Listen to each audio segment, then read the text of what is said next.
Well, the points cost is the same because they're both 2,000. Well, that's the thing. Okay, I don't have a button for my podcast scene, so we're going to click on this. Hello, chat. Happy Thursday. Oh, good. That did work. It saved all my that. I like that. That was cool. Colleen's arrival is imminent. The computer's on and she's hustling. The drop pod inbound. I'll start the actual recording once we're ready to get going, but I will. What? We are very shortly, yeah. I'll be on in a minute. I'm getting my go-go juice. Getting your what? Did she your say go-go juice? Probably means yeah, coffee. I know. Well, it didn't save my title update earlier because OBS was having a bit of a hissy fit, but everything is correct now. And there will most likely be Helldivers after the podcast, so it's not entirely a lie. It's just, a time traveler. Mm-hmm. What did you list as the title? It still had yesterday's title and category from Helldivers. I see. Yep. Opinions on Helldiver. Oh my god, it's so good again. It's so good. I have so this was the final straw, which the final straw should have been their review of Space Marine, but the final straw for me to block PC Gamer from my news feeds on Google was them saying that this wasn't a good update because it's taken away, quote unquote, the friction that made the game special. Stop, shut up. And I'm like, no. Just what makes the game game special is getting a collective 1,200 kills in the course of a match. I want to eradicate hordes of bugs in the brightest, loudest, biggest explosions I can get away with, and I want you to shut the fuck up. Here. I was gonna ask if you'd seen their review of Space Marine. Oh my 6 god. out of 10. Straight up, I saw the score that they gave it, and I was like, I'm not clicking on that. I'm not giving you any ad revenue for that BS. And then I saw Pirate Software's very angry video about it, and I was like, good. That was the only thing I saw. I just saw his video on it. Nice. Did you see what they gave Space Marine 2? Yeah, you mentioned it. They gave it a 6 out of 10. Yep. A 6. Yep. Not only that, it was a 61, right? 61 out of 100? No. It was 60. 60 out of 100. Do you want to know what Gollum got a better score? Gollum got 62. 63, actually. Was it 63? Yeah. How wrong in the head? It's crazy. Do you have to be?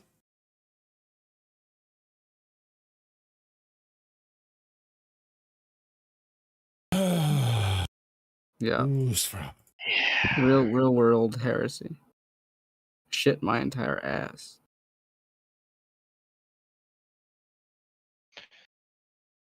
That being said, I've not actually completed the campaign, but it's at this point, we'll talk about it. You haven't completed the Space Marine 2 campaign? No. Oh, are you not done yet? I've been really what busy. The fuck? Mark! I have other people like, hey, let's play Deep Rock Galactic. Hey, let's play Helldivers. Okay, sounds good. I'll get on. And then other times, just spend time with my family. I'm not on half the time. It's like I'm just busy playing less games. Too many games. Well, be less busy. Yeah. I'll help you finish the campaign. I have the Magic the Gathering pre-release this weekend, and then D&D the following weekend. So I won't be on half the cuts the weekend in half. So I've committed myself to playing Deep Rock Galactic tomorrow night. What did I do last night? Last night we had a movie night with my parents. Monday night I have D&D. Tuesday I played games. Yeah, so sounds like a lot of commitments. I'm just hearing excuses. Reasons. Excuses. Right. Why the hell do I work so hard? This 9 to 5 ain't working.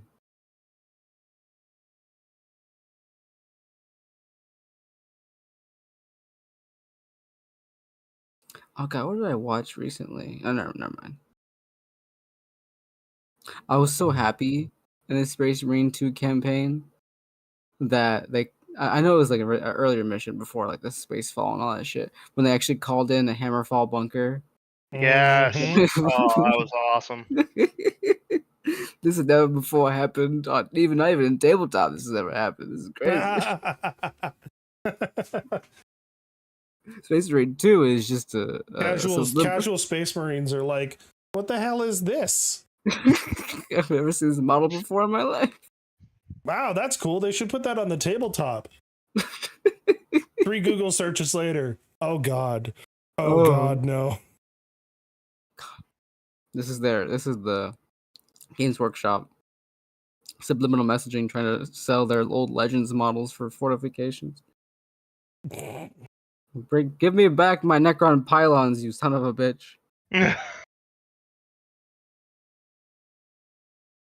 That's the problem. Like, man, the Hammerfall actually looks so cool. Yes. Honestly, if it gave you the ability to change the loadout of the Space Marines unit nearby it, do you know how broken that shit would be? That'd be awesome. Gosh. So yeah, like and then the fucking video game give them jump packs. Okay, cool. Call it in once a game. Give a fucking unit deep strike. I don't know. Make it cool. You have the fly keyword now. Congratulations. Make its rules as cool as its model. Yeah, this Rhino now has a jump pack on it. Go.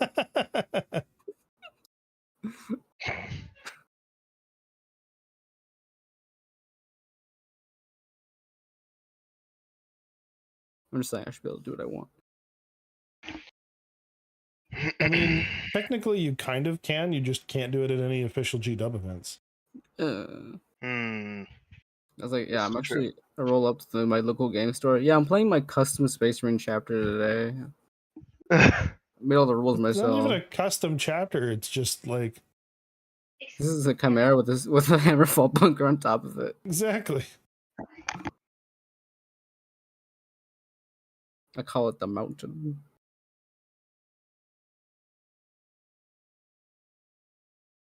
They released the art for the new, not the new, but the refurbished Kill Team boxes. Oh yeah. So they look, I guess like, with the new edition, they wanted all to look at uniform. So new art. Re-released the boxes. Cool. Yeah.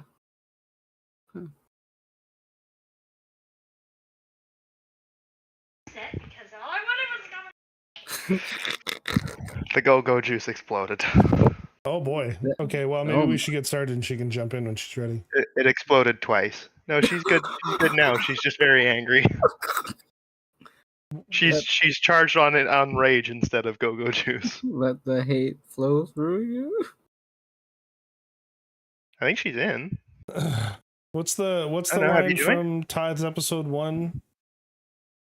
Hate is the only good thing about them, or something. Oh, hate. Or yeah, hate is their only redeeming quality, or the virtue. You gotta bring her in. Hate is their only virtue. She should have the ability to make herself a speaker. She does not. I just looked. There, now I'm in.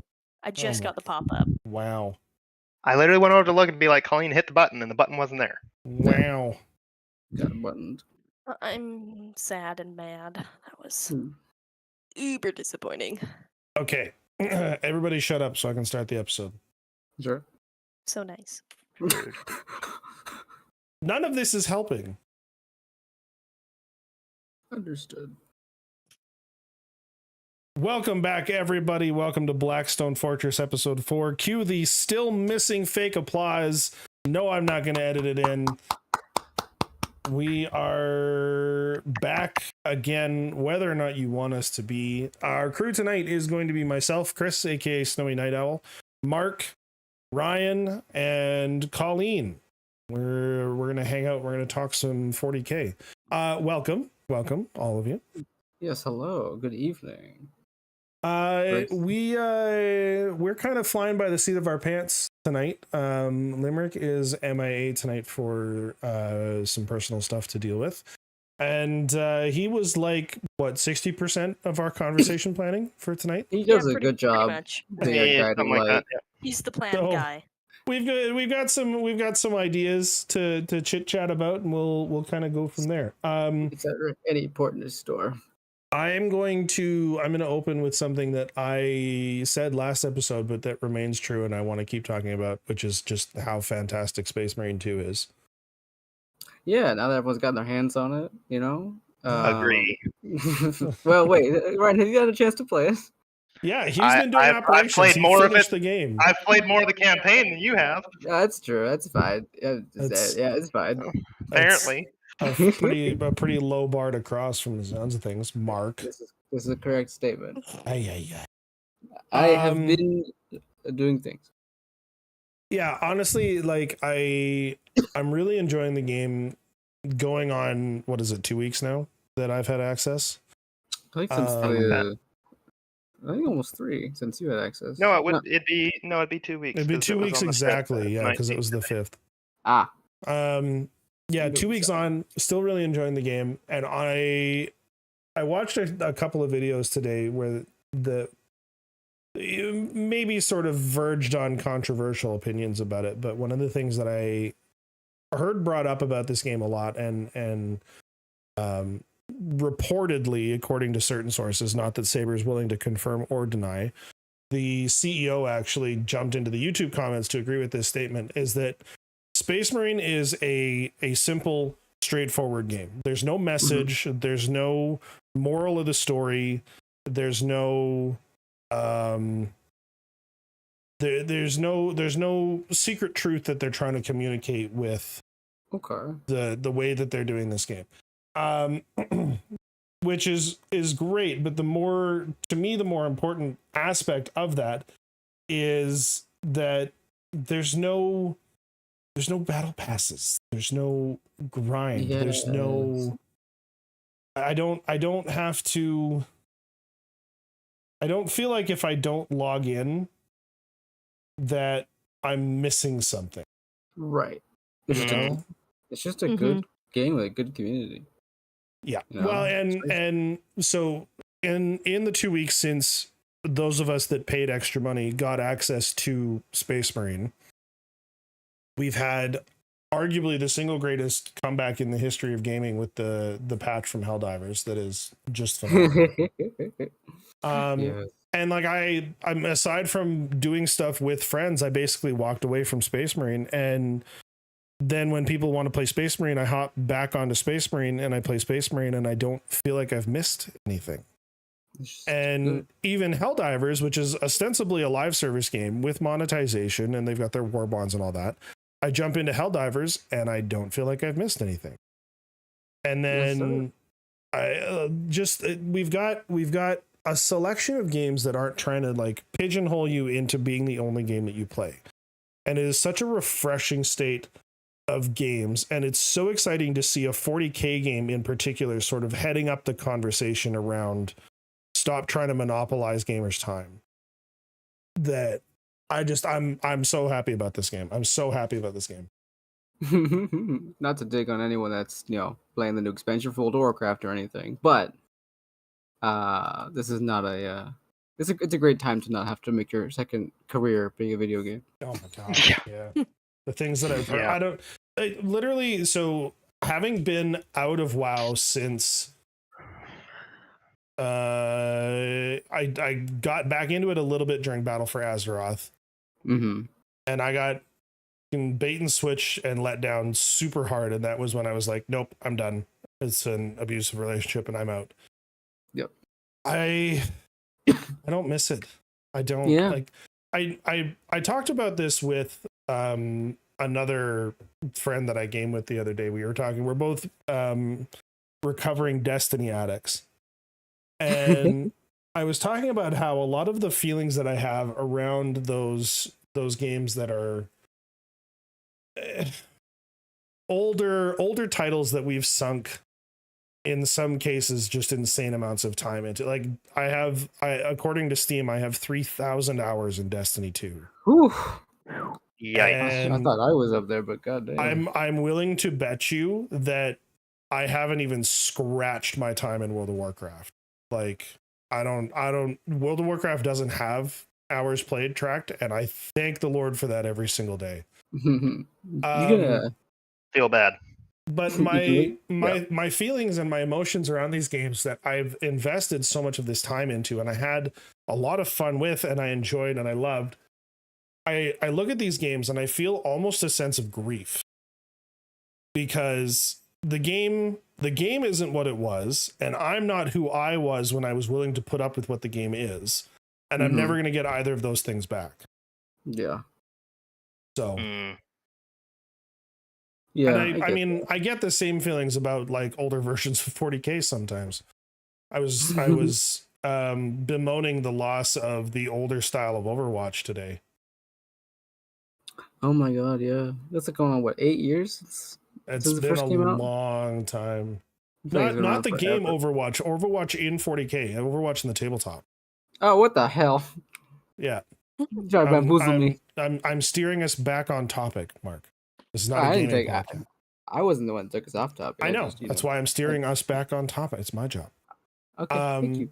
But like Overwatch now with the, it's a stratagem. You pick one unit, you shoot at something, you hit on sixes kind of thing. Versus what it used to be where you could set up and you could say this unit is now in Overwatch stance. And as soon as something moved into its firing arc, you could shoot at it.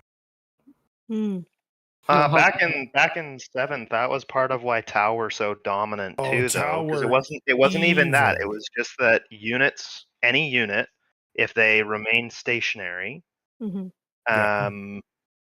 They could declare that I they were think it going might into have been Overwatch. like any unit, so long as they didn't advance, could fire Overwatch. If they remained stationary, they could choose to set to defend, which would give them a 5 up on Overwatch, and it was just your whole army. So charging a Tau gun line was terrifying. That was horrible because all they did was set up, shoot you from across the board, and as soon as you try to charge in, well, and this was like half your unit's dying anyway. This was during the Triptide meta where you'd bring 2 Riptides with the heavy burst cannons and one with the fusion blaster, and the heavy burst cannon, like you couldn't even get close to them because the heavy burst cannon was what, like 18 shots hitting on 2s. Honestly, that style of Overwatch was a big, and getting rid of it is a big part of why melee armies, I feel like, saw so much more. Oh, everybody wanted to do melee. As soon as they changed Overwatch to the stratagem, everybody was like, okay, melee time. Well, it still lives Snowy. Recently, not recently, but I know we talked about it a little bit before amongst our group a week or so ago. I know Limerick recently bought the book for the new boarding action rules, which has set to defend and set to Overwatch same way. Yep, I'm actually really excited for taking the Votann into boarding actions. It's where Votann belong. Yeah, it's really neat. Looks like to be really neat. I'm sure we'll get our feet, dip our feet in and take a look. But really neat, smaller scale skirmishes, and was essentially the bowels of a giant ship, where you try to do objectives with a handful of units, and a lot of it is really strategic in how you place and move your units because there's walls everywhere. You can't see around them, can't see through them. So stuff like set to defend, set to Overwatch, and there's a lot of different rules too, like. You can't shoot through friendly models. You have to have actual true line of sight. And it's really interesting to look at. And there's like detachments too. So I'm really interested in getting to know more about that game mode. Because I think what was it, a week or two ago, I went to my local game store for Warhammer Day, and a guy brought his beginner box set, and the board is huge. Oh, it's crazy. So it looks like a lot of fun, and I can't wait to take a look. I know Limerick has probably more knowledge than I do. He's probably read more about it than I have, but it's so cool. Well, I mean, maybe by the time the next podcast rolls around, we'll have had a chance to try it out and we can talk about it. I'm so excited. Yeah, in terms of new releases, exciting. I guess that counts as a new release. Alongside like new rules for Kill Team, which I know nothing about. The re-release of all the boxes. I've had a hard time convincing myself to pay attention to Kill Team rules for the last I don't know, 5-6 Kill Team releases. I got excited about the Hearthkin Pioneers because it brought the minigun Hearthkin Warrior model, which I wanted for my actual Hearthkin Warrior, so I bought a box literally just for that one model. Amazing. But I don't know. I think boarding action I'm really excited about, and I hope boarding action gets more spotlight. Yeah, me too. Kill Team, I'm kind of ambivalent about. I don't know. We'll see. The issue is they put too much work into making Kill Team different from 40K, where it really should have been like an alternate game mode rules subset. Yeah. That was one of the things I was kind of thinking if they'd been doing the rules previews, because I didn't really look into Kill Team rules before. And like how they have different terminology for everything. Yeah. Like just keep the terminology the same. It's the same thing like big tech companies do. It's the what's the term they use for it? Jargon. The ecosystem setup. Oh. Yeah. Right? Like keep people in the Warhammer ecosystem. Keep your terminology consistent across all of your game types so that people can just switch from one to the next really easily. It makes your rules writing easier. Much more inclusive. There's a lot less whiplash of like, oh, what is instead of rounds, it's like turning points or whatever in Kill Team. The thing I do like about Kill Team is that it seems to be providing a great way for them to provide some really cool, really well done updates for a lot of elite units, for a lot of armies. Yeah. And like they haven't come out with a Kill Team yet that I haven't thought looked super cool. Yeah. I don't know about you guys, like I know Snowy said he bought his. The one I would of course be interested in the Necron one, if I ever got into Kill Team, because like all the models in there except one translate to 40K tabletop. There is the Necron Apprentice model, which is only usable in Kill Team. It has no equivalent stat sheet for 40K or boarding actions. And it just doesn't look that cool either. So it's like, I don't know if I would even get into Kill Team anyway, and I could just make a Kill Team with the stuff I have, except I don't have an Apprentice model. So it's kind of a weird place. Like I wish they made it more like transmissible to go from one to the other. Just to keep it on the same hobby, like you said.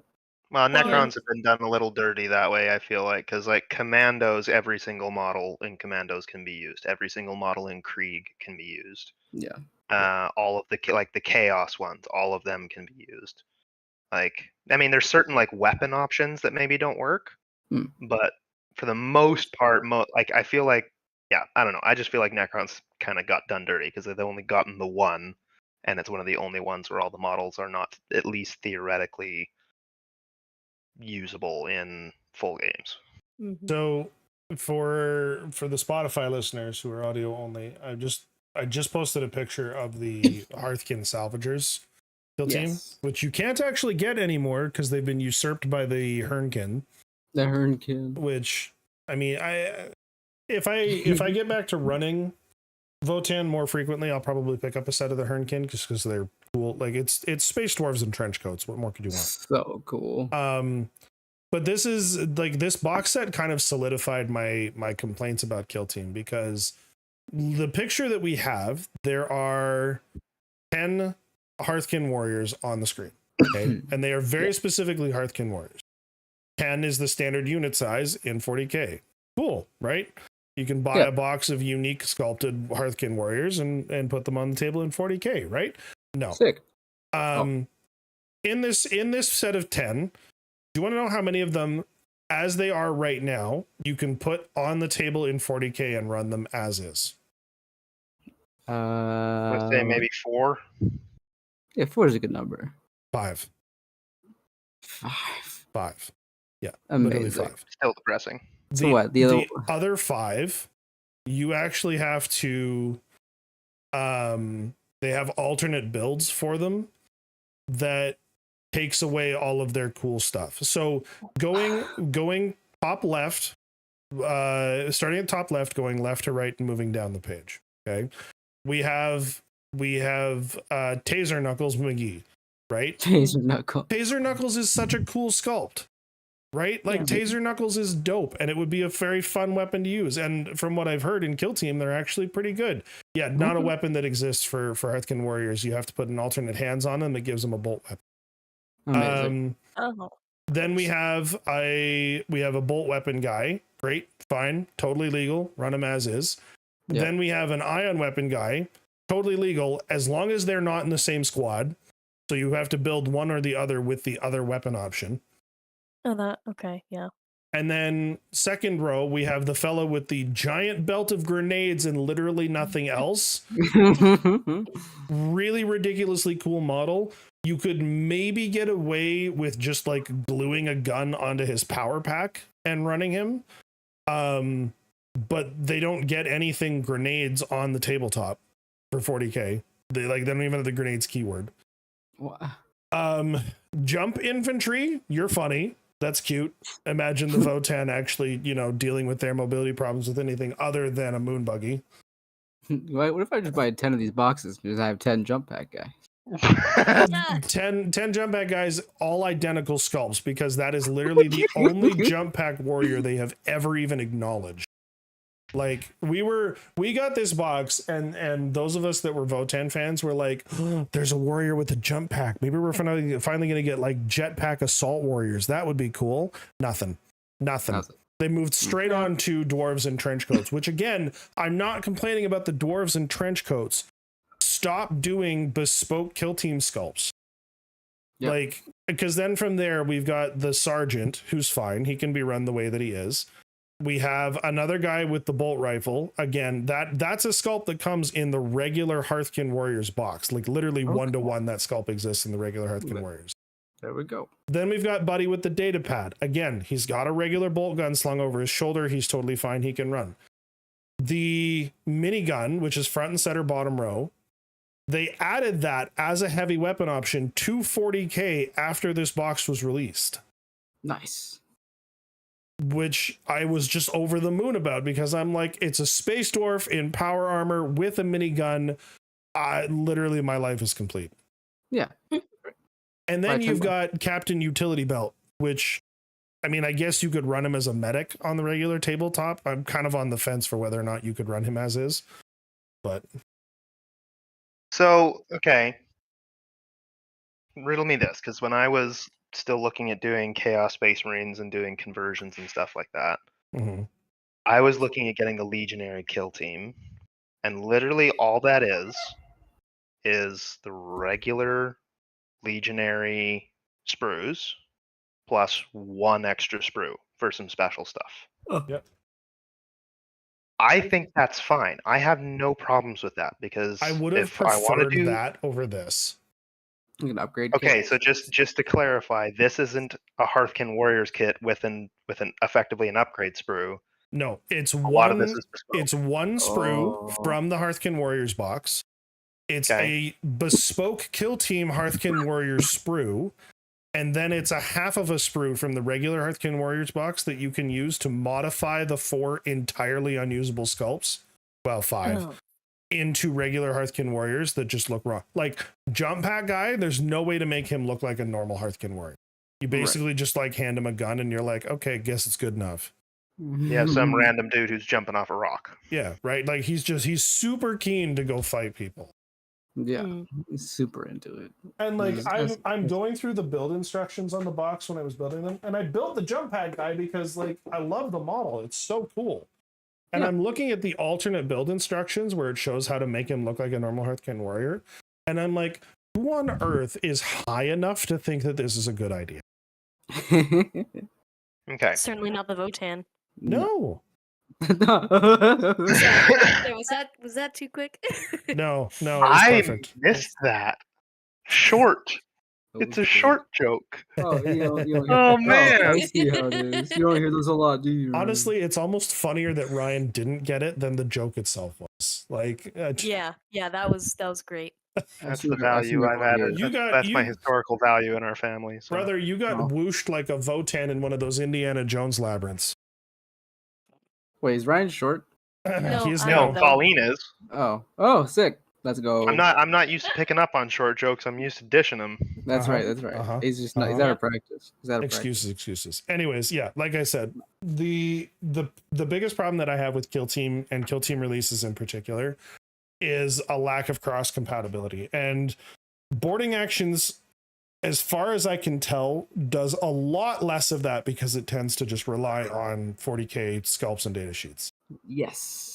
So very excited for Boarding Actions. Well, so my point with the Legionaries though, like, is if you look at almost all of the recent Kill Team releases that and recent as in last like 6-ish month. I don't know how long ago the Hearthkin were. Mm-hmm. But like the Legionaries, the Night Lords, anything that's not basically a unique unit, they've just basically done the unit box plus an upgrade sprue. And I think that's the way to go. Yep. That'd be nice. So I You wanna kind of know hope what- they keep running with that. On I anything mean- that isn't like, so like obviously Vespids, they've done a brand new Vespids unit. Right, but as long as you do an entirely bespoke unit and then give it data sheets for 40k, I'm not gonna complain. Where's my apprentice? But this Where is is what the I 40? mean. Like it's a Warhammer. bespoke kill team unit. Why? Give me the rules. I don't care. Just tell me what it is. All I know is that the rumor is that the next one is going to be sorry, I already said it's a rumor. The rumor is next one is going to be Ogrins and Ratlings versus some kind of heavy armored orcs. So I'm really hoping for new Mega Knobs. That'd be sick. Another orcs box. Interesting. The orcs box. Didn't Kill Team start with orcs versus Krieg? Yep. It And did. then they got another box. Oh, I see. Yeah. We did? I thought aren't orcs on their second kill team box? No, we got commandos for the start, and that's it. Oh. Maybe there is hope. There's a space to. Oh no, they had an OG from the compendium called the Greenskins kill team. Hmm. But not every army has a kill team, do they? Every army has rules for a kill team. Not every army has a bespoke kill team box. Gotcha. Okay. Yeah. Except knights, of course. Well, yeah, but a knight's kill team is literally just a war dog carnivore, and then they just win automatically. Oh, jeez. Sounds like a sore spot. Yeah. Actually, I think this is an untapped approach here to gaming. Just do a Thunderdome 1v1. What's your biggest model you got? Rolls up with a warlord titan the size of a toddler. All right, bitch, let's do this. I've got my thunder, my thunder bunker. Your Thunder Bunker? I forgot the name of it. Hammerfall Hammerfall? Bunker. But Hammerfall? I like Thunder Bunker better. Thunder Oh my bunker. God. That was perfect. Feel the wrath of the Thunder Bunker. In terms Maybe of maybe that's what I'll just, if I ever get a Space Marine character with a Thunder Hammer, I'm gonna call it the Thunder Bunker. stop. No. That's good. Oh, That's God. better than Bunker Thunder because that's a whole different experience that Space Marines are supposed to partake in. But This is not an approved action in the Codex of Stars. the Codex of Studies does not support this action, but I am looking forward to it.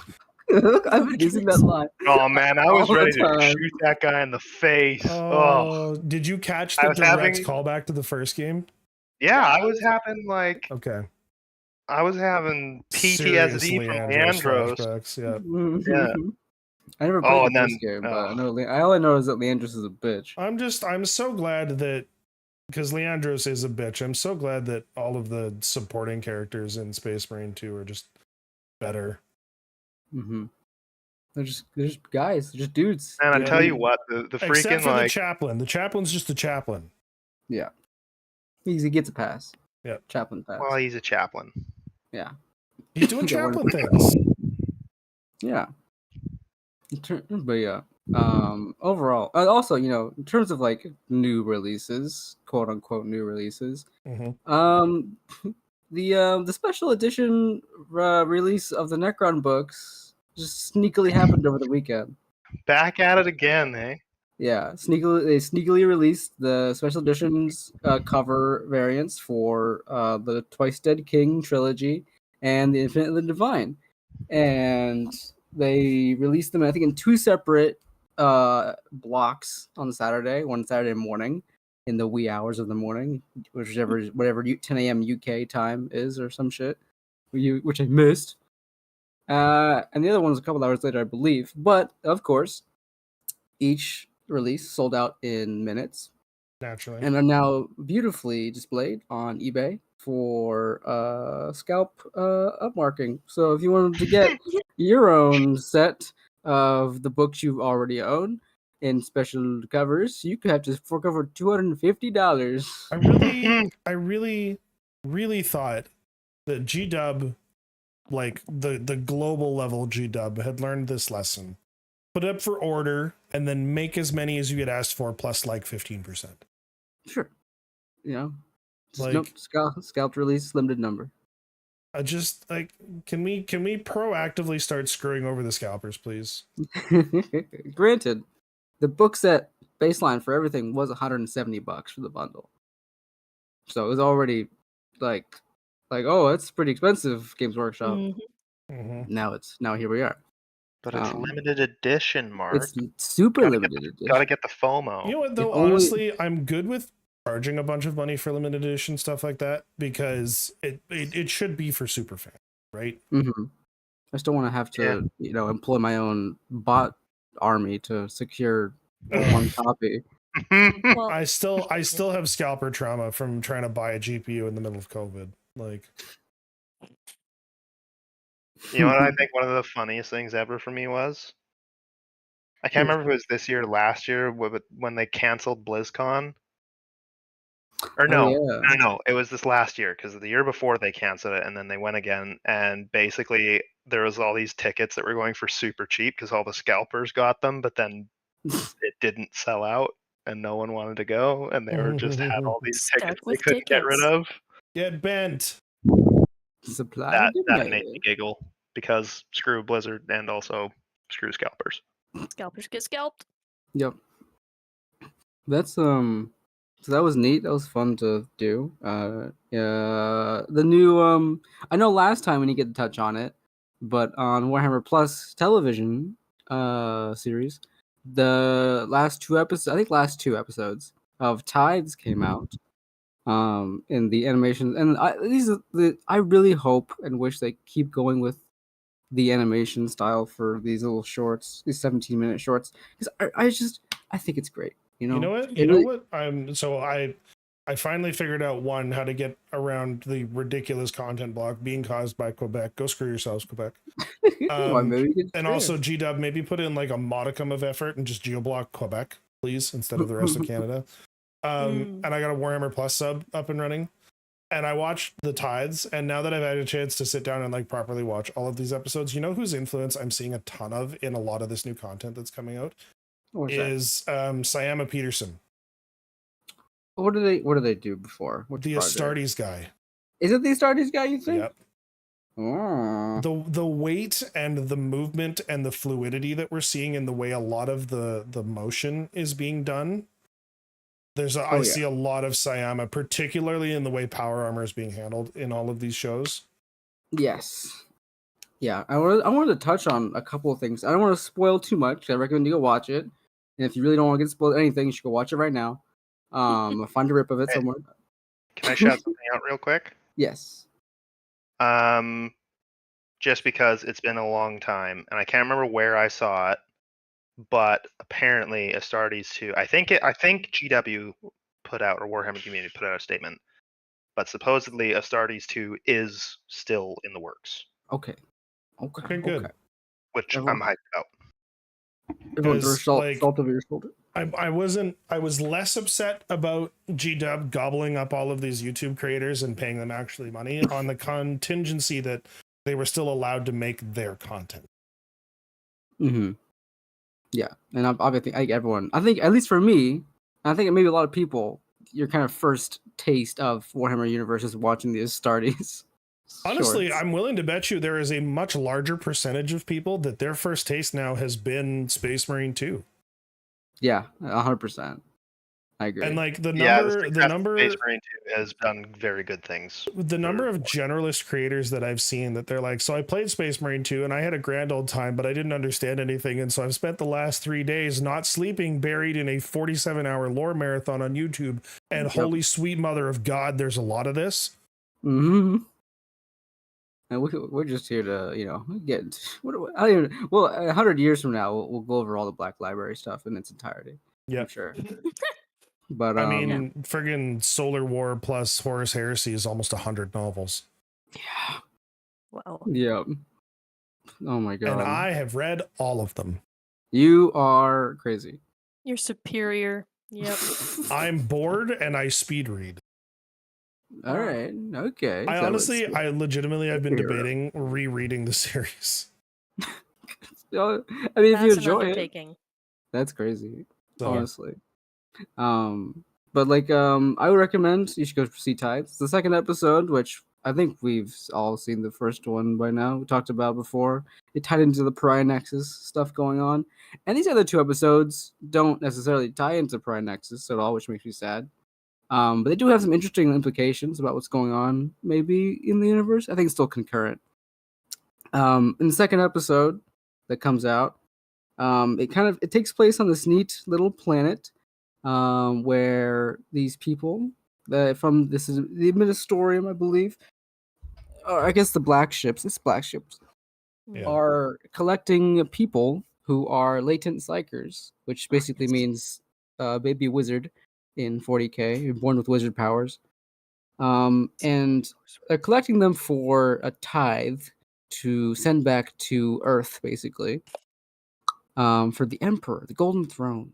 What's he gonna do with them, Mark? If you watched Ties and you had more questions, you haven't Googled it yet.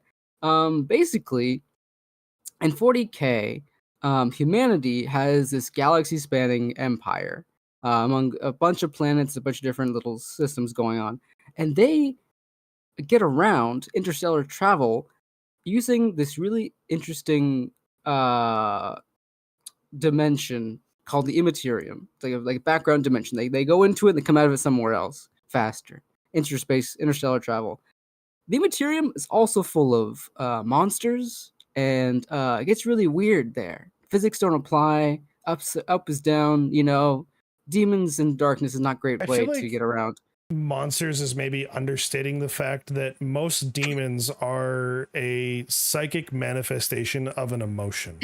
Yeah, the immaterium is Generally unhappy emotions at that. yeah. Yeah. The general misery results in just aberrations spawning in this dimension that can physically and metaphysically come through and eat you on the other side. So psychers are generally bad because they make bad things happen around them. But in this immaterium, Earth, Holy Terra, is protected by the God Emperor, or what's left of the God Emperor after 10,000 years, on his golden throne. And that golden throne, with the God Emperor's corpse plugged into it, is like a shining beacon for humanity's interstellar ships to chart courses by and through the immaterium.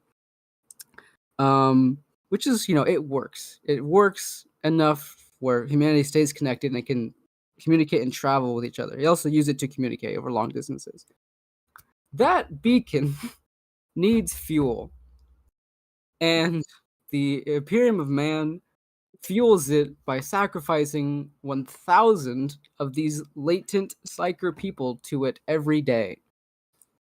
So there's an entire branch of the Imperial government that its sole purpose is to go out and send out these black starships to its various colonies on different planets, find and round up any citizens that are unlucky to be born with psychic powers that they can't necessarily control that well, and bring them back to Earth and feed them to the God Emperor on his golden throne. Hey, Mark, So yeah. why does it need fuel? What do you mean? If it ever stops fueling, it ever goes out, then the light goes out, and the immaterium's fucked. All the planets get cut off from each other. The humanity dies in darkness. What happens to the Emperor guy? Okay, also that the Emperor, the Golden Throne, also is technically plugging this really big shit hole of a hole directly into the Immaterium full of demons. Is that correct to say that? Yeah. So to go back to Ryan's statement from when he was introducing the factions the other week, why is there a big ass hole that has to be plugged by the Golden Throne, Ryan? Magnus did nothing wrong. All right. I wasn't trying to get political there. But through the events of 120 some odd novel story, which you may go and read on your own time, giant demon hole did open on Earth, and our Lord and Savior himself, the Emperor, is keeping it closed, even in undeath. So We need him, and I hope he sticks around for a long time. But in the meantime, we gotta go find wizard people and sacrifice them to him. In this particular episode, where the tithe is being rounded up on this planet, the planet is being invaded by Tyranids, which is not good. And the tithe of people is particularly big. It's like 437 some odd people, which is really big tithe. Every single one of those wizard wretch people are worth more than a whole company of soldiers and need to get back to Terra really quick. So they send for more than just one reason. They send a custody to the planet to secure the tithe. And a custody is basically a super duper amazing space marine. And space marines are already super duper amazing compared to a normal person. Custodies are even better than that, 10-fold, 100-fold more, and act as the personal kind of bodyguards of the palace of the Emperor on Holy Terra. So one custody was sent to this planet to help secure the tithe, which is basically a one-man army in itself. The singular is custodian. Custodian, thank you. And it's one of the earlier scenes in the episode that really stands out to me. Is really cool. Is one of the earliest animations that Warhammer set out is the armoring of a space marine. It's really cool. You should go check it out if you haven't seen it. It's really nice. I feel like they play like an homage to it with the armoring of this custodian, which is kind of this thing. It's really cool, amazing scene. Just like 11 servitors, just like coming out with these like gold-plated. It's not ceramite, is it? Is it still ceramite? No, it's auramite. Auramite, I believe. Auramite, where the fuck that is? The auramite. It's like a refined ceramite. Oh, and it's golden. It's golden. It's golden. It's beautiful. And they send the custodian down, and the custodian, I think, is escorting or is being escorted by a Sister of Silence. They are typically partners for complementary strengths. Gotcha. Which the Sister of Silence is another sect of the people guarding the Golden Throne, with the custodians that are even rarer people than Space Wizard being born. So the opposite of a Space Wizard being born, Latent Psyker, is you are born a null instead, which is much more rare, which means you have no connection to the warp or the Immaterium at all, where Latent Psykers born, they can hear voices and can control it to some extent and do magical powers. These Sisters of Silence, these nulls, can't be affected by these powers or hear the warp whatsoever. So it makes them particularly good and well situated to go out and help collect these tithes of Latent Psykers, which couldn't, they can explode, lash out, have high emotions, and can summon demons by accident. So these Sisters of Silence are good at kind of keeping things under wraps, keeping it down. It's also really funny. They're also, I don't know if it's selective mute. They just don't talk on purpose. They take a vow of silence as part of joining the Sisters of Silence. Yes, they take a vow of silence, and it's really funny throughout the episode because the Sister of Silence uses sign language to speak. I know the exact moment you're talking about. And she speaks to the custodian, who understands what she's saying, but no one else she tries to speak to understands sign language, which comes about in a really funny way. And these episodes, the animations they put out have been, it's very grim, dark, very 40K.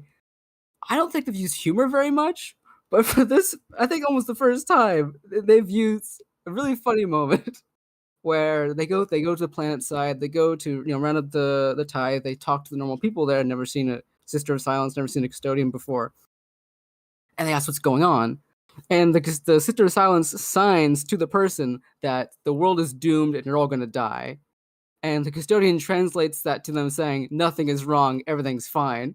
And the quick shots to the sisters walking away, almost upset from the conversation. Well, it's just... So I'm trying to decide. So I don't want to cut you off because but I feel like you're hopefully approaching being done because no spoilers. Yes. There are, depending on who you talk to, there are anywhere from like 2 to 4 major lore heresies committed in this episode. Oh, really? Yeah. So the first one that is a lore heresy, but not for the reason that all of you are afraid I'm going to say that it is the female custodian. It's a female custodian. I was going to mention it. Female custodian, totally fine. No complaints. She's awesome. Her voice actress is awesome. The animations are done super well. Oh, the voice actress they picked was so good. Right? Super good. At least they did it right. Games Workshop saying there have always been female custodians, we've just never acknowledged them before, is absolutely the wrong way to handle that transition. Games Workshop. Yes.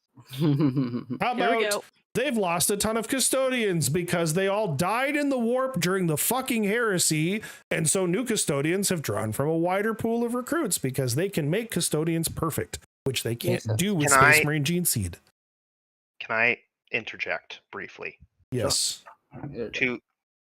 First of all, when they did the Warcom, for anyone who might be new, Warhammer Community, it's their community website, shortened to Warcom. Sounds cool and tactical. When they put out the Warcom article previewing episode 2, I found it hilarious because they're like, whenever they have little things they need to comment on, they'll put an asterisk on it in the article, and you can go to the bottom and find comments. I have never seen a 5-paragraph asterisk before, which was them going, custodians can be girls, stop being mad about it. But what I love in that is they talk about the difference between custodians and Space Marines, and I wanted to touch on this, Mark, because you talked about how much they're kind of like Space Marines, but they're better. And I really like the way they put it, that it helps them to address a common misconception that custodians are just bigger, better Space Marines. They aren't. Space Marines were made through industrialized ritual to be mass-produced brute force weapons of conquest. It talks about how they're still like that. Each custodian, on the other hand, is unique, painstakingly made through peerless craft and arcane artifice. Their physique, their psyche, and their soul is a bespoke instrument of the Emperor they unquestioningly serve. Ooh. Which I think is a really, really cool way to put it. Yeah, essentially so Space Marines are designed to be, like Ryan said, mass produced, right? You slap the organs in, and 3 out of 10 people that you do that to will turn into a Space Marine. It's a very like it's a very like quick and dirty process that's just designed to get at one point 20,000 Space Marines out into space as fast as humanly possible to take over the known galaxy. The custodians were essentially gene crafted works of art. Like artisan style. If I remember correctly, and I'm going to get corrected on this, I just know it. I'm reasonably sure that the custodians were actually created after the Primarchs to be the pinnacle of the art that the Emperor developed in creating the Primarch. Correct, and the custodians actually were closer in their gene sequence to the Emperor himself than the Primarchs They were less modified, right? No, he didn't modify his own genes as much. Yeah. They use the Emperor's own gene seed. Because they wanted the purest form? Yeah. Well, because that I think there's one point where it's talked about how like the custodians are closer to being the Emperor's children than the Primarchs are. Yeah. Okay. Yeah, because the Primarchs were designed he made as them more like tools. himself. Yeah, the Primarchs were implements. They were tools to serve a purpose. The custodians are meant to be essentially the perfect soldier. Yeah. So part 2 of what I wanted to say was really funny because part of the discussion around female custodians is there's a lot of rumors basically saying that it had to do with the negotiations between Games Workshop and Amazon for the show that they're working on, and that basically Amazon was making demands for a female character in power armor. They wanted Space Marines, and it has been like a decade-long, very, very heated topic in the Warhammer community about female Space Marines, and Games Workshop wasn't willing to take the risk that they would tank their IP by doing that. Sure. So we ended up with female custodians, and I was like, well, Colleen knows about Warhammer. She's a girl. I should ask her opinion on this.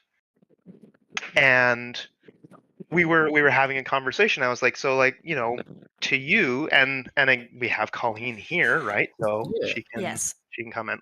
And I asked, I was like, to you, like, do you feel it would be important to have female Space Marines? Would you feel more drawn to the faction that way? Okay, what I said was pretty much like, okay, like the Halo series, Master Chief is epic and cool, and Spartans are epic and cool. I love the series, and I love that it's like, hunky man saving the universe. I don't desire to have a female version of him just for like equality purposes. If there was female Spartans, and there There are, is, yeah. but like in the main like If there Master was a Chief female storyline, main character, yeah. yeah, like if they made, John 117 Master Chief a female counterpart just for equality purposes, I would be like, that sucks because they're not doing it for the right reasons. But there is female Spartans because they're able to enhance them genetically, and even females can have genetically enhanced bodies that can go through war times. Obviously, we're not as strong as men in real life in most cases. Taking the 90%. Yes, like there will be the odd few that will be able to cope with it.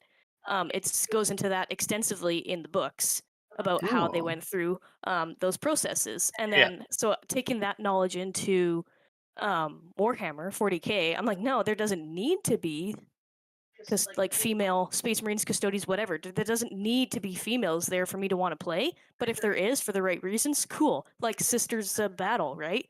They're awesome. They're So that super cool. was- But they have to be implemented for the right reasons. The other thing that we talked about, so again, going back to the Halo example, right? Because I read through all the Halo novels, like also a huge Halo fan. You guys read so And many that, books? with the Spartan program, of the trillions of humans that existed, they found like 76 candidates that fit the genetic prerequisites for the program.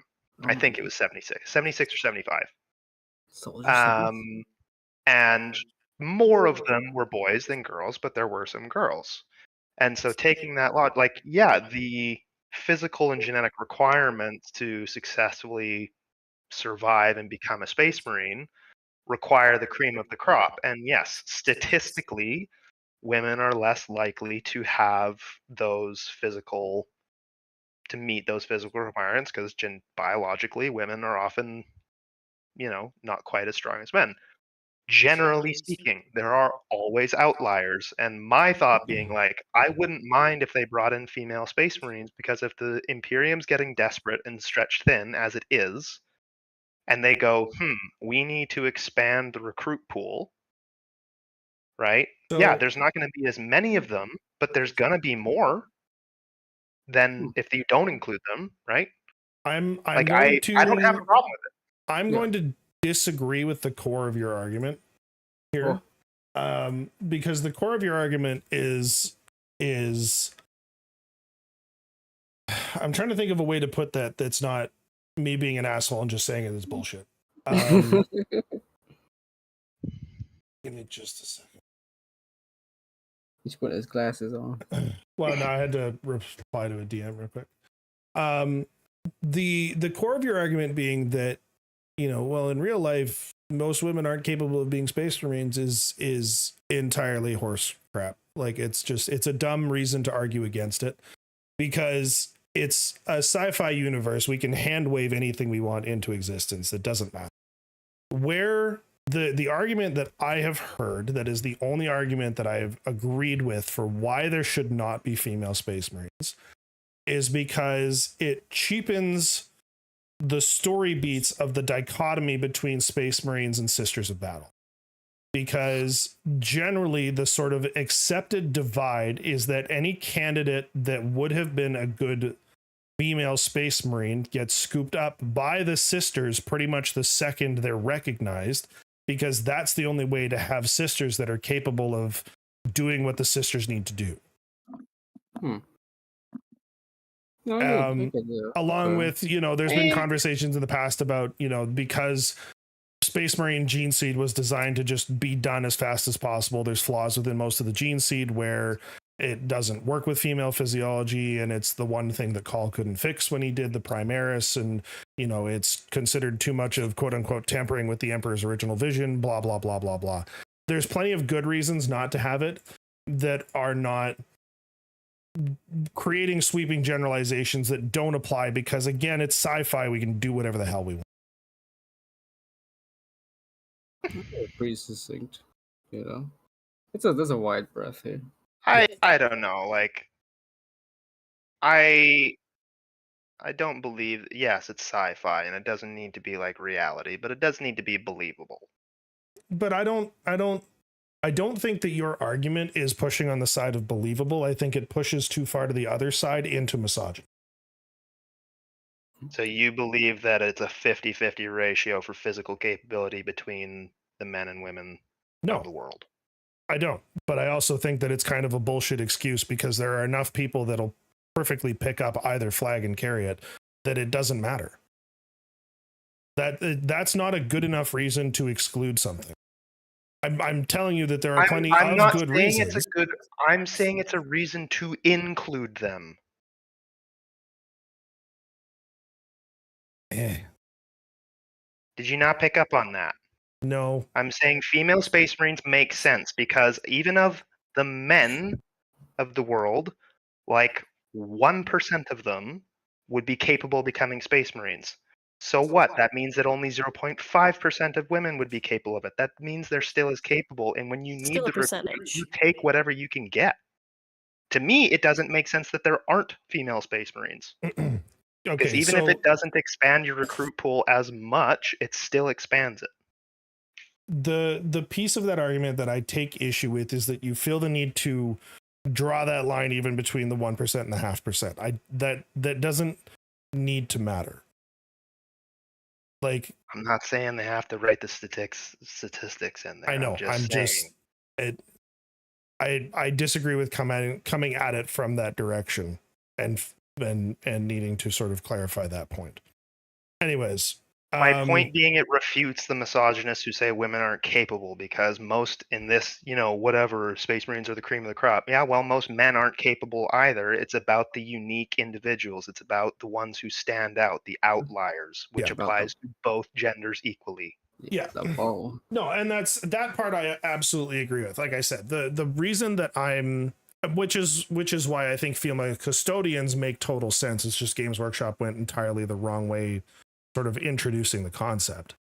I agree with that. I also don't I don't even think they had to say it was losses. They could have said the Emperor did it right from the start, which is what they said, and that I think was the wrong way to do it. Like, the thing is, the whether or not you agree with them doing it, which again, to be very clear, I agree with them doing it. I think a female custodian is a great thing.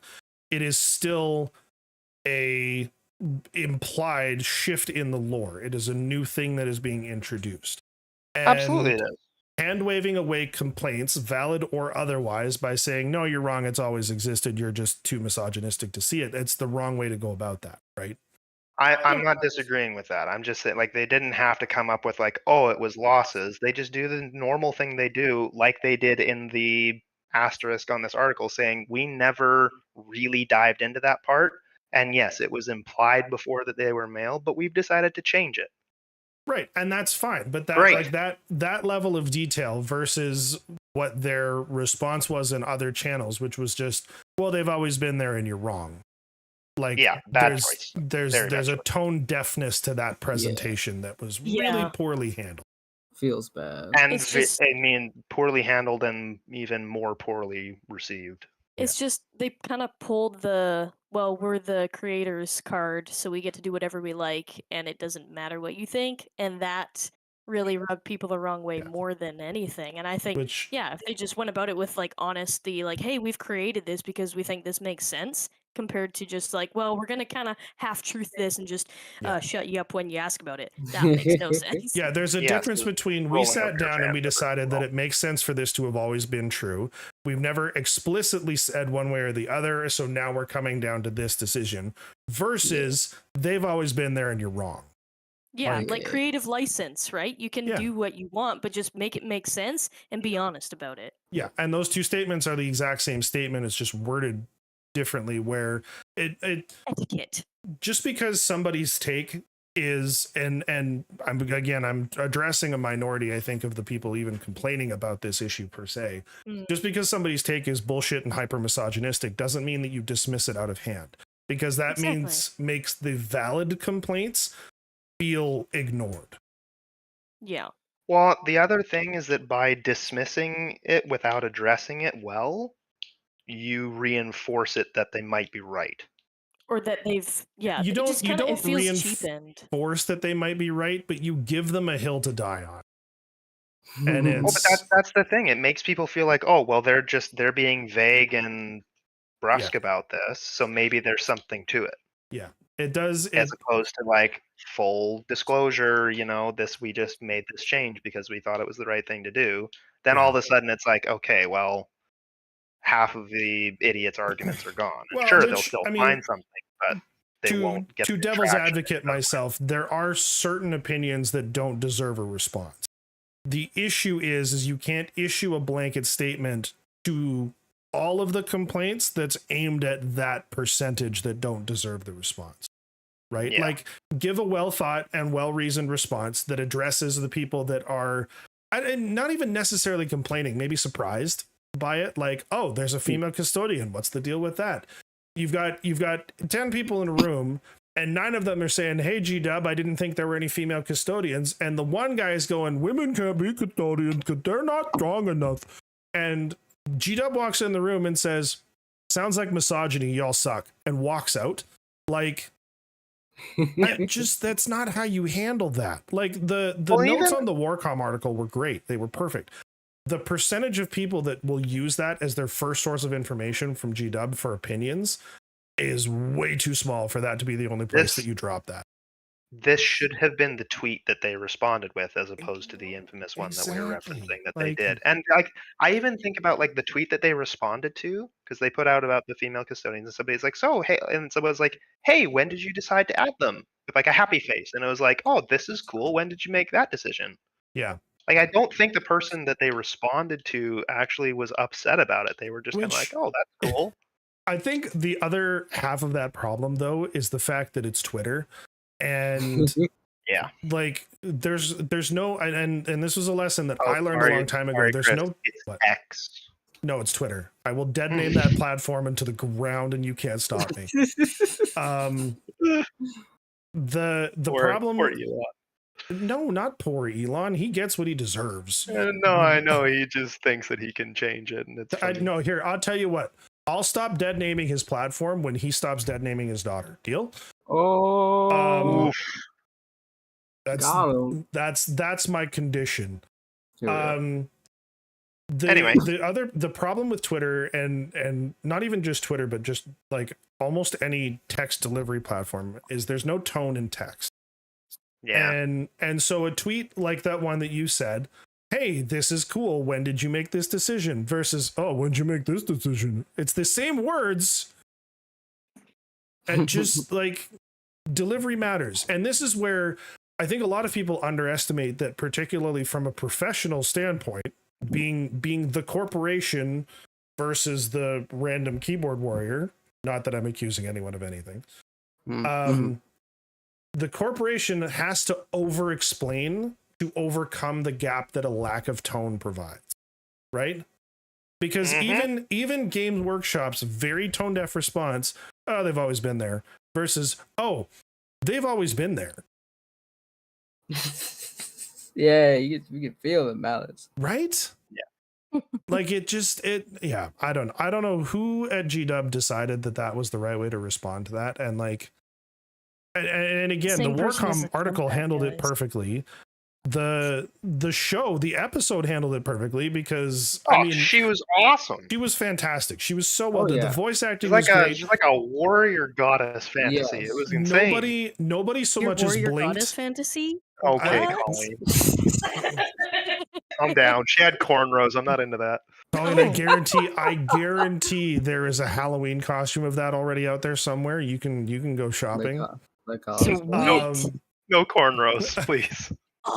No, but like you know, Anyway, custodian enjoyers will enjoy. Like I want to touch on that too. Like they really did a great job of capturing just how surprisingly like strong and surprisingly fast a person that big can be in power armor. Well, Like, so okay, oh my gosh, she was so fast. There are three things about the way she was presented in the episode that I adore, above and beyond just how good her voice acting was. One, her armor doesn't look any different. They didn't put like some weird boob armor on her or something. It is just custodian armor. Thank you. Thank you. Give women normal armor. Stop being sexist about this. Okay, cool. Great. Moving on. Two, nobody else in the episode so much as blinked an eye, because there would have been a temptation there to have the Space Marines react to a woman custodian as if this was something they've never seen before. And they're like, this is how we're going to introduce women custodians. See, the Space Marines were surprised too. No, it's a custodian. That's all that anyone cares about. Great. Fantastic. Three, in particular, the timing of this was phenomenal, because I tell you, I've fought probably 30 lictors in the last 2 weeks, and I don't know that I could ever kill 3 of them that fast in a row. And holy sweet mother of God, that scene was cool. It was amazing. It was really awesome. Yeah, and it like particularly, and again, to sort of tie this back to how good Space Marine is as an intro to the lore, you've got a lot of people that are going to come from Space Marine, and they've gotten used to fighting these lictors that take 3 Space Marines 5 to 10 minutes to kill, depending on what difficulty you're on. And then you watch Custodian eviscerate 3 of them in 5.5 seconds. Yep. Really cool. There's a thing of beauty. And like, if you're coming into this with absolutely, sorry, Colleen, I don't mean to cut you off. If you're coming into this with no knowledge of 40K, and you're like, well, that's bullshit. They're so hard for us to kill. Why does she get to kill them that fast? Google. Oh, shit. They are the shield. I do appreciate as well in that episode, like one of the things I love about Space Marine, and in connection to that new statue, the 1-to-1 scale statue of Titus that they've just put up in by the bridge, or that's at Warhammer World now. At Warhammer World now, is that like you look at the picture of the engineers working on it, and they're up to his waist. Like full size humans are up to his waist, and in the game, like there's all these other little regular people, and they're the same height as your leg. Yeah. And in the show, there's a Space Marine captain standing in front of this custodian, and he's like eye level with her chest through her gorget, like the neck plate in front of her. He's under the gorget, man. Yeah. Like he's literally she's got those like breathing holes in front of where her Vox transmitter would be, and he's like looking through the holes like a kid peeking through a fence. Like, yeah, amazing. It's so good. It's fantastic. I will say the single greatest thing that Space Marine 2 did to highlight that disparity, though, is the fact that the traitor guardsmen that you get when you're fighting 1,000 Suns will die if you walk through them. Yep. Yes. Just gotta walk through. Like literally, you make contact and they go. Okay. I just want to touch on the no boob armor thing because yes, fantastic, absolutely. It was really. I did see a really interesting thing where it was probably an amateur writer of some kind. They were talking about it, like, okay, like I get boob plate armor shouldn't exist just to exist. However, they said, look at history, okay? Look at the Romans and the Greeks. I was actually going to touch on, excuse me. I was going to touch on this before Chris rudely interrupted me. Yeah. Like look at the Greeks, right? And now again, historically, it was usually men fighting, and that's why it was this way. But you look at anyone with any kind of important armor, and they had like 8-packs and gigantic pecs. And they had like the nipples on them, and they had the belly button. Like they were really stylized to show off an awesome physique. And then you get into the Middle Ages, and all of like the fancy knight armors have gigantic penis cups, like. I think it's one of the Henrys. He has like it literally looks Henry like he's VIII, got a right? he's got a stiffy or something going up, like, and it's massive. Do you want to know and the so funniest? this person was making the argument of like if there had been women that were in that kind of a position, it's like why wouldn't they stylize it to show stuff off? Because all the men did it all the time to be like, oh, look at me, my armor shows how incredible my body is. But again. That argument, so they were more saying for like fantasy stories, like maybe it's not a terrible thing for people of a certain. Here's the thing: if it suits the character's attitude, great. Yeah, it's got to suit the characterization. Exactly, and that's the thing. Like you've So- got. Like Sisters Sorry, of go ahead, Colleen. I will just say this. For the most part, unless you have silicone in your body, when a woman becomes very athletic, they are more shaped like a man because that releases more testosterone in their body Mhm. when you build muscle. So it would actually make more sense for their armor to be more like a man's at that point. But hey, if I was a genetically modified human and I could have great boobs while I'm at it, I would do that. And I would absolutely get metal breastplates I to don't- show them off. I don't know that it's But- up to them. And Emperor. I feel like the black carapace just might have a something to do with request. it. Call, give me more boobs. Excuse me, while you're putting in this gene seed, can you just do some enhancements there? Can I get Is that 2 something extra we can- gene seeds just like right here? Sure. Do those come in an XL? What does this gene she get? Is 4 inches? That's where the is you get the Warhammer. I know it's not true to custodians, but Grimdark and everything. You get the ultimate dedication. You got your suicide detonator for if you get captured. That's where they put the explosives. Oh, God. Yes. So it's just Perfect. extra ammo crates in there. This is so not sanctioned by the Codex of Stardust. But like real quick, with like Sisters of Battle, most of their armor looks very Yep. His boot plate. Stylized. yeah, but it's like it's not over the top. I think they've done It's a good not job. Because with it's not- still armor. Like, Yes, exactly. Thank you. It's still functional armor. It's not just accenting things. It's and functional. in the They case don't have of, the belly button, No, but okay, the so belly here's- target, and the chest target. as literally as we're having this conversation, I just realized why Sisters boob armor does not bother me in the slightest. It is a critical part of the Sisters kit because the reason the Sisters exist is the ecclesiarchy is not allowed to have men at arms, and they have Yeah. to make it extremely obvious that under that armor there are boobs. So it's a definitive part of their lore and why they're fighting. And that's It's just like- it. Like, it suits the characterization. yeah. This is all I want, is make it suit the characterization. Make it make sense. Like, Yeah. it just, yeah. Not And to this is- mention, their boot plate armor has gorgets and It's And it's functional. functional belly plates armor. It's and- still armor that will protect things. Yeah. Yeah. It's there's useful there's and not a looks great, good. there's not a wonderful V target right where their heart is. It's Yeah. the height of fashion. Yeah. I just, the 40K universe. Unlike the Votan armor. Like balls all around. We're just bulbous. Let's be I real. wasn't gonna say anything, but Let's be real. The ultimate badass women are the female Votan warriors because they're just as chunky as the dudes, and they look more angry. I honestly, the one, so I bought the what's it called, the Ancestors Rage or the Ancestors Wrath or whatever. It's an Einhard champion that's a female. Yeah. nice. So Gulp. cool. No, I'm so angry she doesn't have a beard. no. Okay. No, I'm expecting killing you to Mark. say- I'm killing Mark. I'm trying to drink something. I'm not in female dwarves have beards camp. They don't No, I have to know. have I beards to know. look. I'm good mostly as just female memeing on that one because the sculpt is Ugh. fantastic. Oh, In all reality, I put a helmet on her specifically because I really fucking hate her haircut. Damn, bro.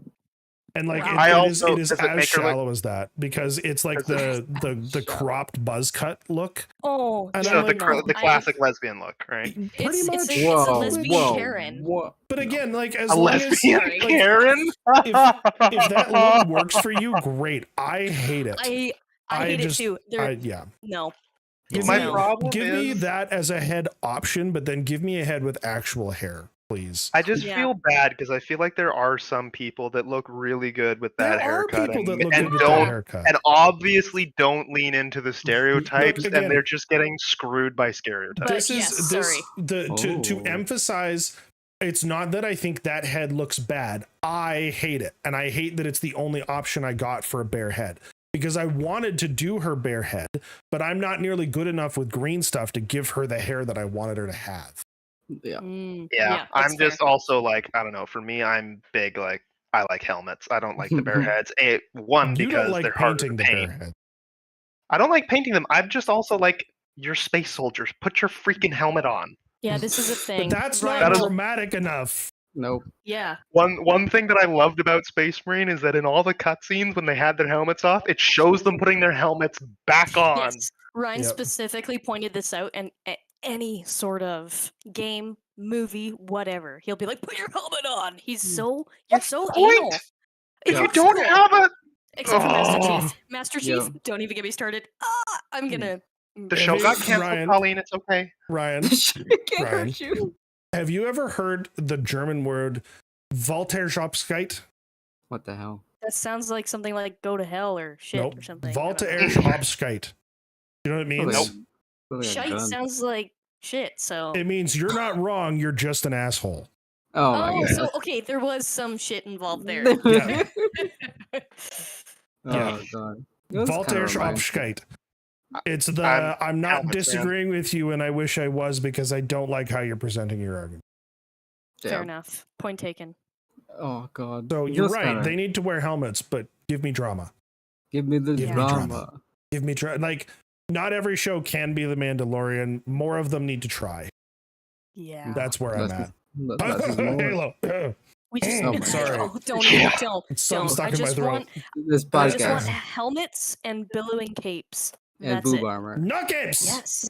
And boob armor. Yeah. Nice Yeah. one, Mark. But appropriate boob armor. Side Yes. note, because this reminded me of a point that I was going to make before we're going to just take a quick 5-minute break. I think it was Henry VIII that had that giant, Yeah.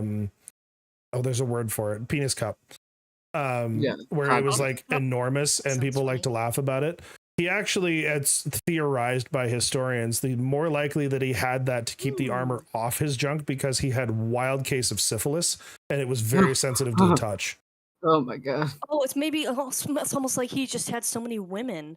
And, Yeah, you know, yeah, and Whoa. you know, Who'da thunk? if he Who'da was thunk? using the sheep's bladders that they used back then, he probably wasn't using them properly. Oh my Or god. he was compensating for something. I mean, Actually, little no. both. It's It's simple. Maybe. probably maybe. consider that a positive side effect. I have I mean, syphilis he and my probably- testicles are sensitive to the touch, so I got to have a giant penis plate, but it looks like I'm swinging thick, so you know. I was gonna say, can you imagine going like the blacksmith and like, okay, so what you're saying is he needs room for his nuts to sit, Like, no, In all no. but fairness- also you're telling me he needs this to be like 9 inches long and curving up in front of him? Really? Honestly, I wouldn't be the least bit surprised if the only part of that request the blacksmith got was it needs to have enough room to not touch my severely syphilis-ridden testicles.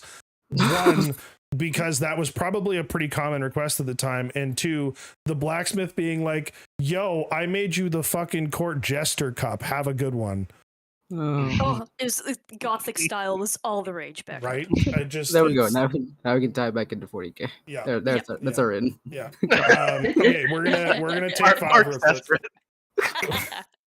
Okay, I'll be right back. Yeah, we got it, boss. Oh god. I've been looking up this Sorry, is Mark. this is okay. It's like I've been reminded of this thing I saw on Reddit now for like ages ago. And it's like women in Warhammer. There was like on the Necron subreddit like a year and a half ago this whole thing about this not the discussion, but like there's no every Necron unit is pretty much male or like androgynous, right? Yeah. There's no I- female unit. I think the idea is that, you know, they all got the same Necron Yeah. skeletal body. Yeah, more or less. Like in the books, there's female-esque Necron, whatever's, you know, but they're not, you know, they're not a big deal about representing them or whatever. Yeah. But like 2 years ago, this guy 3D modeled this female Pharaon. That's a real character.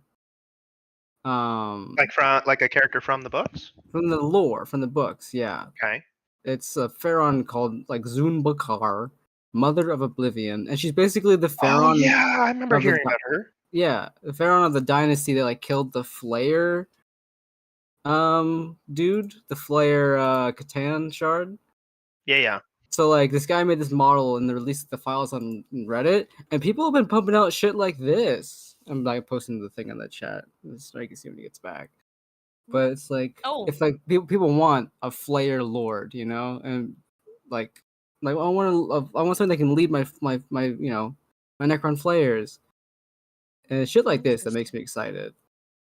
I'm not gonna lie. I would love That to is- have like a Necron, like a more female Necron Overlord or Pharaon kind of model that has like more of, I don't know, just like the Egyptian vibes, and just like more of a Yeah. flowing train, and maybe like I There's don't know if so they want much- to change the It's body just type slightly, they Thousand go for it. Suns. No, you take those boys out your mouth. We're talking about my Necron. No, I really like this model. I like the accents of like the train and everything there. That's Yeah. really cool, actually. That's Ryan's really Like well I done. feel like if they just it could be really subtle and work really well. Yeah, Yeah. they could totally do it amazingly. And people would come up with, oh, this is the stat sheet I would use, and people would like printing this model and like asking to bring it to games, and it's like, oh, that's cool. Yeah. That is sweet. I think it looks really cool. Yeah, I they think did a it really good job. fits. It doesn't look out of place. No, I think so too. And again, like, it's not done weirdly. Like it's clearly feminine, but it's not But like it's also Yeah. clearly Necron too. yes, yeah, it's not like there's big metal boobs on It's her. like, or okay, well, you know something. that is it the Nightmare Before Christmas? I've never actually seen it, but it's like with the skeleton people who are what is that? And it's like the female skeleton ladies still got these giant jungles on her still. And it just doesn't make sense. Like if you're an emaciated mummy, why would you have Sally- boobs? That'd be like No, the she's first not. thing to go. Sally's like a doll, right? She's like Yeah, she was something. made that way. I've never Yeah, seen yeah. that movie. How have you No. never seen this movie? I know it's been out for ages Because and I've it's never in seen it. creepy, Mark, and it would keep me awake Yes. at night. I Yeah, can't if I- handle movies like What? that. It's a Just Tim giving away a bit of my Burton- age, it probably came out when I was only a little younger, bit creepy. and You it guys- was creepy for me to watch at that age. You guys just gotta get some good television, Come It's on. true, it's true. I grew Oh, up on my dear. parents' library of DVDs. You got Three Stooges, we got Monty Python, you got Rat Race. Oh, yeah. Oh yeah, you got those, huh? You got Oh, yeah. those, but not the other one. Not the other ones. Okay. I can't believe this. I was about to say, like, Ryan, you better get to watch it, but you're just as bad. I am. What's Cal doing? Oh Does he god. see something Well. there? Being a silly little man Speaking and of whining. silly little men, why is Pilch not here yet? I know, Was he right? supposed to be joining us? He's Yeah. supposed to be here like half an hour ago. Oof. He said he But- might be late from work, I Yeah. think. Oh, I don't feel like cleaning up that spilled coffee right now. Wait, it's still there? Oh, I was late to getting onto the podcast, and I the cup of coffee grounds, because Yeah. I have like Oh, the okay. reusable one that I put into my Keurig. Sometimes the top the lid pops off of it halfway through brewing my cup, and it Oh. sprays coffee grounds and hot water everywhere. It's like explodes. So that happened 2 times in a row because I'm like, okay, first time not so bad. I'll just like rescoop it, rebrew it, and it'll be fine because that normally works. The second time was even worse, and I got really upset, so Oh I my ended god. up making myself a pour over coffee instead. There's just So- grounds everywhere. It's just coffee grounds on our counter right now in the kitchen. Oh, I'm so it'll get sorry. cleaned up. It will, because that kind of mess like bothers me so much. But I was late. I was already late, and I didn't want to keep you guys. So Well, that's very kind of you. Thank you. yeah, Oh my god. I needed to just walk away, or else I would have gotten too upset. Maybe I have a problem. Maybe it's the coffee. Oh god. Wait, what the hell? Didn't they just cancel this? Sorry, I'm just reading a news article about this Netflix show. What But- show? It's like, I think it was 2 years ago they announced Netflix is working on a show for Magic the Gathering. Oh, I think I heard about that. Yeah, right? It's like, Yeah. and then there's been no news for so long, and then they announced like a month or two ago that they're canceling it. Project's What? canceled. Shoot, that's Netflix just posted on Twitter that they're now in production for the Magic the Gathering animated series. Oh, What?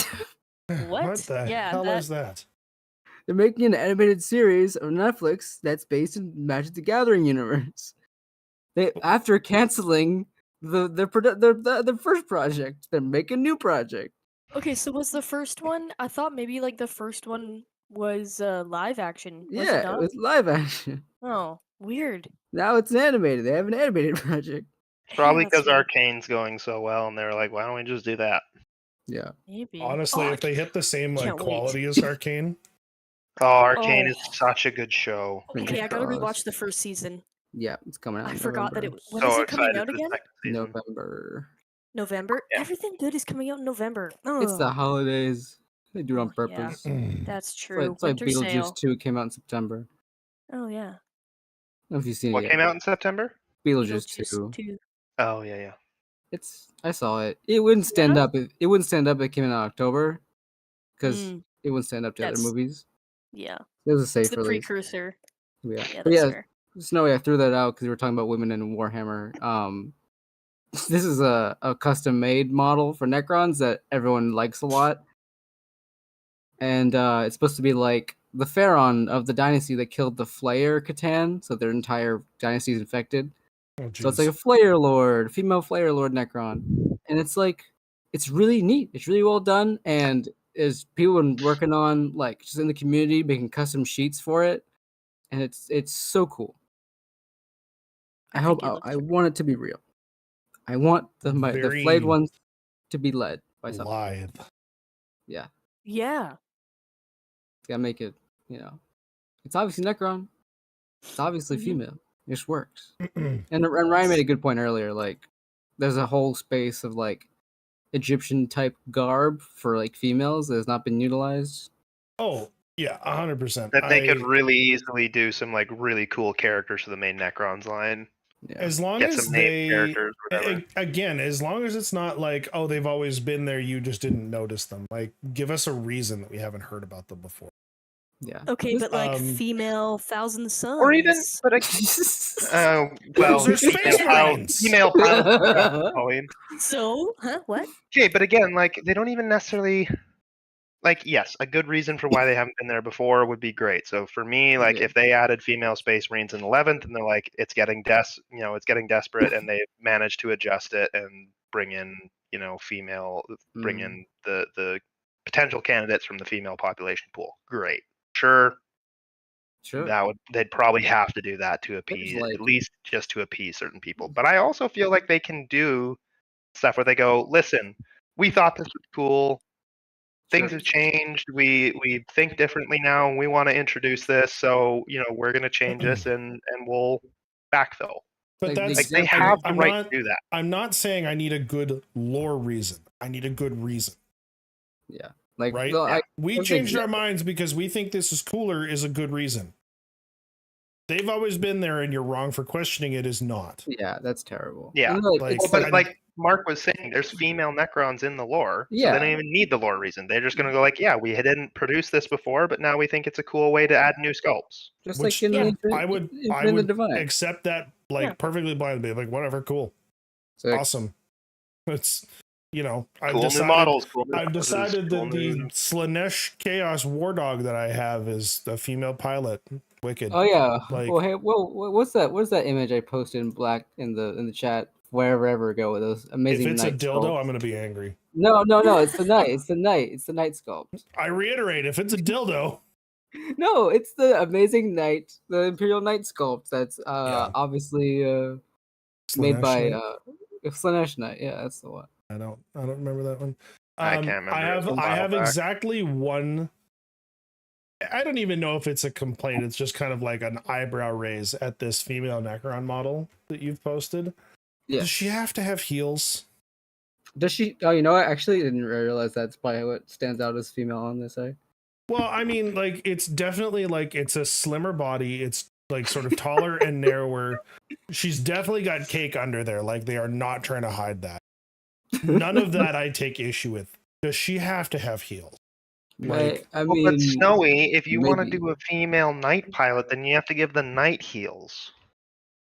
it's got heels. They're talents. Clearly, they gotta have heels, man. I They just like then- it's. You know what I it's think one the of those- funniest thing it's- is? One of my favorite things about like people's arguments against like heals in fantasy and armor and stuff is like, okay, go back into history and find me a suit of knight armor that didn't have heals. Yeah, but They knights ride literally invented horses. heals for knights to stay on their horses better. But do Necrons ride horses? No, I'm not making the neck. I'm just saying heals on armor isn't. Okay. There's a historical precedent, and it's mostly for dudes. So Yeah. To tag in with that, I forget what the actual name for them is, but the heels with the fucking needle points on the back that can be used as deadly weapons. Stilettos. Stilettos. Thank you. Do you know what those were originally made for? Spurs aren't, what are you talking about? Those aren't needle points. They're ninja throwing stars. Anyway. Anyways, stilettos in their original implementation were made for butchers. Oh, yes. Yeah. Because then they didn't I stick did to the not blood know on the that. floor. Because it's the smallest point of Interesting. contact. They must Very have had good knees. Wow. Good. Can you imagine their calves? Yeah. Butchers, calves and forearms. It's just the lower extremities. They're all about it. That Popeye would be was a butcher so in another life. hilarious. But they probably had like square toes, and that would be more comfortable. Oh, I guarantee you they were not fashionable in any way, shape, or form. But the general concept originally was. It's like what's the joke tweet that goes around the internet every few months about the invention of fishnets, where Dave fell into the fishing nets, and it's like, just me, or is Dave looking real sexy all of a sudden? Oh my goodness. Had them short shorts on for mobility in the boat. Exactly. Well, I mean, if you're fishing in a tropical climate. I'm looking too hard for this meme, aren't I? Mark, I didn't want to know that. Hey, where's Nate? Yeah. Where's Right. host? I don't know where Nate is. Hi. Before we get back onto topic, hello, AO. Not an open panel. Wow. Yeah, I'll give it up. It's fine. I mean, if you have questions, we can certainly address them. I'm not going to say no to that. But we're hanging out and recording our podcast. Yes. Yeah. I don't know where he's supposed to be here by now. Mm-hmm. Did I? I'm gonna send him a DM and then we can get back on topic. Sure. Which there was another episode of Tides that came out. I know you watched, Noe, but Yeah. I'm not sure where Ryan and Colleen have taken a look yet. Episode 3 was super fun and enraging in all the right ways. I know. But like, I feel like the problem with episode 3 is that you literally can't talk about it without spoiling it. Yeah. Well, like, you can mention what's in it. Like, the problem is anything after the first half, if you like discuss what makes the episode good, it's just all spoilers. Don't discuss that. Don't discuss that. Don't discuss that. Fucking, it's Ryan. It's guardsmen. There's guardsmen, and there's orcs on the big screen, and they do the orcs very well, including the world's most patient orc. Yes, there's a world. I have two complaints. For one, they're not nearly hyped enough. Two, they literally all have the exact same teeth.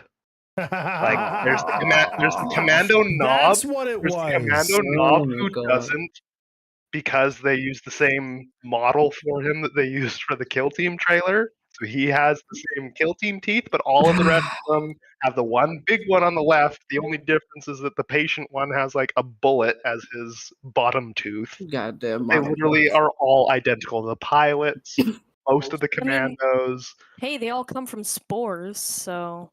I love that complaint because I had not noticed, but as soon as you said it, I was like, God damn it. Now it's the only thing I can remember. Literally, that's like it was fantastic to see them, and I was so mad because I'm like, come on, these are orcs. Teeth are literally central to their culture, and you couldn't bother to animate like 2 or 3 sets. Oh, that reminds me. I wanted to talk about another lore heresy, possibly, that is committed in episode 2 of the Tides. Okay. Yes. Okay. First, hi Nate, nice of you to join us. Nate, here.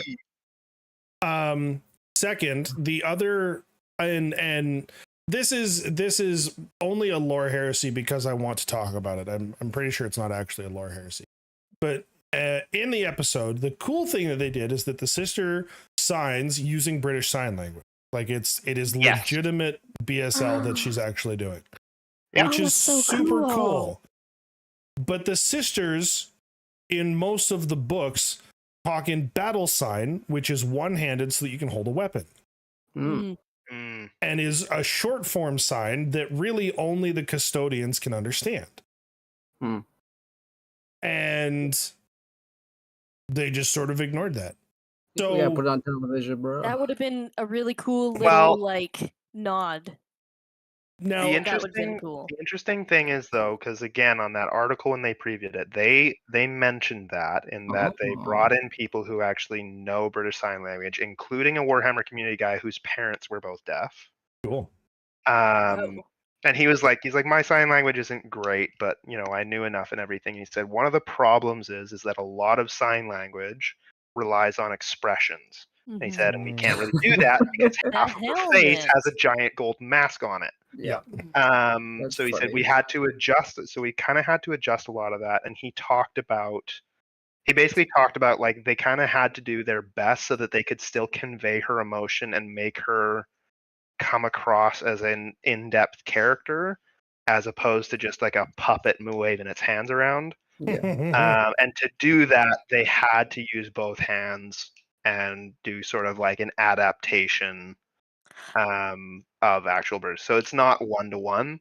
And I think they addressed like, yeah, we get they usually use one hand in the books and everything, but for this, you know, we needed to be able to give her screen presence. So what you're telling me is they handled battle sign better than they handled a female custodian. This is what I'm hearing. We've already put it to rest. Put it away. Put it away. No, the horse isn't dead. Give me back my mat. It's not dead. No. Beats it with its own leg. Okay. We want to retain viewership. Oh, anyways, yeah. No, that was the only thing that I had a moment where I was like, well, that's not right, and I was like, no, this is cooler. I was gonna, maybe not quite accurate, but I think the reasoning for it made a lot of sense. It's and just like it's right that it is hard to do, like even with both hands, it was hard. It would have been a hard job to really give her presence that way. She's a null. She has no presence.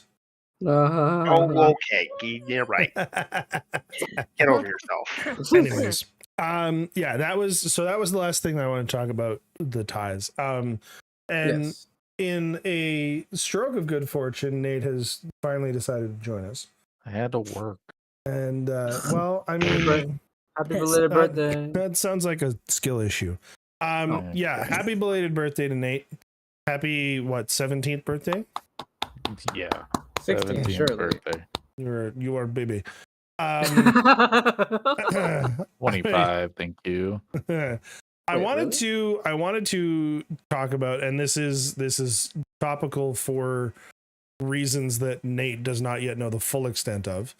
I wanted to talk about starting out building and painting models and sort of not just the leaps and bounds that GW has made and the accessibility side of that in the hobby, but also just to sort of give some like basic tips and tricks and little things that from having built several thousand models in my lifetime I might know. So yeah, we talked about this last episode, and I talked about how my first Warhammer models, 40K or fantasy, was back when I was like 14. And I think you were younger. Was I younger than that? I feel like because I remember being like 6 years old and so I would have been like getting to like run around some spare Bretonian knights that you guys had when you were playing when you had lizardmen and Brandon had dwarves, and that I never had lizardmen. I had Skaven. No, you had lizardmen. You had a unit of Temple Guard because you loved. There was like a leader that you could put into it, and you could keep moving him back ranks. And Brandon hated it because he could never kill it. Yeah, considering how often you switch armies, it's no wonder you forgot. I did also. So the very first models I I'd argue with you if you're wrong. The very first models I ever got though were Skaven, because they were Skaven the Rat Guard, or whatever they were, the ones with the halberds. Storm Vermin. They weren't called Storm Vermin back then. They had a different name. But they were metal. I remember metal miniatures and having to get them out of the blister packs, and then they had like a slot on the bottom of the metal cast that fit into an open slot on the base, and you'd glue it into the base and they would just sit there. Nice. And then we got to plastic, and so when I came back to 40k in 7th edition, most everything was plastic. And then I decided to do a nice thing for my youngest brother for his birthday and get him a warpsmith for his chaos army. And the warpsmith was fine cast. It was made out of resin. Yeah. I will never buy another resin model so long as I live, so help me God. Fuck that. I do have materials experience. So plastic models are consistent. With the plastic, particularly the extremely high quality plastic that Games Workshop uses in all of their molds and castings, it's rare. Like of all the sprues I've ever bought for all of the models I've ever owned, I think I have had one sprue that was a misinjection, and it was just like a lack of material. It wasn't like it came out the wrong shape or it bent or whatever. Resin actively fucking hates every modeler that's ever tried to use it and refuses to be the shape that it's supposed to be. And so in order to get that little piece of shit warpsmith with all of his fucking tentacles to snap together and fit, I used ungodly amounts of glue and heat guns and hair dryers, and you have to wash that shit because there's a release agent to get it out of the molds, but the release agent will prevent paint from sticking, and so you have to like take a toothbrush and wash all the pieces, but if there's little fucking tentacles, the tentacles break off while you're washing it. Just oh dear. Okay. Yeah, so you know that awesome like cable cape that he has? Uh-huh. Yeah, imagine that in resin. Oh, I know. That's not individual pieces, is it? It's 3 pieces. Oh my god. Yeah. Cape. Yeah, and they're all supposed to fit flush. You know how many of them fit flush when I was trying to build him? 0. None. Not fucking one. I still have a little pot of liquid green stuff that I bought for that warpsmith because I couldn't get the gaps to close properly. Didn't matter how much heat I blasted that shit with. Oh my god. So if you see the words fine cast anywhere on the models that you're buying, just go fucking 3D print one. It'll be better quality. Like, okay. Just don't do it. That being said, 3D printing will not anytime probably soon achieve the quality that you get from Games Workshop's plastic, because the ease that plastic models go together with is ridiculous, to the point where there are a number of kits, and I don't know if they're still doing this with because I buy big models that they physically won't do this with, but the number of push fit kits that they've got in Games Workshop's range, where it's straight up like, what glue? You don't need glue. It just push fits. Phenomenal. So good. Like, it takes away variety because you're kind of locked into what the push fit wants you to do. But for a lot of people, particularly coming into the hobby, I think it's a fantastic thing to do. Yeah, I think for new players, push fit is a really, really big win. I will say so. I'm not as big on the painting side. I struggle with the painting. Not that I don't know. I don't think I'm that bad at it. I just don't have the patience to be good at it. But I do love the modeling. I really, really love the modeling. To the point that, so when Snowy's talking about getting back into it in 7th edition, I was graduating high school, and my other brother Brandon was like, "Hey, like, I want to get you a graduation present and everything." And I had kind of been I'd been getting back a little bit into like looking at getting back into D&D, and we went out and we bought the Dark Vengeance box set. And then Chris found out, and he's like, "You guys are getting back into Warhammer? Oh, cool! I'll get back into Warhammer." And he ended up getting, an army 3 times the size of either of ours. Obviously. Obviously. I was the only one with disposable income at the time. This is true. This is true. Brandon was traveling the world doing with a lot of different things, and I was in school. But anyway, like I actually ended up building a lot of my brother Brandon's models because he was like, I don't really love the stock poses, but he didn't like the modeling side quite as much. So I was like, oh, I'll do it for you. And I would like file things down, and I got him all these like cool action poses that aren't normal. And I love doing that stuff. So for me, like a lot of the new sort of box locking, set pose stuff, I don't love as much because it makes it a lot harder to adjust. And at the same time, I think, talk again, like Chris is mentioning, for newer players who are new to, hobbying in general or modeling in general, I think it's a really great move so that you can get some new players to get some models put together really easily. They don't have to put quite as much time or effort into it, and they can get a good result and get on the table.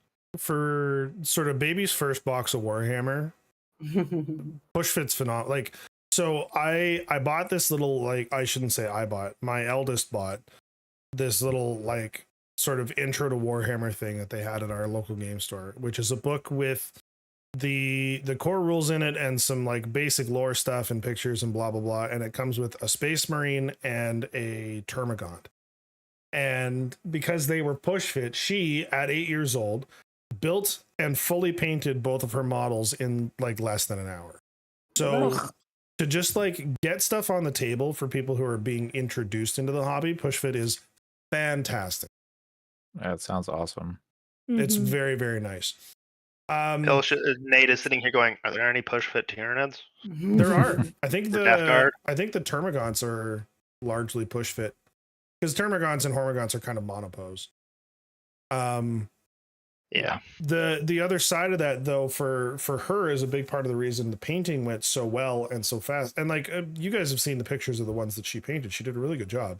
Yeah, great job. Contrast paints, man. Like Contrast paints. I know Limerick says that he can't make them work, and boy oh boy, I do not know where his major malfunction is when that comes up, because it literally is just, it's the easiest process in the world to get good looking model. And contrast paints was kind of the moment that I was like, okay, now I'll start telling people they should get into this hobby, because I painted with the acrylics before, and to get like proper looking colors, each color was like a 10-minute process. And I was like, I don't have the patience for this. But yeah, contrast has done wonders. So, like, for the push fit, is that I haven't actually heard of them really before this. Is that like you play Mechanicus? You don't need glue? Nope. Yeah, so you know how like want glue in some cases, but in-house example though. So you know my Sapphire Dragon up on there, how the wings just like clip in? Yeah. That's what push fit models are like. You can just like snap it into place. You can also therefore take it apart just as easily. Yes. Yep. Yeah. Okay, that would be so much nicer for painting, because there's models, AdMech models that I have sitting on a shelf that I'm staring at, that I have assembled to, have them sitting all nice. But now that I want to paint them, I wish I hadn't assembled them, because it'd be so much easier to paint them in individual pieces. And if there was push fit for everything, that would be so nice, because then you can assemble it and be like, okay, this is the general makeup I want it to look like, and then you can paint it and take apart, if you're a perfectionist like me, you could take apart every piece and paint it just how you want it, and then put it back together and be like, oh yeah, that does look good. Or oh no, I want to change this, and just take the head off and like change something. Like, yeah, that's like the models that I've got right now. Like I've got all the Space Marine models I've gotten, and I've got a Gravis Captain, a Tech Marine, and a bunch of Assault Intercessors that are sitting in anywhere from 2 to 4 pieces. Yeah. Because it's at subassembly. Yeah. And I don't want to fully assemble them, so I can get into all the nooks and crannies under the capes and behind armpits and all that stuff. Because for me, it's like, if it's not painted, I know no one else will know, but I will know. Oh, come on. That's a problem. You guys are crazy. Oh no. We Maybe a also Mark little don't. just- bit. We also don't paint Necrons, Mark. I was gonna say, Okay. Mark Okay, just you- rattle cans his whole model black. Okay, all right. I've recently assembled. Two Necron spiders, which famously have an interior that right. is. So you had to rattle can the lead belcher from like twice as far away after the black. Oh my Hmm. god. No. I am in the opposite camp. In the inside of each spider, there's like 20 like little Necron scarabs that are, gray. They're the fucking plastic that you can paint them, but once you do, you during sub-assembly, you immediately glue the thing closed and you never see them again. And I'm not going to put that work in. So I just left the interior gray. You literally can't see it. The model is fully enclosed.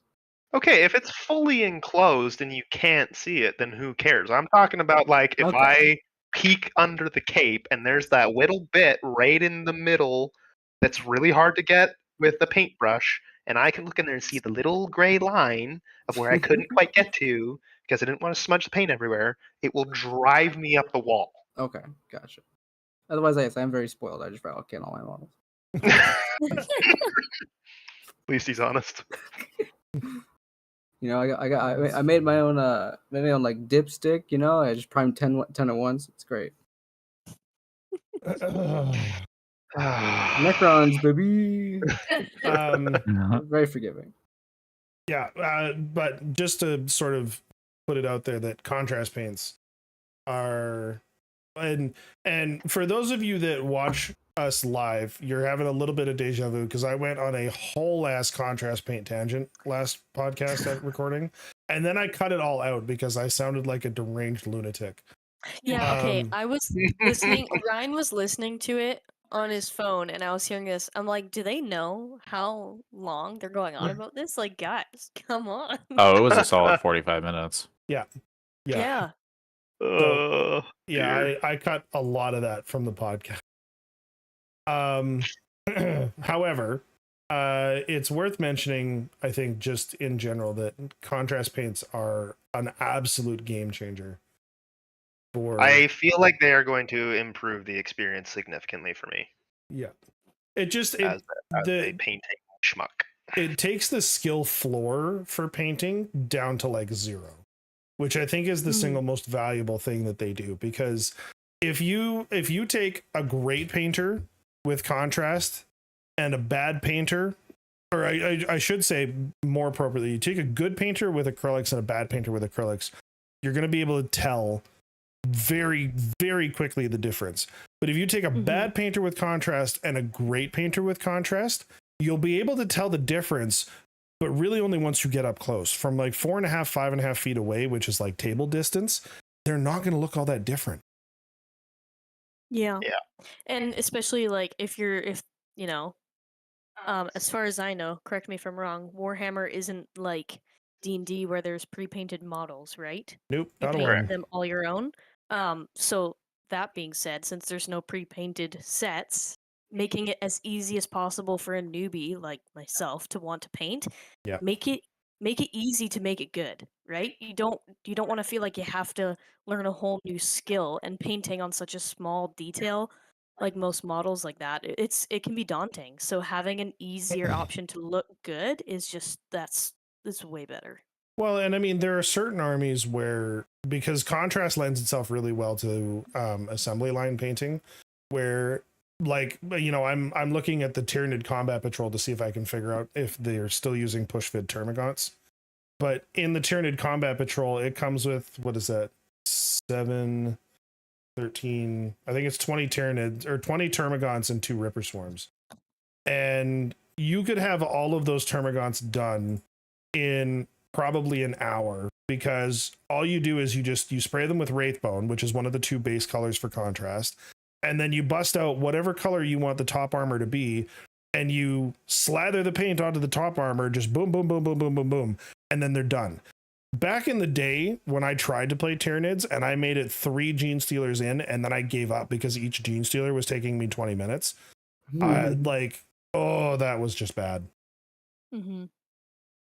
Yep. I can't tell. I'm looking at the pictures of the sprues for the Combat Patrol Tyranids on Games Workshop's website, and I really can't tell if they're still push fit or not. I They feel like might the be. ones in the Leviathan launch box were, but I'm not sure if the Combat Patrol ones will be. Well, I know that the infantry in the Leviathan box was, but like there was a Ballistus Dreadnought and a Psychophage in there. Were those push fit too? The Ballistus, I don't know. I honestly don't know. I didn't think they did any models that big in push fit. I would could be be wrong. surprised if they did, to be honest. But I mean, just also, from like looking at the layout of the sprues, the Termagants might still be push fit. could be. There's I don't so know. many that aren't. It's hard to say. The thing, but honestly, like I don't know. Maybe this is like being too nitpicky. I don't mind Tyranids being push fit because they're an insectoid, you know, bug alien mhm. swarm army, right? So like a lack of individuality even in the models makes sense. The thing that bothers me is like, and you know, that I'm kind of working around is like my assault intercessors. Each space marine is a very, you know, it's a very individual unit in person, whatever, however you want to say it. So having them all have like the exact same, having, you know, two of each exact same pose, like feels kind of bad. Yeah, no, that's entirely fair. You know, orcs even like that would be one where I think it makes sense to double up because you've got a unit, like if you get a unit of 20 or whatever, and you know there's two sets of 10 that look more or less the same. Like orcs are large enough, you're bound to get a bunch of them that look more or less the same. Whatever, like not as big of a deal. I just feel like there's certain armies, you know, Necrons. Yeah, Literally, most of them could be exactly the same, and it would make sense because they're basically soulless automatons that are mind enslaved to whoever their superior is. So if their superior is, you know, basically Pied Piper telling them to dance in the exact same way. What? Getting Mark Horny over here. What? What? Oh, but what's that? Oh, 10 unique poses for warrior. Oh, thank God. Yeah, I don't know. Technically, I you understand have like the business sense in it, but infinite unique poses for warriors because it's like the inverse of one. I don't know. They're supposed to use that's specific... a math joke for the, you know, one person in the audience that'll get that. So I found the push fit models. They have transitioned the starter sets that they sell to entirely push fit. Okay. So the starter set that's not the like introductory set, the middle one that comes with like a battle mat and some rulers and dice. It includes 38 push fit miniatures, 11 Space Marines, and 27 Tyranid. So they do have a push fit Wing Tyranid Prime, Psychophage, 3 Von Ryan's Leapers, 20 Termagants, and 2 Ripper Swarm. Oh, pretty good. A push fit Ripper Swarm. Was that one push? Yeah. Well, no, 2, because you got to snap the 2 halves together and then put them onto the base. Oh, okay. That's funny. Sidebar, episode 2 of the Tithes, those aren't all lictors. The first few that you would see in that battle are Von Ryan's Leapers. Yeah. I didn't realize that they look like tiny lictors. Yeah, that's basically what they are. They're lesser lictors. There's the 2 big ones that the custodian kills, where they're like clearly very large. Those are lictors. Yeah, the rest are leapers. But yeah, interesting. But yeah, push fits are kind of like not a newer thing, but kind of in the conscious culture of it, kind of newer. Like if you're looking to get your first, you know, dip your toes in, find a community, find your friends, ask about what you should start with, because there are some cool kits that are not push fit and are very frustrating to put together. Yeah, particularly the older sculpts. The newer the sculpt, the more likely it's going to be easy to build, even if it's not push fit, because they've done a really good job focusing on that to make the hobby more accessible. Like Necron death marks are all contact glue. It's terrible time to put together. Yeah. It's just, those are very old sculpt. There were some valid concerns because I remember when the first push fit kits were introduced, I think this was 8th edition. There was a lot of people that are like, is everything going to be just like mono pose, mono build? Like you get what comes in the box, you stick it together, and it's basically just, Lego for nerds. Not that it isn't already. And I'm kind of glad to see that GW recognized that it's a really good utility for new people to the hobby, but experienced hobbyists and people that, care a lot about what their army looks like are not going to love it. And they have not doubled down on push fit as like the quote unquote way of the future kind of thing. So I'm happy to see that is the case. Okay. Can I comment on so Uh-oh. I made an adjustment to my list here recently. One of the things is like I'd been taking as I kept sort of adjusting my list, I was like, okay, I got to keep in mind, because as has been mentioned, we're planning to go to the Las Vegas Open 2026. Mm-hmm. I got to keep in mind, like, I got to build this in a way that, is cost effective, right? So the less I have to buy kits that it will have like extra plastic, the better. Yeah. And so I kept not taking regular intercessors because they come in boxes of 10, and I only really had a use for a squad of 5. Then I realized that the assault intercessor box comes with a bazillion chain swords, and more than enough to equip a full squad of 10, plus another squad of 5 if I was to just buy them. Now, I'm also like I'm looking at the regular intercessor squads, and they are from like right when 8th edition and Primaris was launched. Yeah, they're the OGs. And the assault intercessors are much newer. So for one, assault intercessors have I can't remember the name for them, but basically like the hip plates. They have the hip plates on them. Right. And they also hilariously to me, there's a certain design feature, and I remember never thinking about this before until the lead up to Halo 4 was coming out. And I remember that they were talking about the redesign to Master Chief's armor, and they're like, well, one of the big things we looked at is the space nappy, the space diaper for the armor. And they said it looks stupid. We wanted to change it. We don't want the big green diaper. And so they changed that, right? And I think it is a hilarious thing that designers have to consider, where it's like, okay, like obviously we got to have protection there and armor, but how do we do that without it looking stupid? Yep. And in the assault intercessors and in the game Space Marine 2, and I know from like some of the trailers there was a lot of talk about just the big old Space Marine booty. Space Marines were? Yeah, just the roundest booties of all time. But that's the thing, is it makes sense. They basically have like a back plate, and then they've got just the suit underneath with like a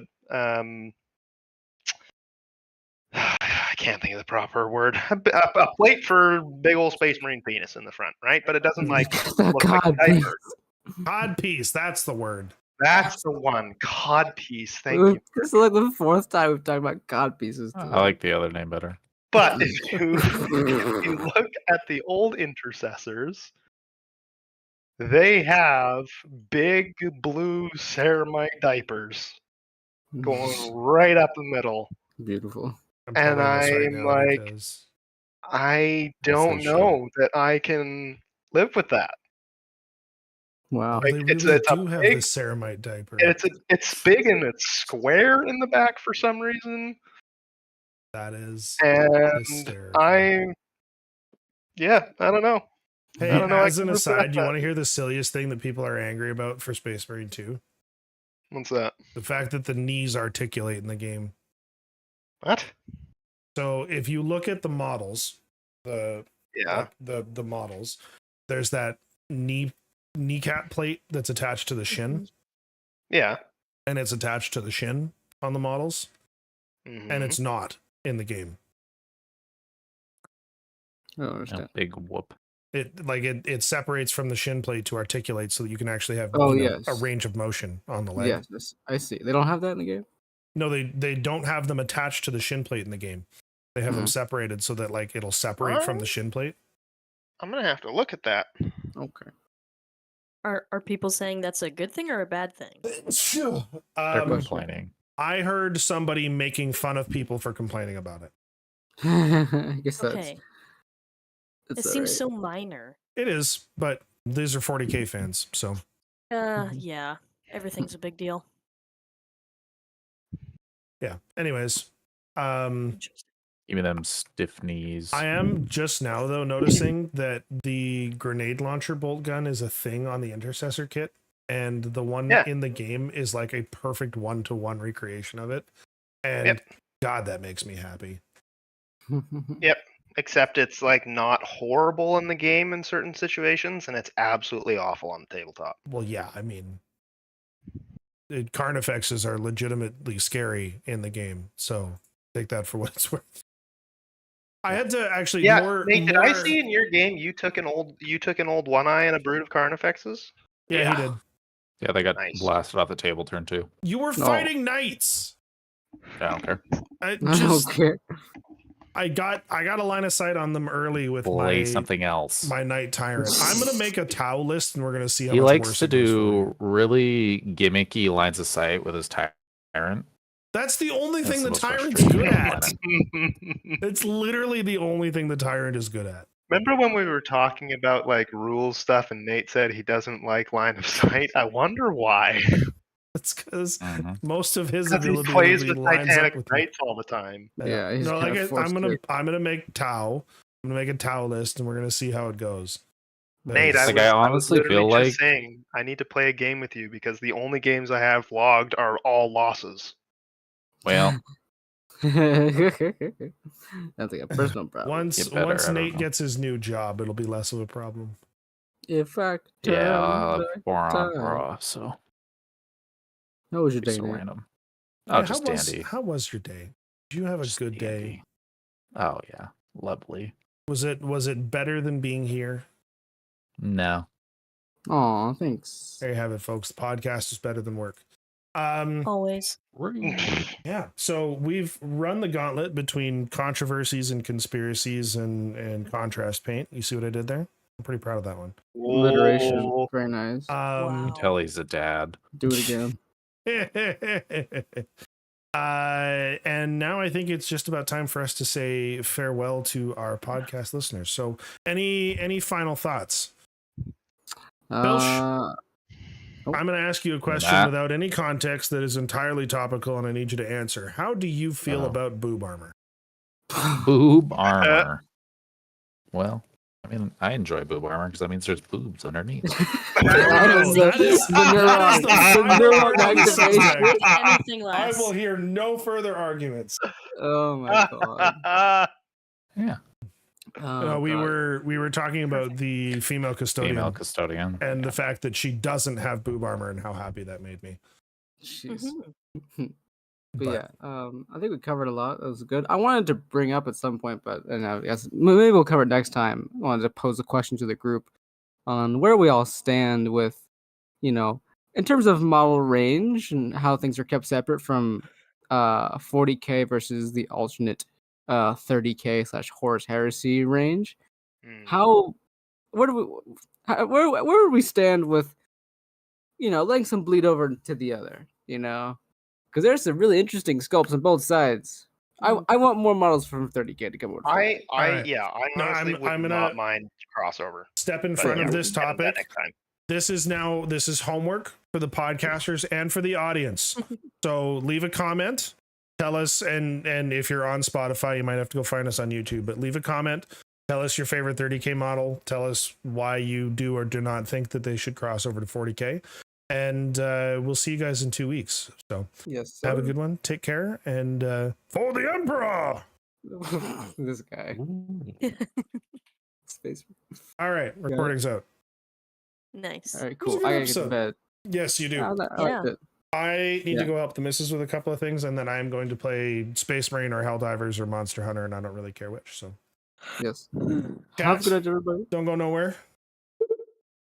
As we go into BRB.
And I'm hard muted. Okay. Hello, chat.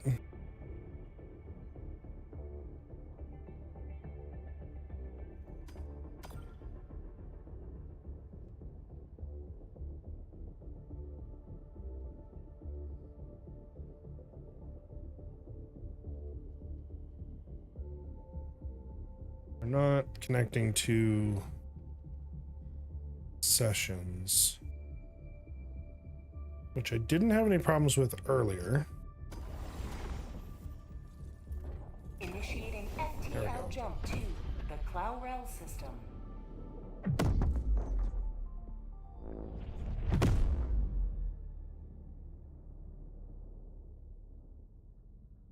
FTL jump successful. Mission coordinates locked. Hellpods primed. Oh.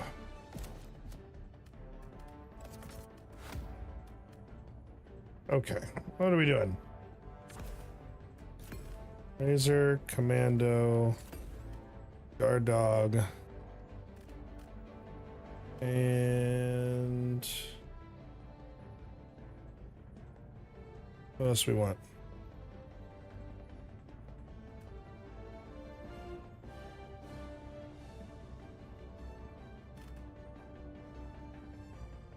We will take the rail cannon. Why not? Why not?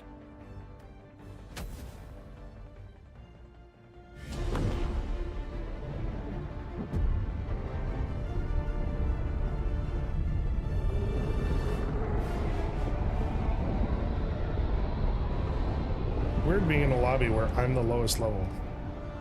That hasn't happened to me in a minute.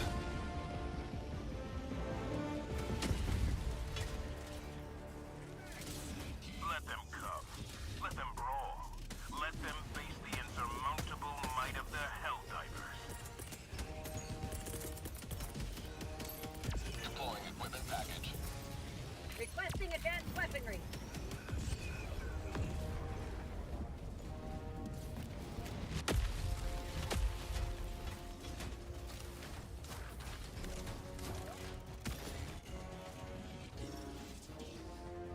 Activating jump pack.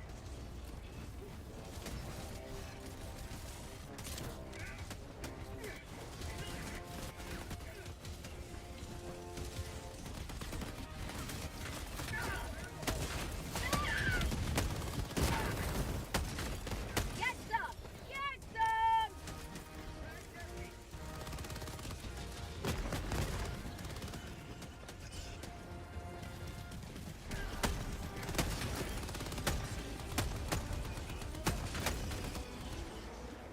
Mag's empty.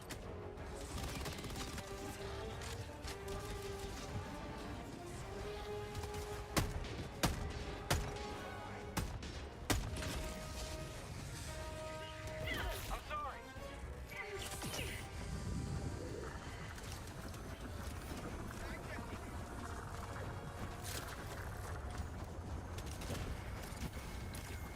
Outpost destroyed.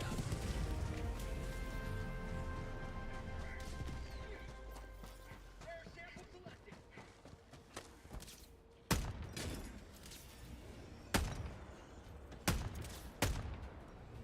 For prosperity! Here! Mag's empty.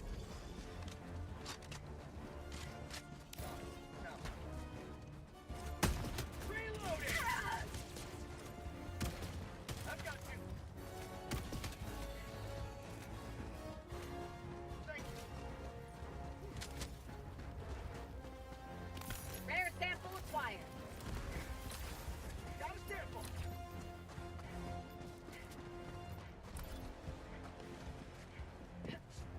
That didn't work. I was really hoping it would.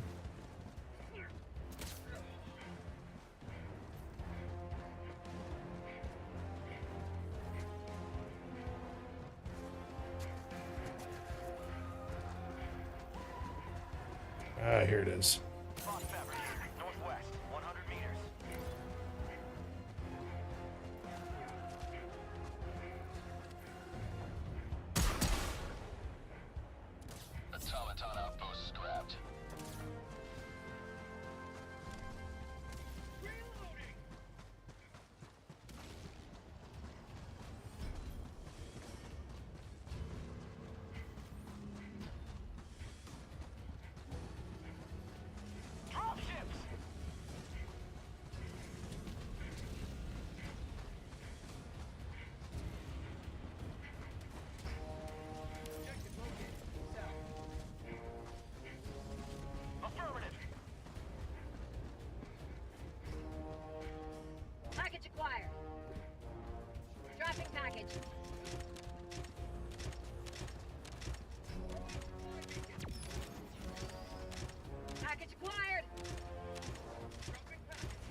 Okay, let's go see if we can find where this first geo survey is.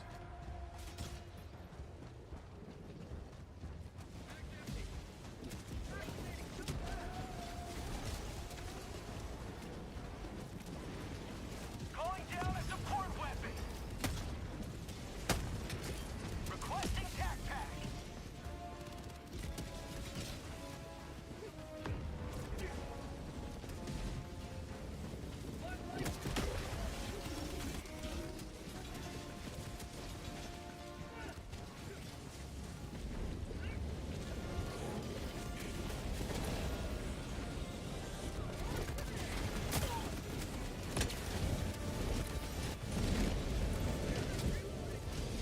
Requesting air support. Requesting orbital strike.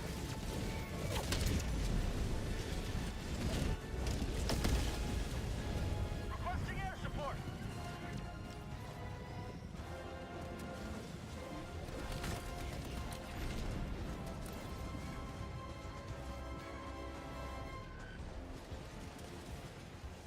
Looks like this could be it here.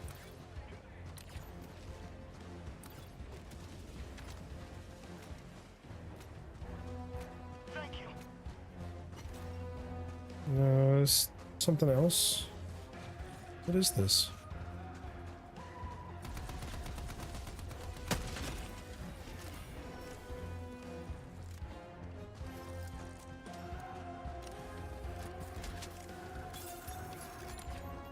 It's just a...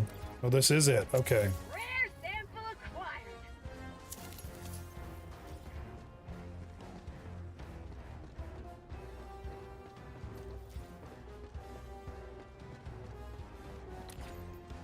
Objective critical stratagem available. Objective critical stratagem no longer available.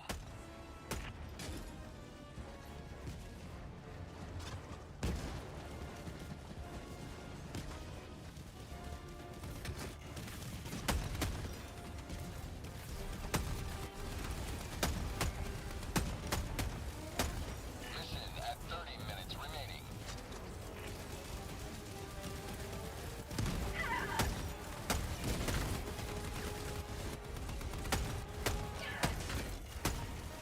That's called democracy.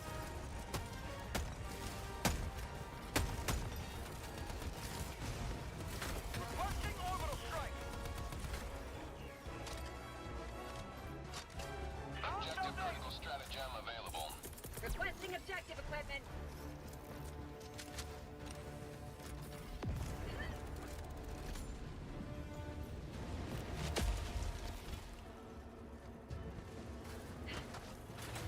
Calling down objective equipment. I'll handle the terminal.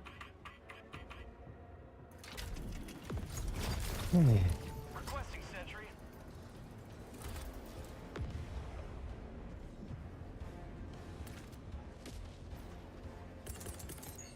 Dropship. Requesting orbital. Danger.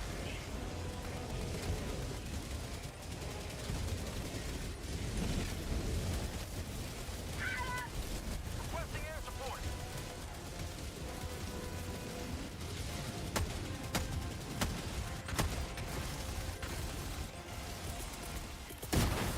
Calling down a support weapon. North, close.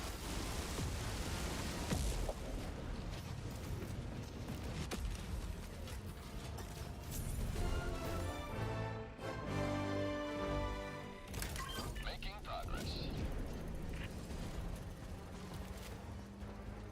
Danger, northeast. Requesting air support.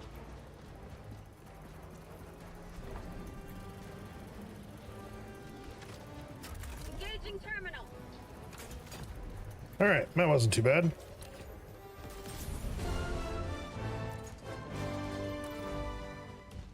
One step closer to mission completion. North, 200 meters.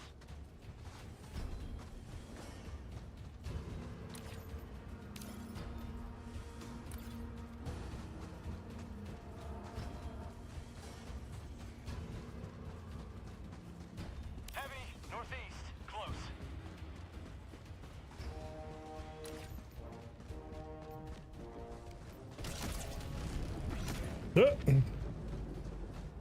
Nice. Calling in reinforcements. I'm sorry.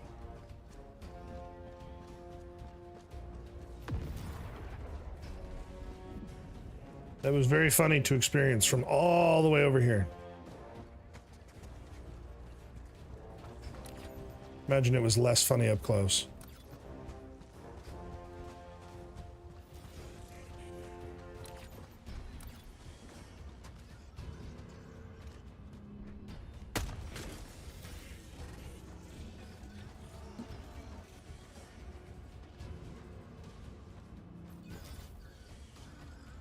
Tagging location.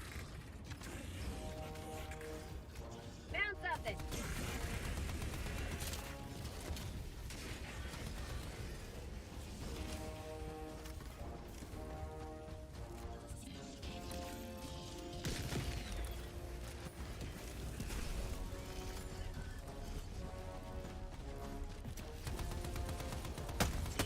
Bot outpost destroyed.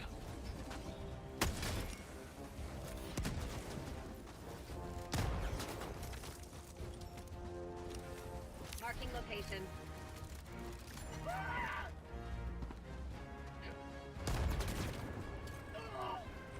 I've got this one.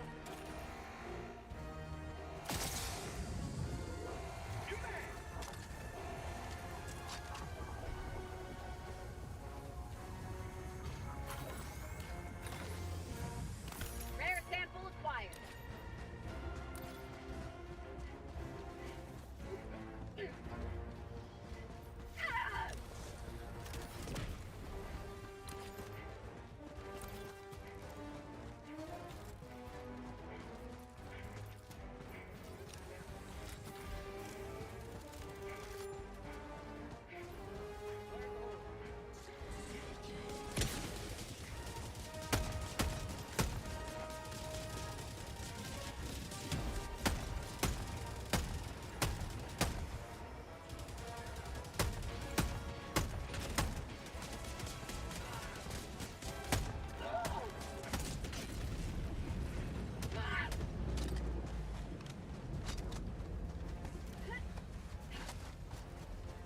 Drop ships.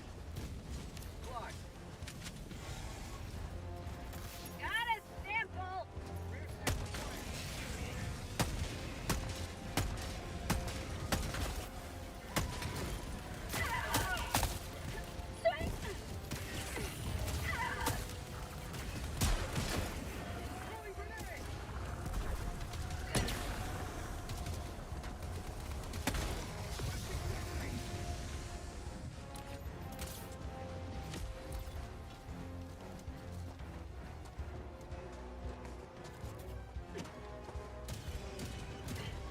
Oh, we're not gonna let me up there, are we?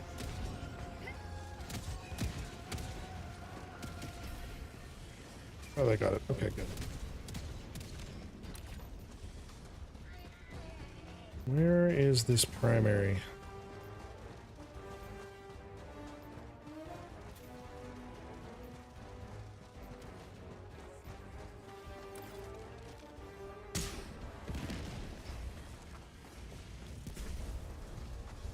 Calling in orbital strike.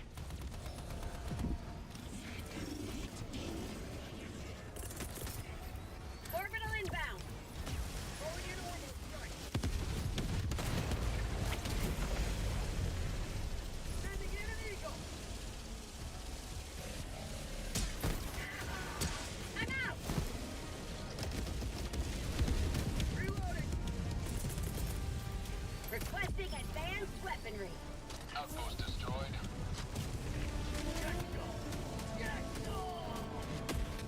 Tagging map. South. 200 meters.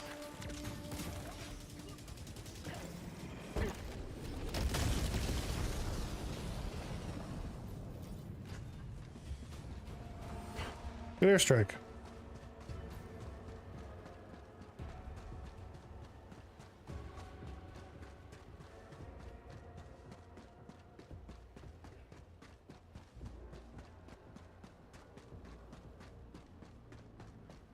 Samples? Bueller? Bot fabricator, south. 200 meters.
More super credits.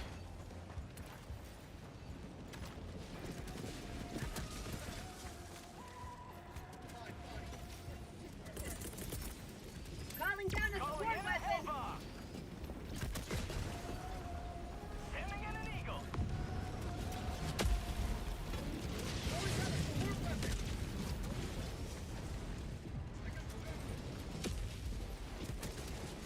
Hellbomb armed. Clear the area.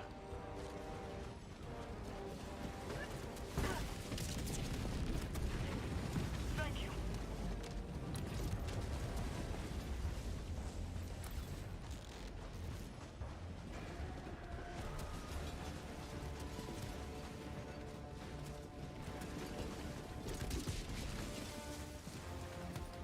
Calling in a hellbomb.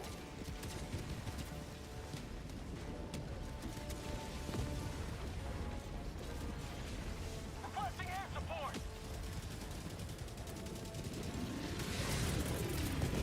Calling in orbital strike.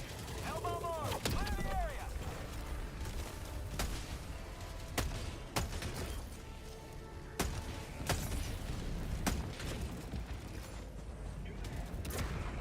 Making progress. Mission at 20 minutes remaining.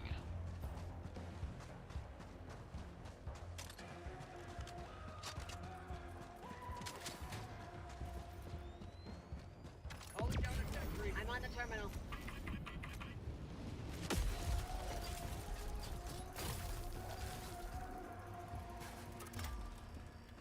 I'll handle the terminal.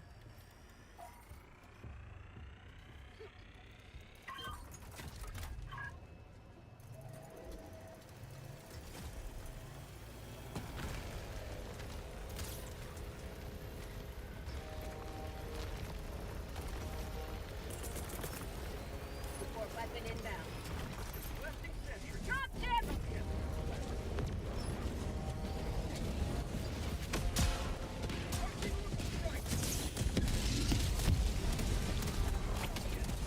I got the terminal.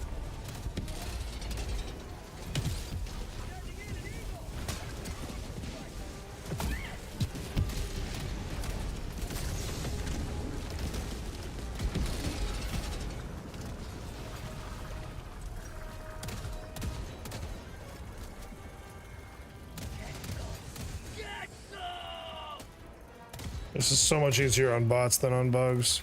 Engaging terminal.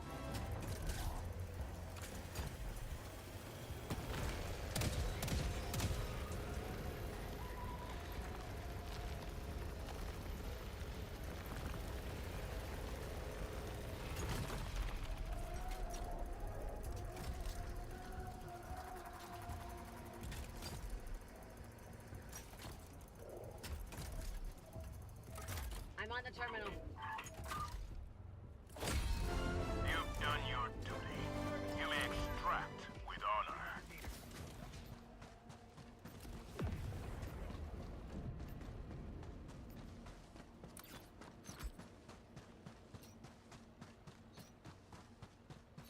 Thank you.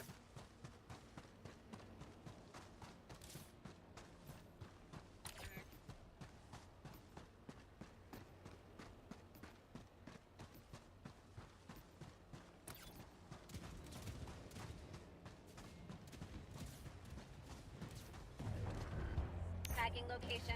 North. Cancel that. Objective located. North. Extraction is available.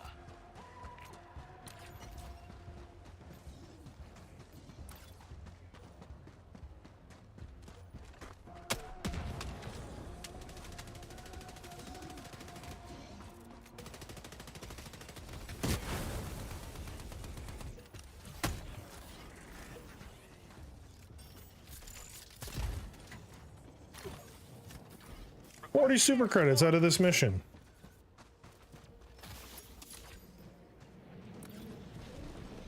Outpost destroyed.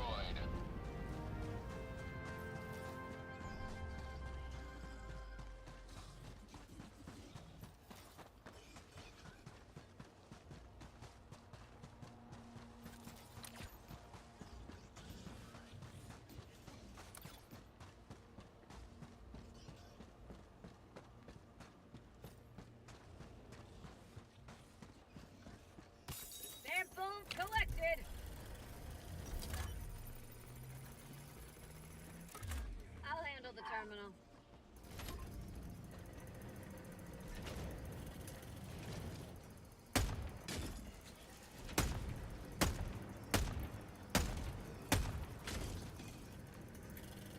Support weapon.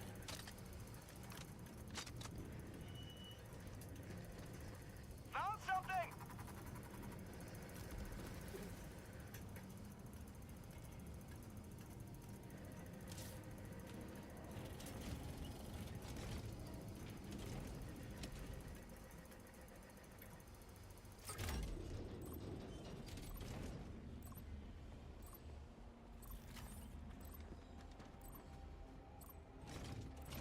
I'm on it.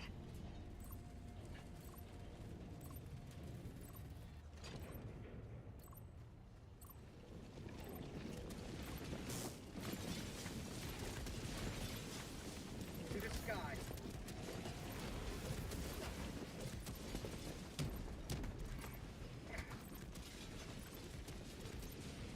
A little more, brother. I'm on it. I'm on the terminal. Mission map updated.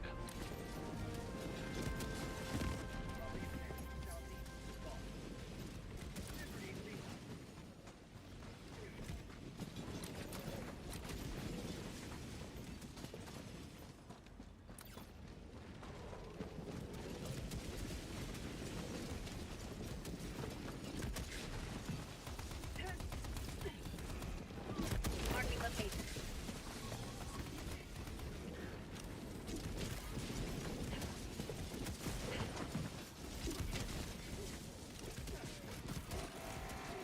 I've got this one. Supplies. Marking location. Supplies.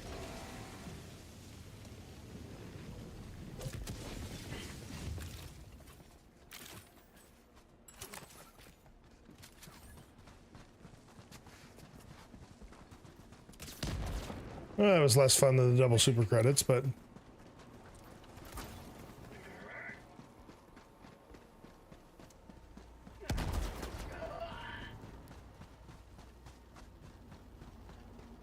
there's a sample here somewhere that we didn't grab.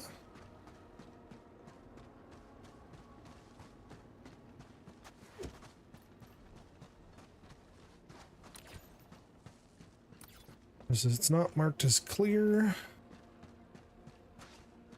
Oh, I wonder if it's over there. Extraction is available.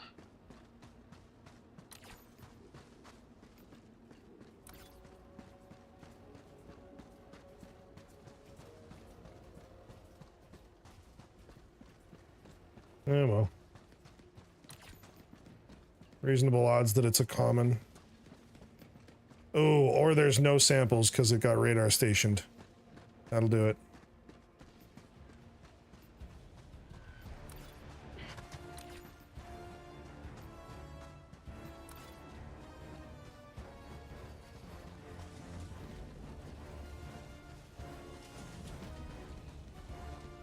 Calling down a sentry.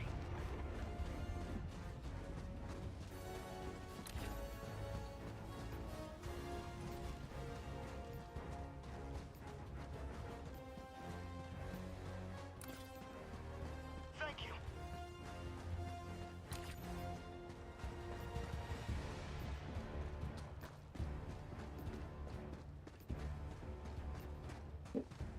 Calling in We've only got 12 minutes. I shouldn't be going a long way.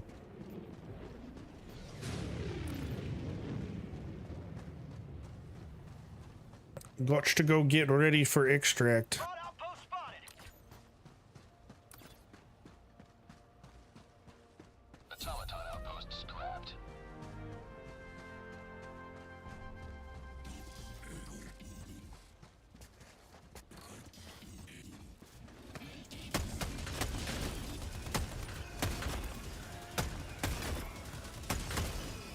Get some! Get some! Mag's empty.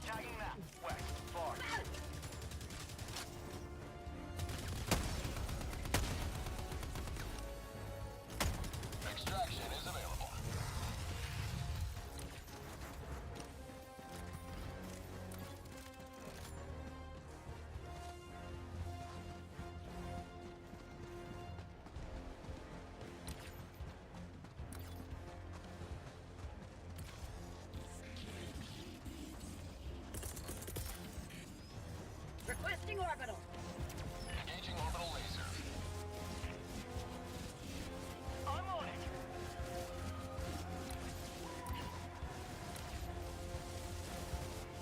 46, 50. Laser just racked up 50 kills. Enemy patrol, north.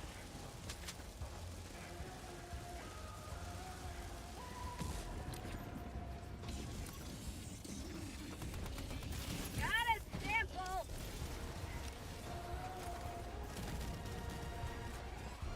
There is a rare sample here. Rare sample acquired. Drop ship.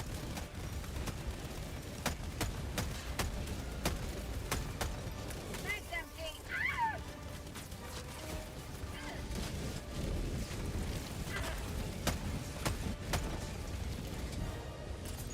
Mission at 10 minutes remaining.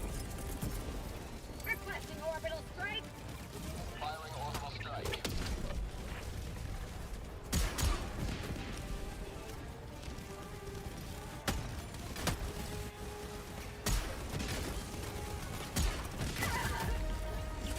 Not today.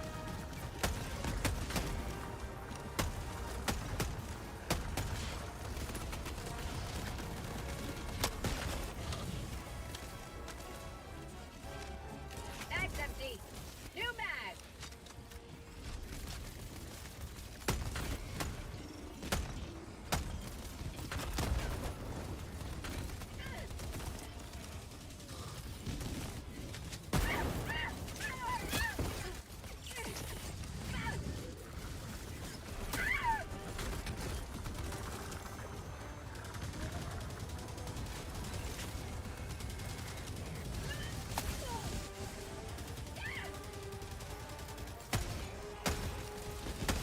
Sending in an eagle.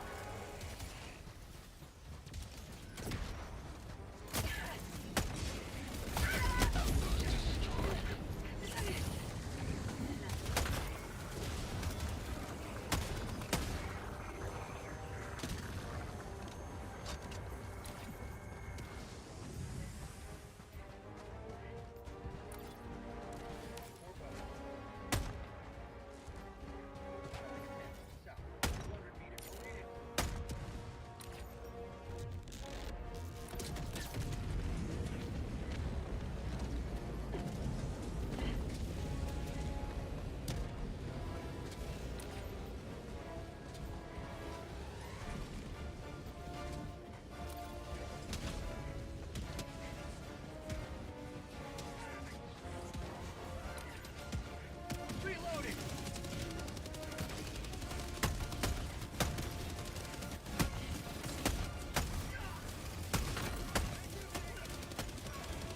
Have a taste of democracy.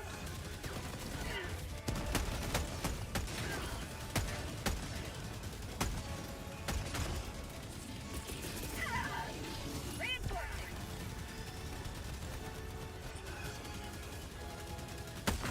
Request approved. Deploying reinforcements.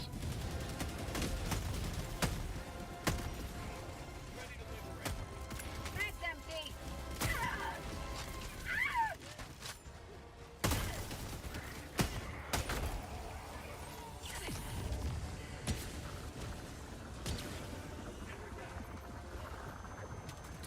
Oh, very much so in the official Jar 5 Dominator fan club.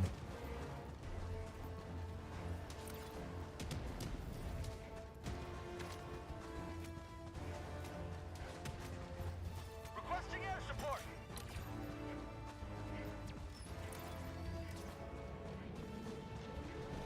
Automaton outpost destroyed.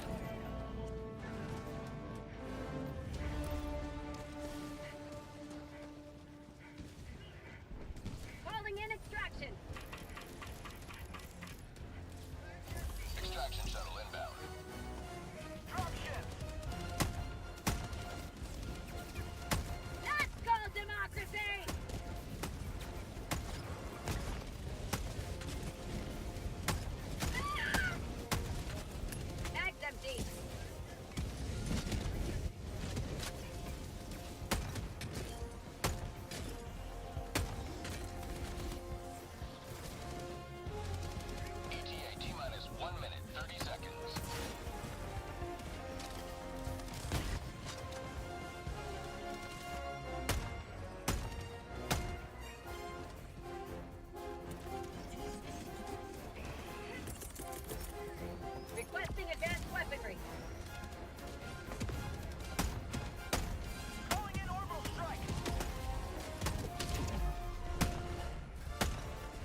Reinforcing.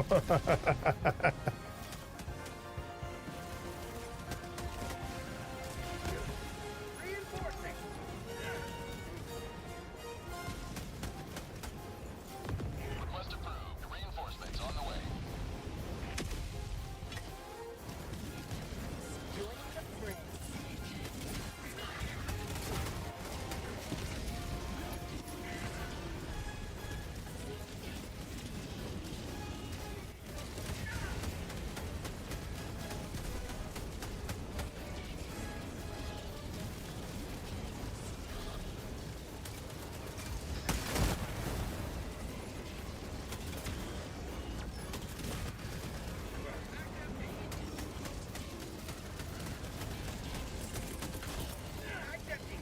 Calling down a support weapon. Objective located. Sending Falcon 1 preparing to depart. Shuttle launch in 20 seconds. Extraction complete. Pelican 1 beginning ascent.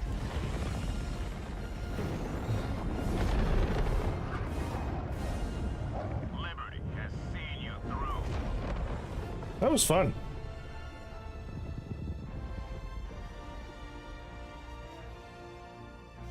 What were those?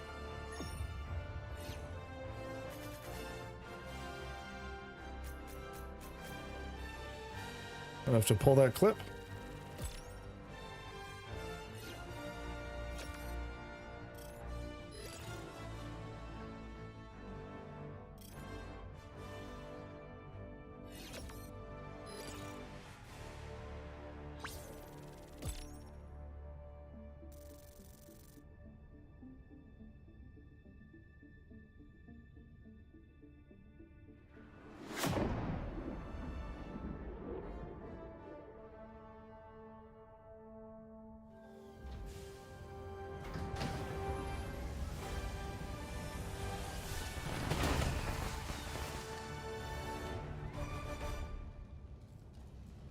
Just in time. Glad you made it out of there. Fellow guitar soloer. Helldiver, glad to have you on board. How close am I?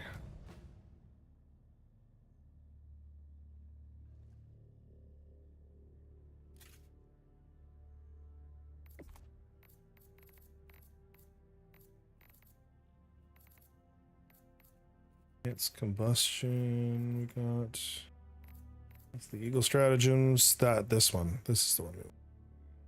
29 more. We're so close. Your fellow Helldivers rage against the enemy's tyranny. Join them.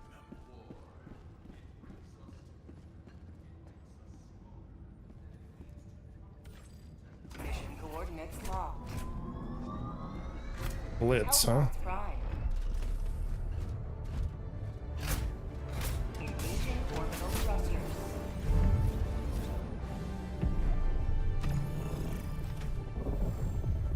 Orbit synchronized.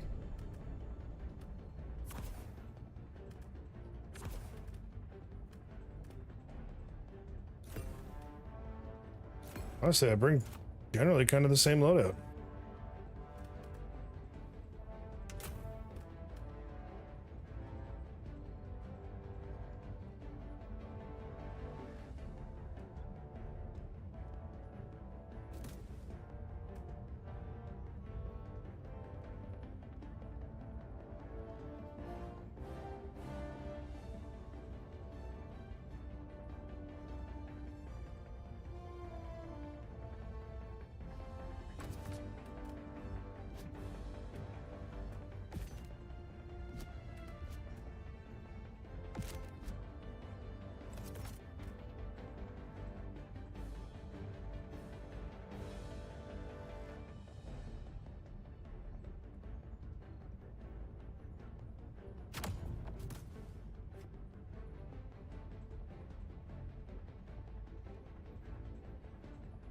Launch initiated.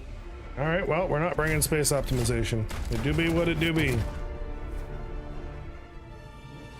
I would have preferred space optimization over limb health, but you know.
Hey, Wonder, how much? What's up with you?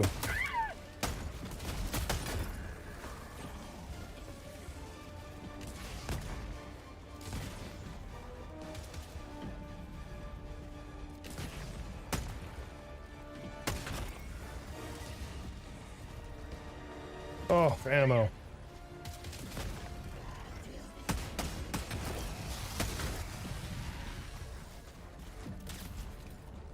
Oh, hello. Cool, Vi John. Yeah. I'm in a group with randoms right now, but I was watching on YouTube and I was incredibly surprised to see you in randoms. I got the terminal. I thought you didn't like being in randoms, so. Have kind of gotten over my annoyance with randoms recently between this game and Monster Hunter, and discovered that I prefer playing with people so strongly that I will tolerate randoms. Wow. I am very happy you stream on YouTube as well as Twitch now, because if I only have my phone, YouTube is 10 times easier to watch through. YouTube is better for watching, Twitch is better for chatting. That is the rule, which is now why I'm doing both. They serve different needs. You have any room in your randoms right now? No, we don't, but I'll finish this one and get out of here.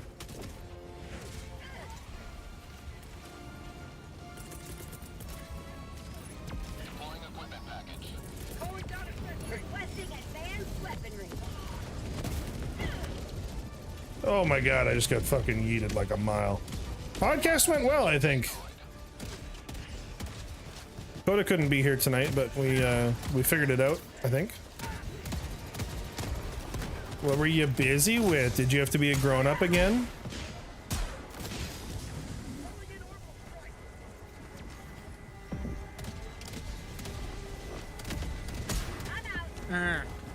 Being a grown-up. Handyman stuff. I got you. Yeah, being a grown-up. Yep.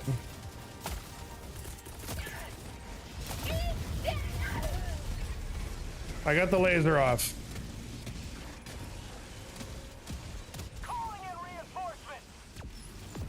Fixing the fence, refinishing the cabinets. Gross.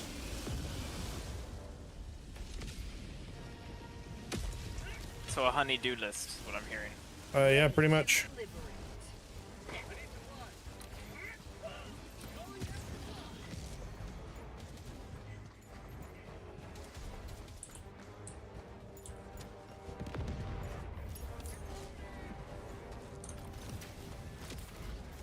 Did we finish a major order? No. Not yet. Or just have more medals than I expected to have, that's all. Weird. Indeed. Oh, that finished the... E113 verdict is now be unlocked. You're the best, not the grenade pistol in the game. Yeah. Although I'm running with a dude tonight that has the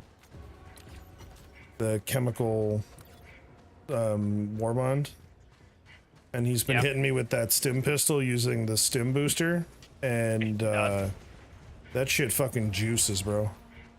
So I don't know if you've seen any videos of the actual like poison gas weapons. Yeah, I've heard that the gas sprayer is kind of doo-doo. The the backpack buddy is pretty good. Backpack buddy's really good because he can kind of just prevent chargers from charging you. Yeah, because he just locks all that shit down. Oh, I'm reloading. Still off of think one the shot. laser Bosco would be superior. Laser Bosco's super good on bugs, and Gun Bosco, honestly, is kind of slapping on bots. I'm waiting for Rocket Bosco. Oh my god, can you imagine? It's the equivalent of what the Rocket The problem Shredders used to be. is, like, Bosco's target selection is kind of ass.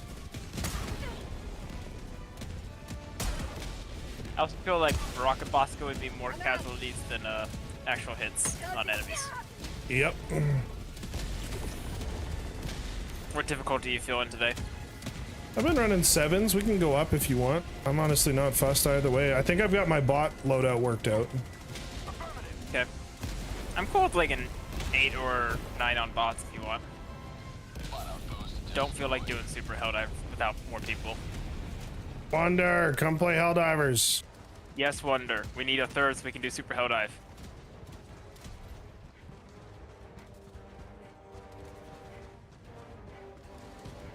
I'm not gonna lie, I actually had a decent amount of fun with the super Helldives we did. They're a lot of fun with people. I find that's kind of my caveat.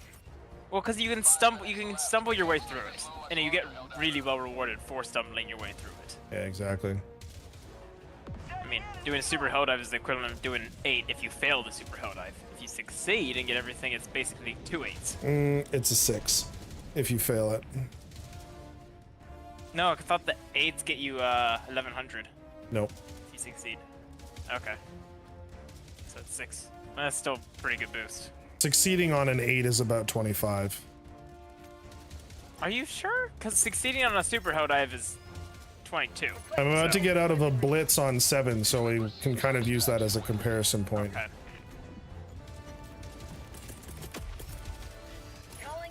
So I thought the max you get on 8 was 16, I believe.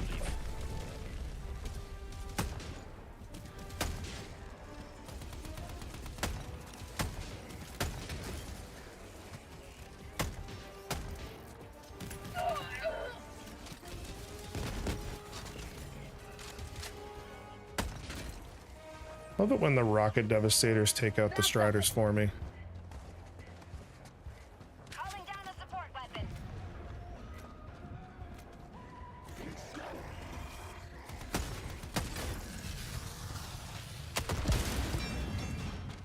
Ooh. Super credits. Well, now this was worth all the effort. I'm up like 60 super credits tonight. Maybe they did revert the super credit spawn rate. I don't know. I feel like I am being rewarded for exploring, so If I get 170 more, I can buy chemical agents. I think I need like 500 still, but at this pace, Not gonna lie, the mustard hell pod pattern looks really fucking nice. I don't like it.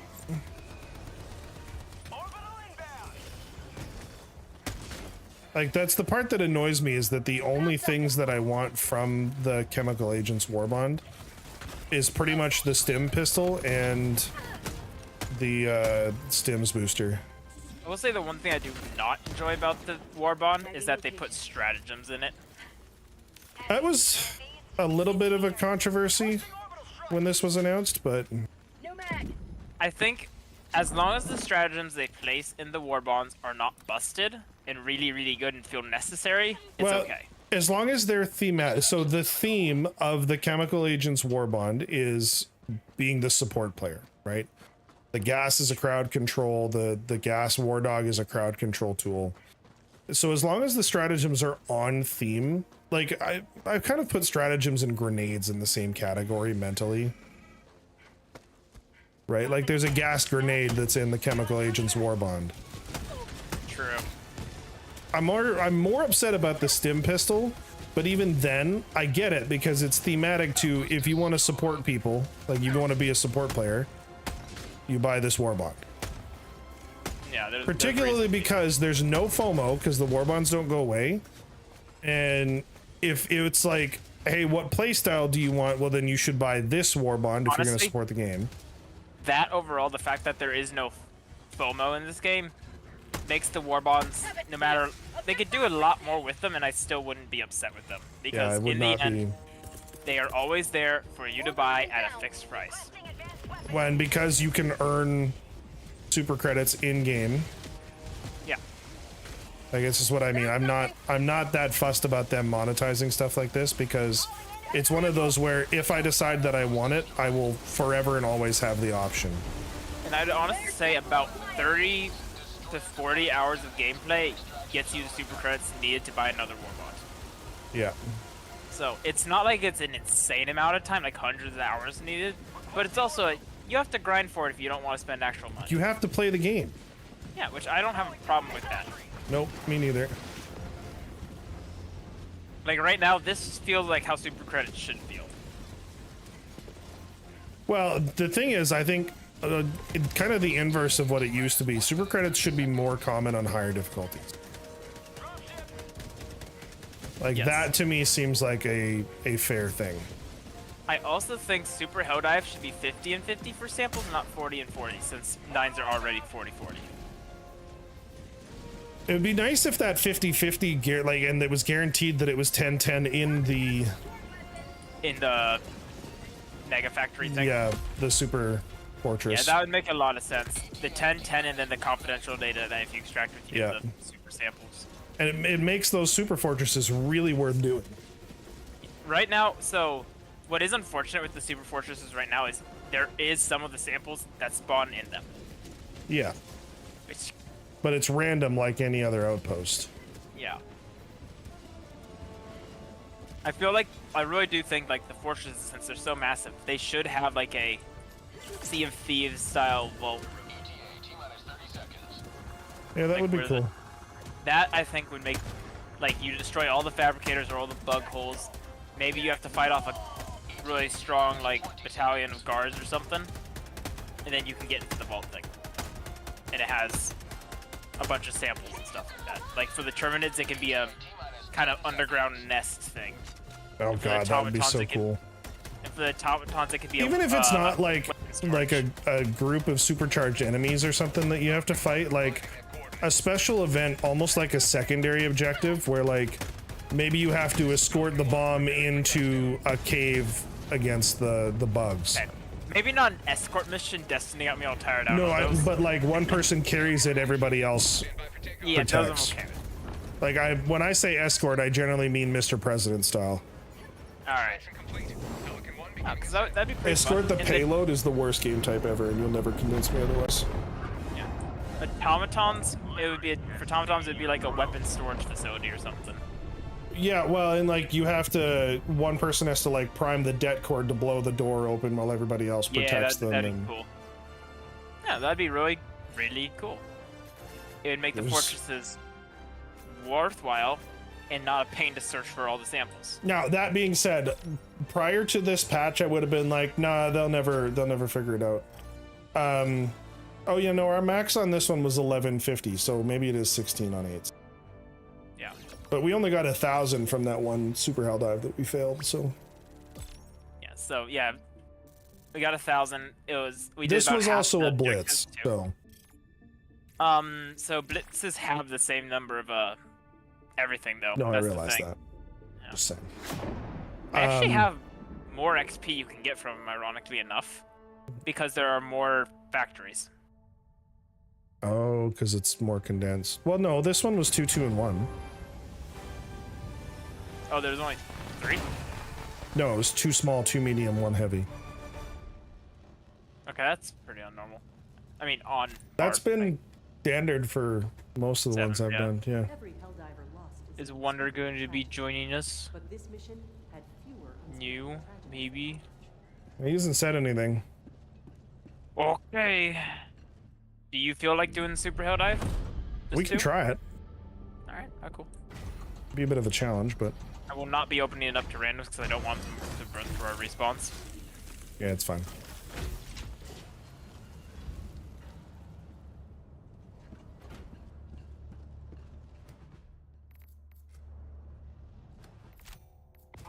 Oh, were you trying to join on me? I am. No, I'm trying to join on you. No! This could be interesting.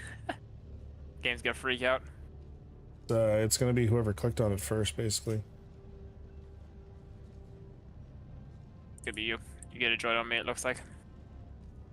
I'm kind of sad about the connection active error. Helldivers right now. Ooh.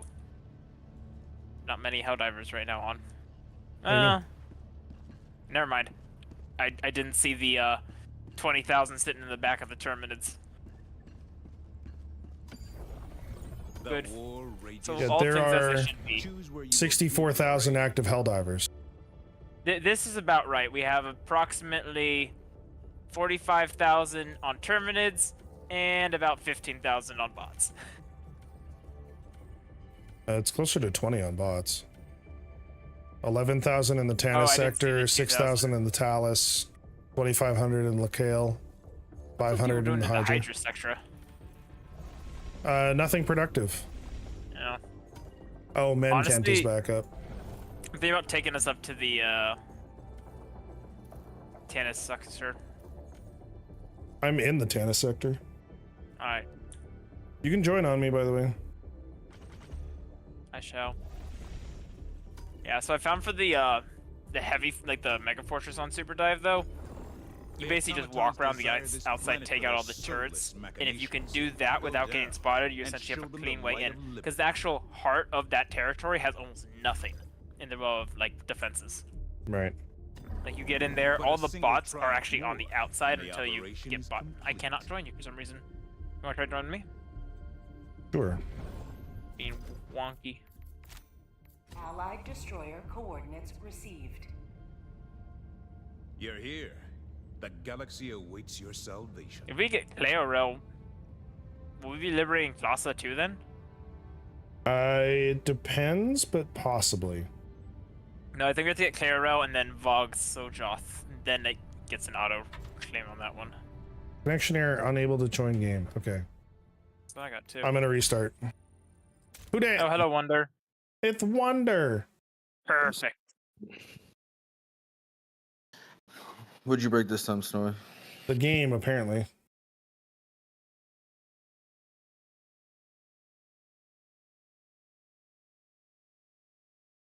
Kill enemies using the 120. Okay, game. Yeah, I haven't even been working on it. I'm also restarting mine.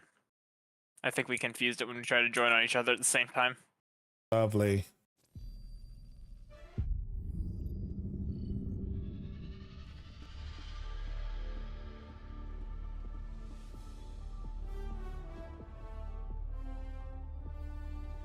Hey, you know what's super dope and also terrifying at the same time? What? Electricity. Yeah.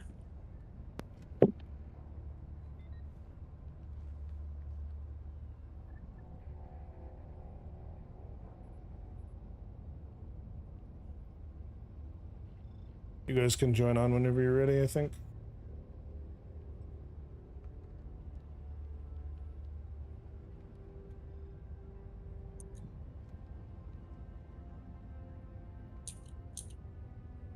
Our hope.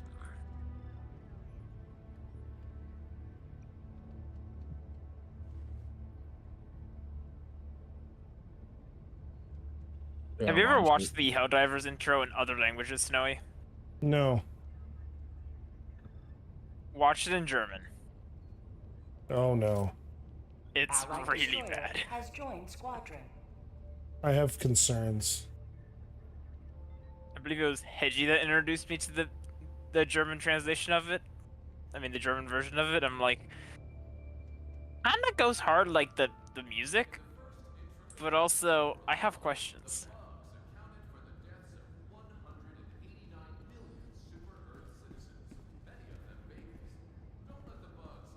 Don't let the bugs kill babies. Fight the good fight.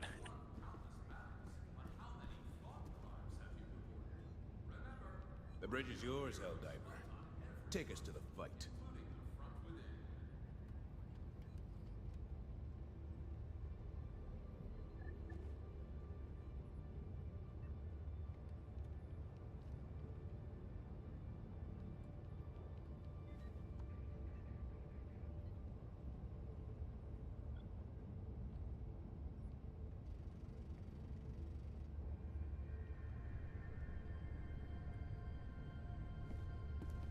You gonna select a mission, Snowy? They're gonna use that exact same voice guy to do propaganda if the Nazis ever take over in Germany again. Oh, 100%. Like, That's the exact kind of like thought I was having. Like, that seems very much like a propaganda video for the Nazis. dear God. Well, it doesn't help that the guy on Super Earth, General Bosch, is blonde hair, blue eyes. Oh, that's very much an intentional nod to actual fascism. One enemy corpse at a time.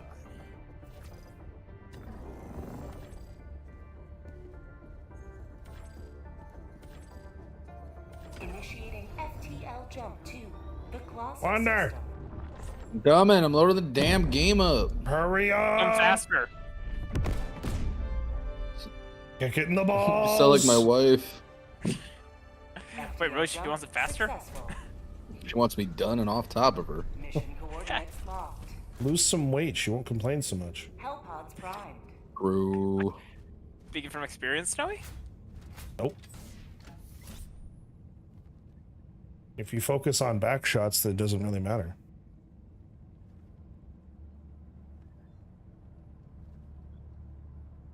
Really? Not one comment. God damn it. Nope. I was ignoring that. I don't need that to be followed by an awkward silence from you two. I knew Yes, you exactly what you didn't need, and I decided you needed it. Is Snowy sad? No, Snowy's grumpy. Aw, you have a cute little 23. He's adorable. He's also gonna Dude, I die haven't a played lot. this. Super citizen. He's gonna die. He's gonna have a fun time. Be right back. Not a lot.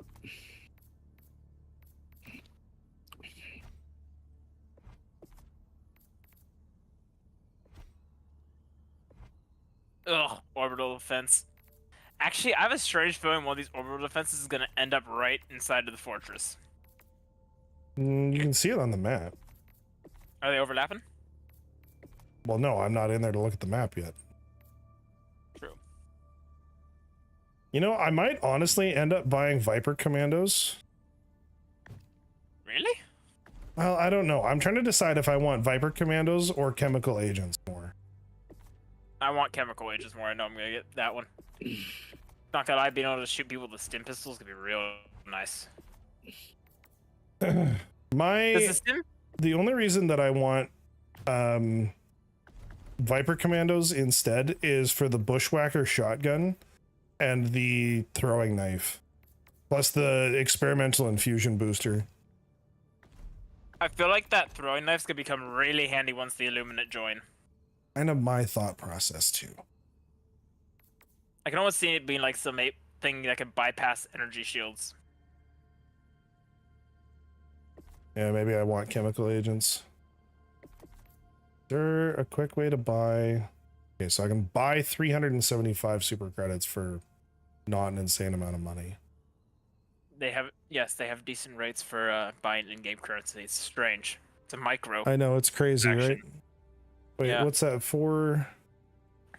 I still find it weird that you can essentially buy a piece of armor for what's the equivalent of $2. 475. So for like $10, I could buy the rest of what I need. It's like, so you're telling me it doesn't cost me $20 for an armor set in this game? Oh, I know, right? Did you see the death core armor that's in the superstore today? Yep. What am I doing? Hold, please. I gotta check something. I will say, I hope that when this game, when they stop, like updating it and stuff, that they just make everything in the superstore available to buy whenever you want it. That would be nice once they're not sustaining it, but. Oh, right. That's what I meant.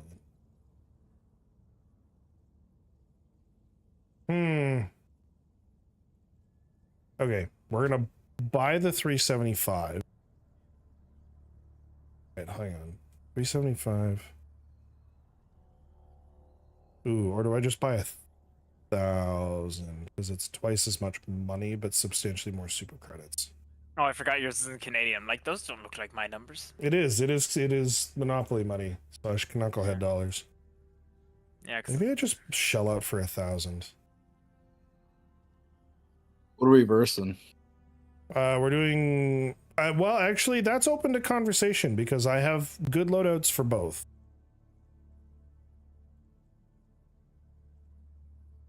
So what would people prefer? Well, let's go bugs. I'm a little more familiar with bugs while I'm fucking trying to get back in this game. For me. Super hell dive on bugs. Alright, we gotta bring something else then. Yeah, I gotta change. Okay. Back to my breaker incendiary.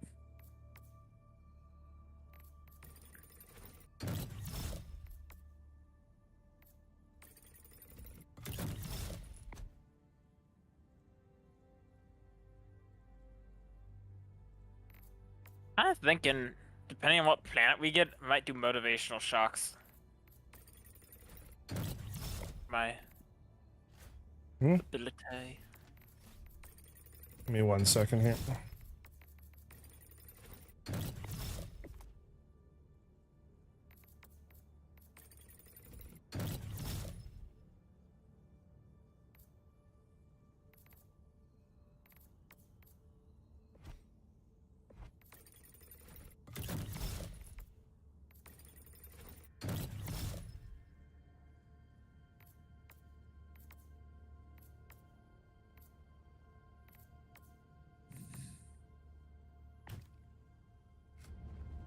Alright, now I actually need medals again. Wonder you're about to get dragged into a hell pod against your will in a few seconds, just as a heads up. Oh shit, I didn't know we were waiting on me. Nobody said nothing. No, you're not. I just got into a hell pod, so I'm warning you that you're about to get dragged into a hell pod. We're doing bugs, Snowy. Alright, I gotta change where we're going. Paying attention. I mean, orbital cannons like it. Watch you get there and there's only one option for our mission type. Geo-survey. Nope. You're like, we're doing bots then. Let us continue our progress.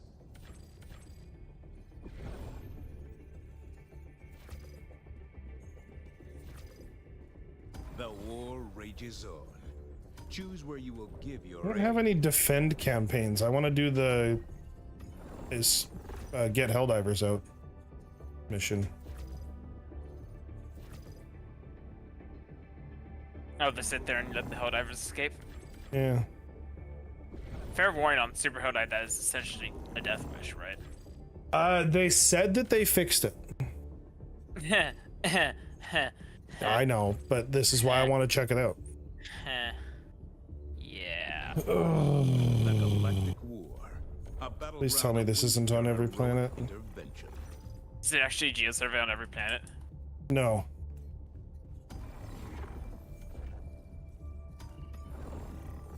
It's the effect where you can't see the map. Oh, God, I hate that one. Yeah, which is why we're on a different planet now. The bugs are Wonder what the hell are you listening to? You are the vaccine. I was not gonna ask that question. It was just I opened my phone up and it was the last video I had queued up, I guess, or some shit. It is. It's on every planet. Oh, the stupid fucking gloom. Initiating FTL jump to the Crux system.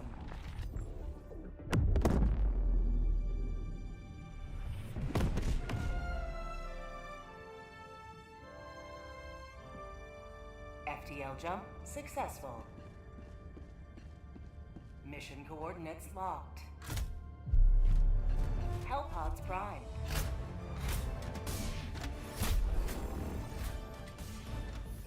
Oh my god. Well, we know where the Mega Nest is. Yep. So you know what? I'm gonna drop us. Like, drop us there and we can just orbital the fuck out of the Mega Nest. Well, you go deal with the Mega Nest. I'm gonna work on Captain. primary. Okay, hang on.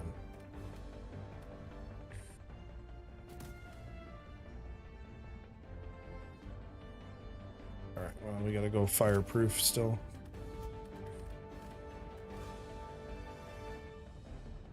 Where's my salamander helmet?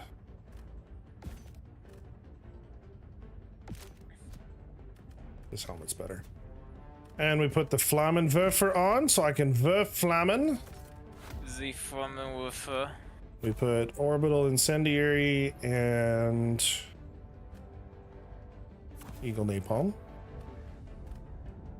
And then we put the laser cannon and the laser dog. And we see what you guys have. We are gonna put. Actually, no, Helldiver. I mean, Wonder, you want to do Hell Pod optimization?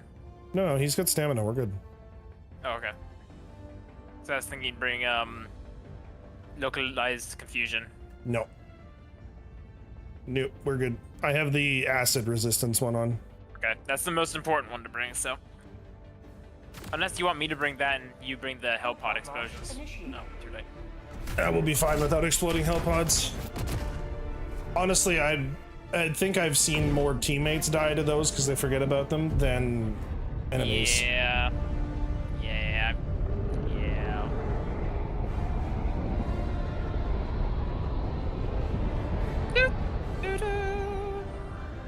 I have this music set as the ringtone on my phone, and my youngest says it gives her anxiety every time my phone rings.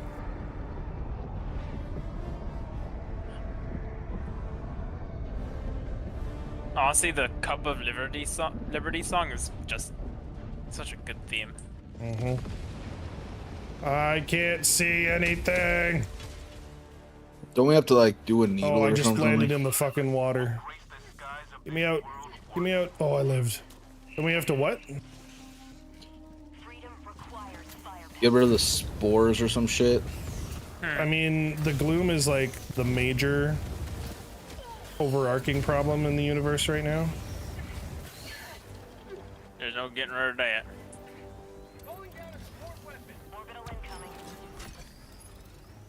I don't remember what my keybind is to heal. It's V by default.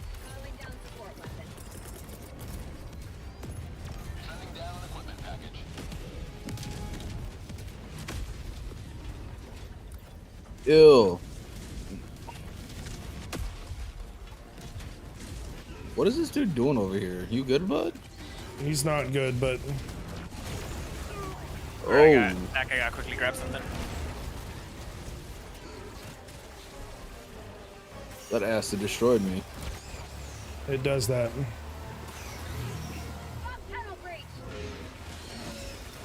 Why does it do that?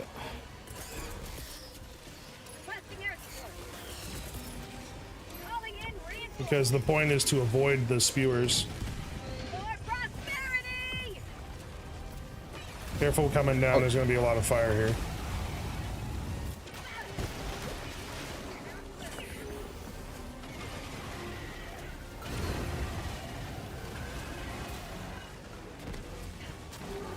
Okay, I'm getting after the big artillery bitches.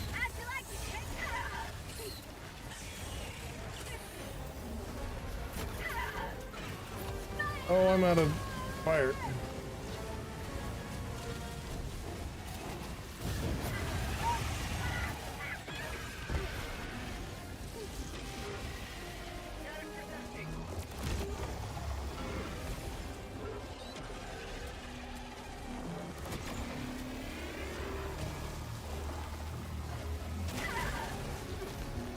Ow. Yep, the mortars, man. Oh shit, run! Don't leave me! Wow, I got fucked up by the hunter. Yeah, they do that. Oh. Alright, I'm back. Welcome back, good timing.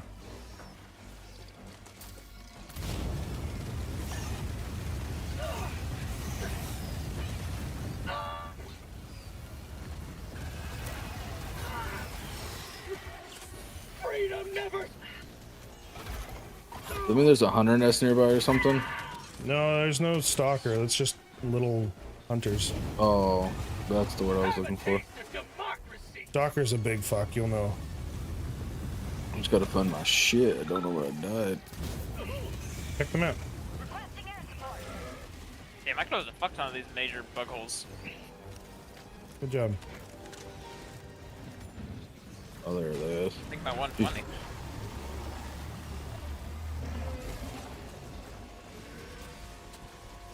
So what's over here that's like they're guarding so much? POI or something. We're What also, are you? Because we're on 10, we're gonna get... Oh shit. Double projection and everything. Well, we just get more patrol spawns on Super Hell Dive.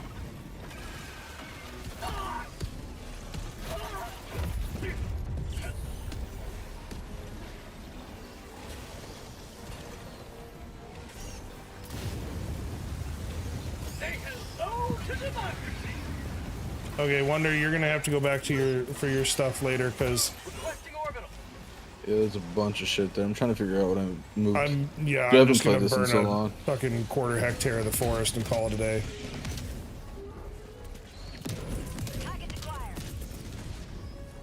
Come watch the fire with me. Click some B, okay.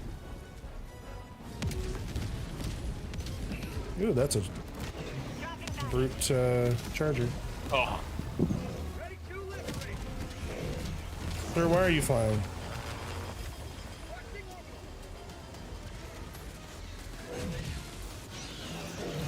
There's fucking flyers in here now?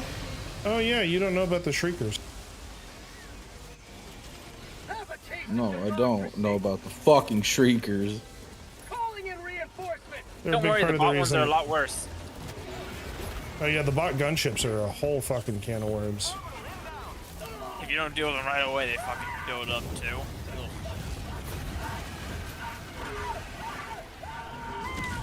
What the fuck is that coming I'm out up? of stims. Oh.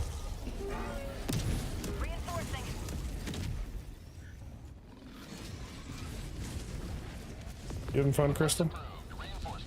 There's so much shit going on. That's 10 for you. I'm just trying to like get clear of that so I can go work on the primary. Woo, don't go over there.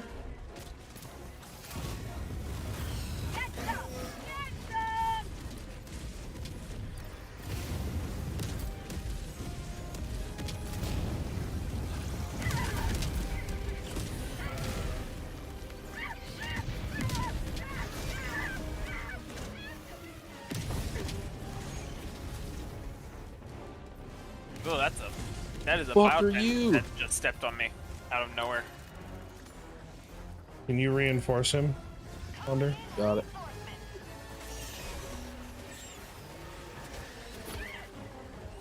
What the fuck are you? What are these tentacles? Oh, you got an impaler. The impalers. Yeah, if you stay in one place for too long, you get fucked. Not as bad as you used to. They used to send you into orbit. Now they send you into low atmosphere, I guess. Yeah. On an egg. What the fuck do I do with the egg? Get it to Hey, it's not extract. confidential information. Yeah, we have to Whoa, extract. what are you? That is a bad guy. Kill him. Climb. I don't. Rule, dude, rule of thumb. Rule of thumb: if you don't know, kill it. Oh my god. We literally picked you up and threw you into the fire. I want you to know that. Like, Oh, I just walked into my own fucking orbital. wow. What am I fair, paying you there's only- assholes for? You're paying. Yeah, in exposure. I was told to Exposure to what? join, and then I was told to fucking just, you're gonna die. Yeah. Has any of that been untrue so far? No. I landed in fucking fire. Yeah, so I think we're giving you the experience we promised.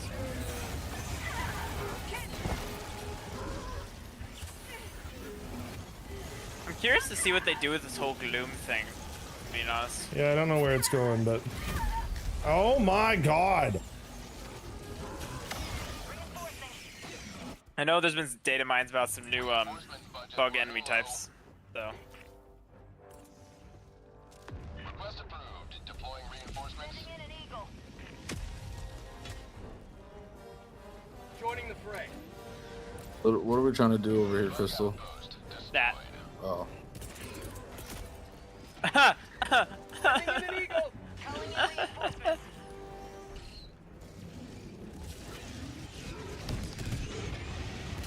Have a taste of democracy. 11 kills with an Eagle Napalm, I'll take it.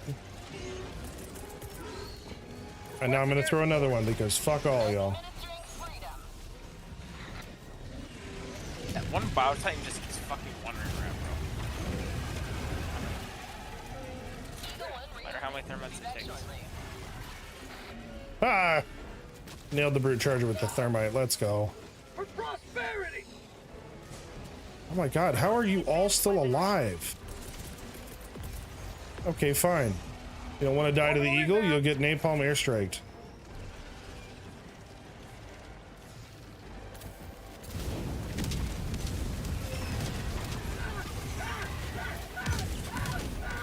Why do some of them run so goddamn fast?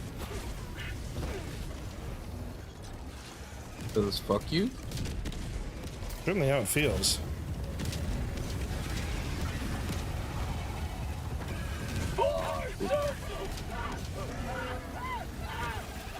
You get those samples up there, Wonder? Yeah. Alright, cool. God knows I don't know where the fuck I'm heading to now. Go to that Wonder thing I pinged. Okay. I'm gonna head south so I can drop off the mutated egg as well.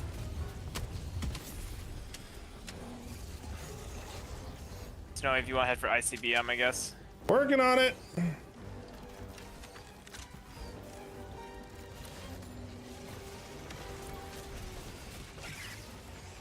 Oh, hey, remember those stalkers I said that we hadn't actually found yet?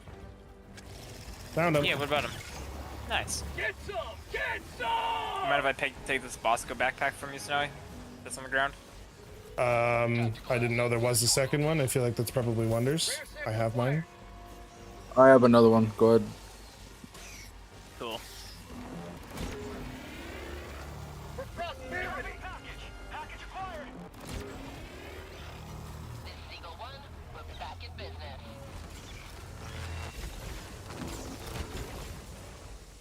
Not invisible enough, you dirty fuck. Got a sample. Rare sample acquired.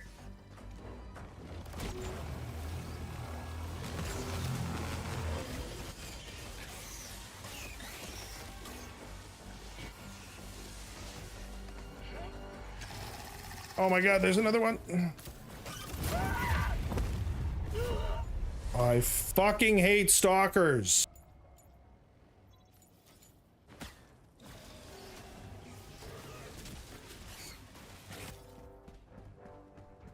Just now realizing how much of a pain in the ass crossing this map's about to be. Well, you couldn't see it from the map. And there's a giant river in the fucking middle. Oh, what the fuck are you? Wonder can get you. Okay, no, hold on. Wonder can do stuff with the stuff.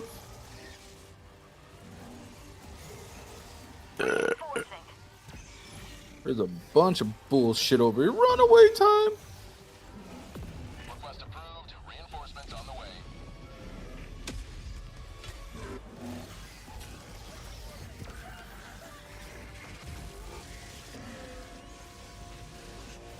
Yeah, get him. Get him. Oh my god, you guys are on the far side of the map. I can't help that. Oh, I know. That just means I gotta run back to my shit. What are you? I don't like this game. Calling down a support weapon. Sending down support weapon. Honestly, Wonder, the fact that you've lived longer than like 3.5 seconds each time you've been spawned, on average, is a testament to how good this patch has been. Die. Or how good I am. Yeah, I'm gonna give this Set one your a faces. Yeah, definitely to the patch. No Who disrespect, died? Wonder, but No, No, what are you? lots of disrespect. Killed by razor sharp claws. Calling in reinforcements. seems like a skill issue. Seems like your face. His face is a skill issue, but that's not the subject here. I think my face is quite beautiful, thank you very much. I mean, nobody else does. But my opinion is the Oh, only one that matters. My god, this river is going to be the fucking death of me. I have a I very don't- strange feeling I just found a mutated larva. How do Is that good or bad? how do we get across this? You have to go all the way down to where I was. You're shitting me. Nope. That's why I was saying this is a fucking weird ass map. Okay, I'm gonna follow it the other direction and find somewhere to cross because I do not need to go the wrong way all the way to the edge. What I are don't what know shit? how- What are you? The number of times that you've said that sentence this match. Dude, I haven't played this No, I fucking know you game haven't. It's hilarious since to me. launch. I'm not even criticizing. I find this hysterical. I don't even. Also, I don't think there's a larva on this map, Crystal. It's always the marked objective if it is. Did we have a marked objective? Yeah, we had Leave me the alone. broadcast that was. Oh. Fuck. You want to Oh, toss me you're over the river, waiting Snowy? 40 seconds. Oh wow, we don't have a respawn. Yeah, we kind of got fucked up. I don't know if you noticed. Nah, Give her all she's got, did. Captain. You're gonna come down on my side of the river. Just That works. I got the egg to the other side of the river, which is what I was really hoping to do there. you're gonna have to walk. Huck me over.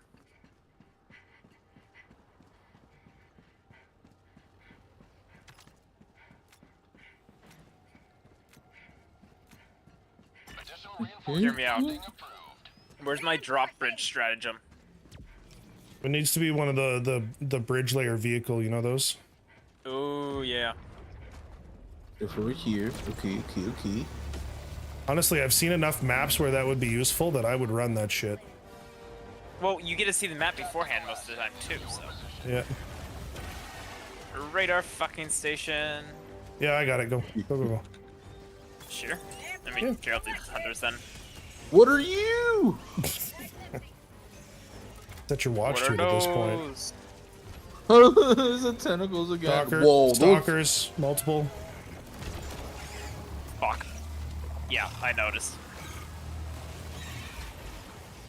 Come on. Did you get one on you as well? Yeah, he's running around somewhere. Can you kill these tentacle things? Yeah, you can. Kill the dude sticking his head. The main part looks like a really big ass charger. Oh, that's what I was looking at.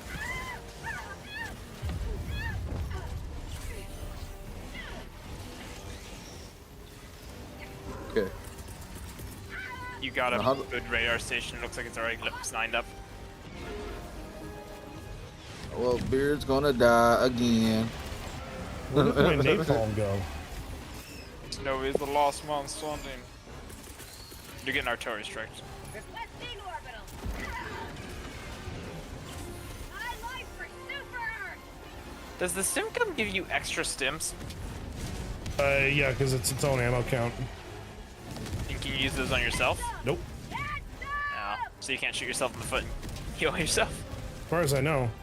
That'd be really cool. You can just look down, shoot yourself in the foot, and call it a day. That would be very cool.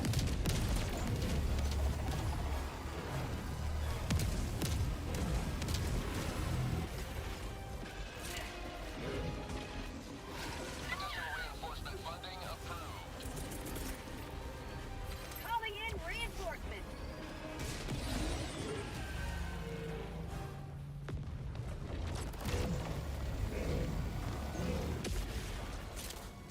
Uh-oh. Chargers thermited will be good. Which one? There's 3. Holy shit. Okay, well, I got one more thermite. I'm gonna grab a drink while I got a minute and a half. Okay, I thermited another one. I'm gonna start working on this one with the laser. Behind you, behind you, behind you. Moving. Okay, chargers look like they're all dead. You have to clean up this stuff. I'm just gonna wharf some flamin for a minute.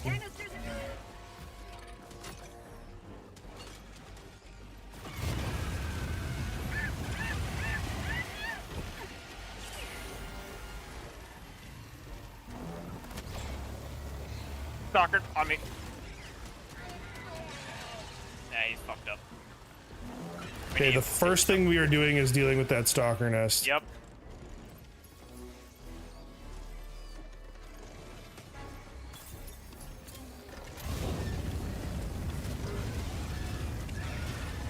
You and your horse shit can fuck right out. Oh, I got another charger over here. Okay, you're good. Do you have more thermites? Going for it. Going for the stalker nest.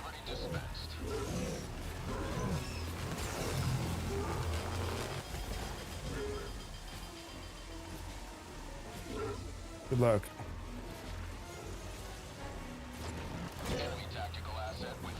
I don't need luck, I need a 500. Last reload. Oh, I'm dead. Is the stalker nest also dead? One of them. That was a 2-parter, I think. Okay, I got Wonder up on deck and he's still AFK. No, I'm not. Okay. This ain't gonna do shit. Make no promises about where you're landing, but There is a stalker out and about, just a heads up.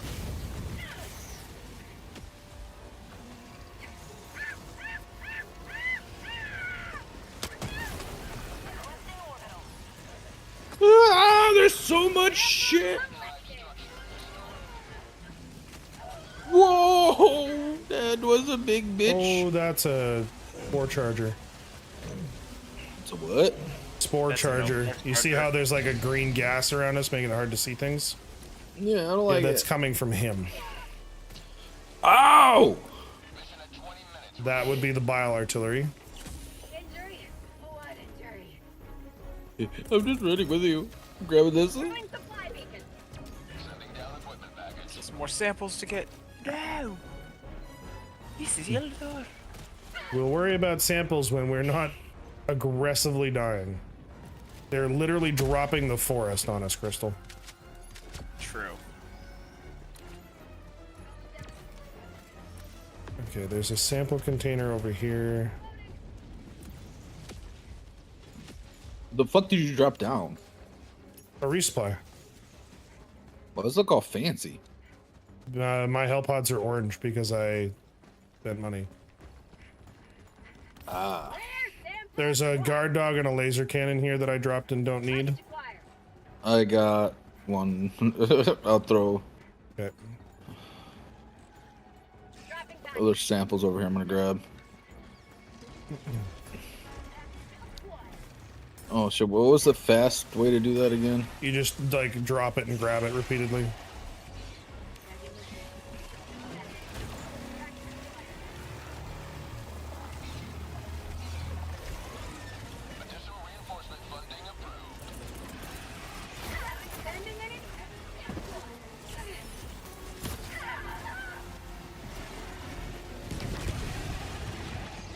I'm really glad the napalm went where I originally threw it.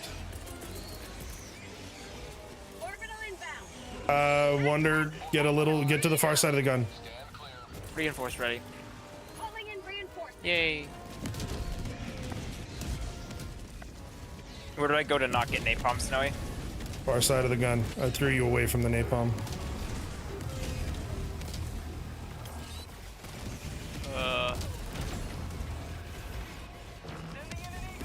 I'll tighten.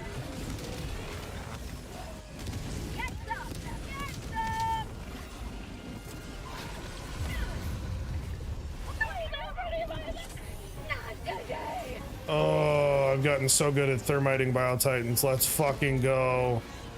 He's not dead.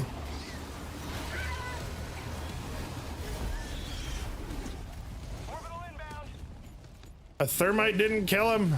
Oh, I hit him in the shoulder. Damn it. Looks like it used to be a bug nest.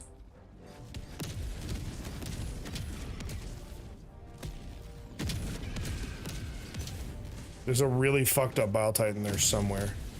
Two really fucked up Bile Titans coming towards me.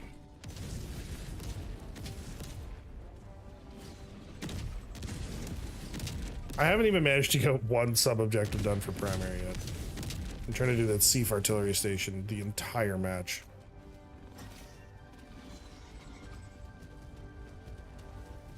You know, I get the sense they know where you are.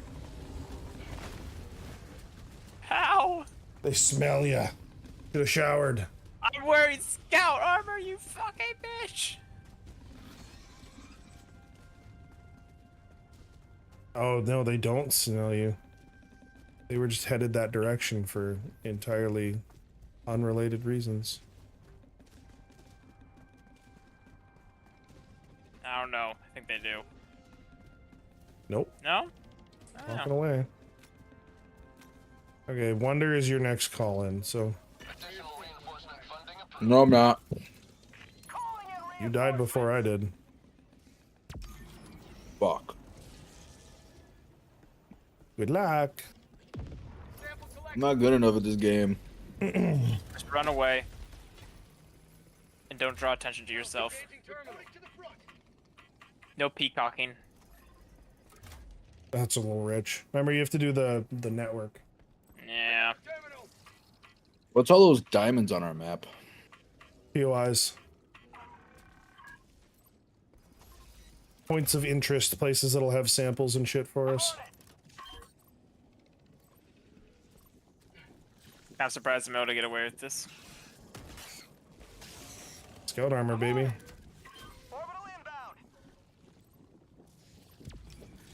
No wonder! What are you doing?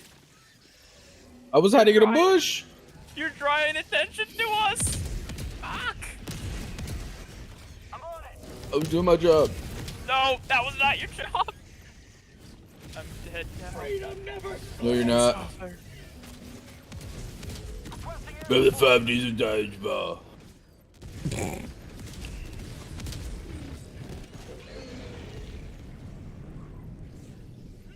Is it just me, or did your 500 land absolutely nowhere near where you threw it?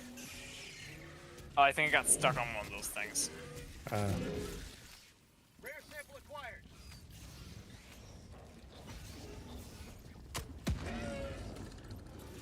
I wish you the best of luck right now. Appreciate it, Wonder. Oh, I'm helping. Hey, you are, Beans. He's honestly pulling a lot of aggro away from you. That is not incorrect. And I do appreciate that greatly. Oh, you're getting breached. Me? Yep. Cool. And you've got a spore charger.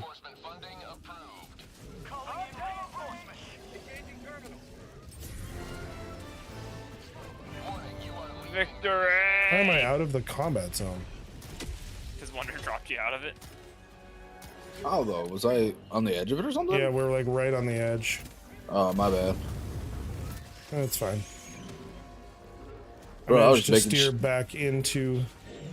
Okay, I'm napalming the gas plant. This sounds like a great idea and nobody should have any comments.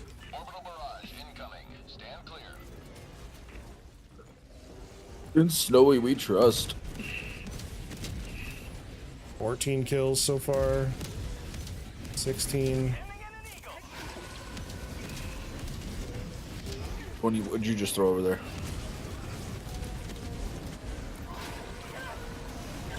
Off. That almost hit me. Yeah, that's because it hit a tree above you.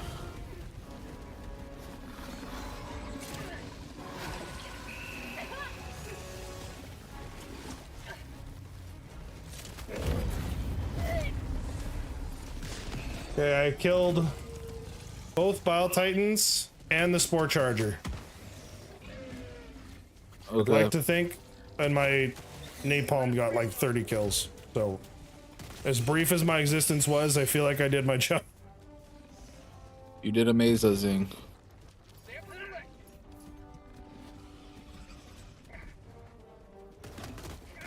Ow, bro, don't poke me. Another Bile Titan? Bro. Yeah, okay, he trapped I you. got... Yeah. Alright, first off, you knew I'd be fucking up a lot, so... I did say you were gonna just die a lot. I'm keeping in mind of the bargain. How many of the thief stuff did you have nearby? We've got 2 of them over there, I think. Might just be 1. Nope, 2. Hey, reinforce me just like beside the gun there, gang.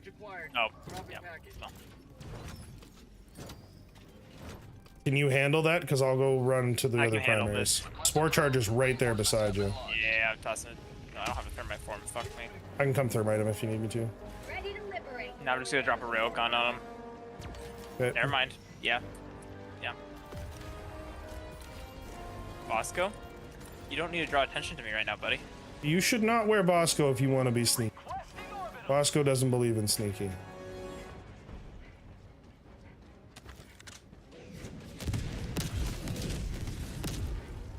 Huh. Stupid sport charger. Did you throw a napalm on yourself and blame the Spore Charger for your death? Well, the sport charger was running at me, and I was moving on his way, and to move on his way I had to go towards the napalm, so it was the sport charger's fault.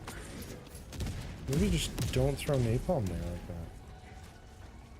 Just a theory. That thief has been artillery striked to fucking hell. And it's still intact. Proof of the quality of Super Earth workmanship. I think I'm gonna switch my laser cannon out for a quasar. Just gonna be more useful.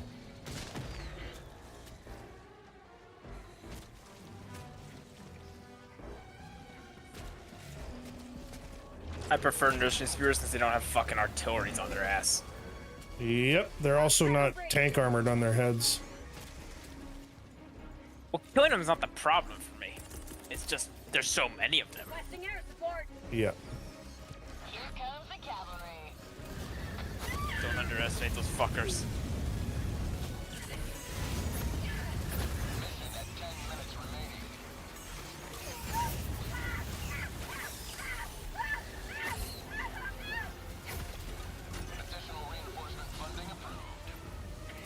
All right, Wonder. How's your butt feeling? Huh? How's my your butt ass feeling? Are those 2 mini nukes right there, Snowy? Those are 2 It's mini one nukes. mini nuke and 2 explosives. No. A black and 2 green.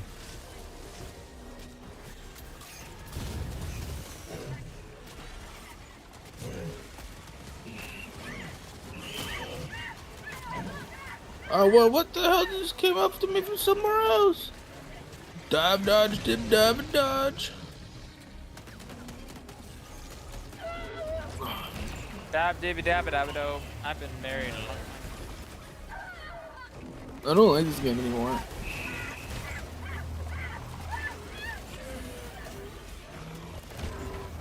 We should say 2 ammo shells is enough to send those up for the Seaf. It would be nice. It's not up So to we have us. to load all 5.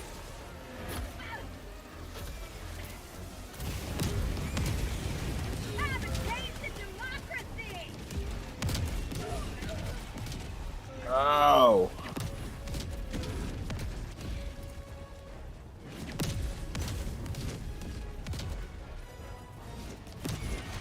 How much time do we have left, Snowy? 8 minutes. Okay. You can go collect all the samples. I'm gonna start running to them codes. I'm gonna finish this Seaf artillery. It doesn't deserve to be unfinished at this point. Yeah, we put a lot of time into this one. I mean, I put a lot of deaths over Stims, here. right, Snowy? I don't have any stims. What are you talking about? Well, you need a heal. Oh well, eventually. Alright. I will go work on the other stuff. How many do we have in? 2. I've got a mini nuke that I'm gonna go grab. That doesn't fucking happen.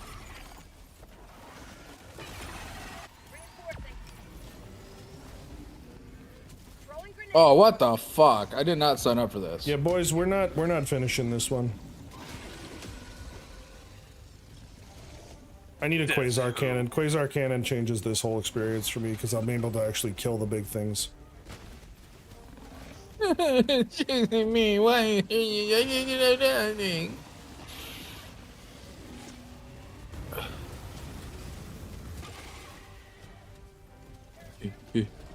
Do you help? Are you good at this? I don't know. You kill him in the face in like 2-3 shots.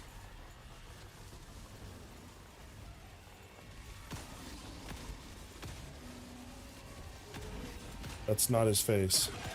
I know how to get him to look at me.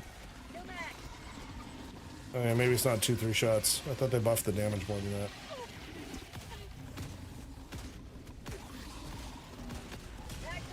You lied to me. Are you hip firing it? No, I'm aiming down sights. But like, you're not scoped. Yeah, I am.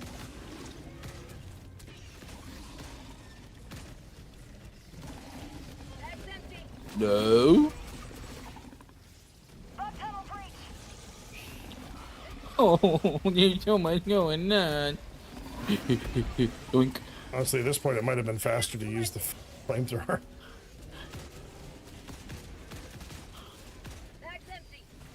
I'm probably not wrong. There's another one. There we go, I got it. That only took 5 magazines. It's not my fault it only took 5 magazines.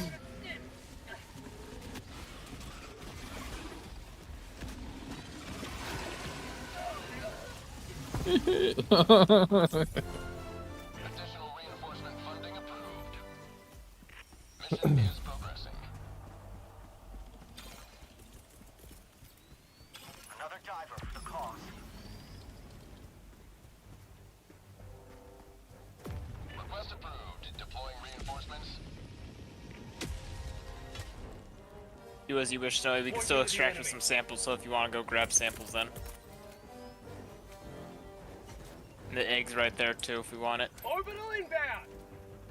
Orbital barrage incoming. I know I left a bunch of samples over on that launch codes area you're at. 5 minutes remaining. I repeat, 5 minutes remaining.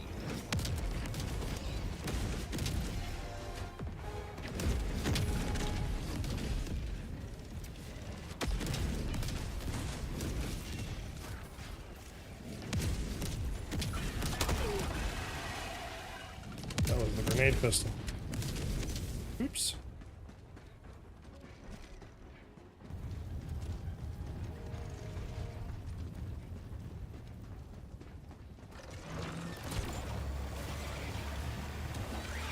Okay, you super commander fuck. Requesting air support.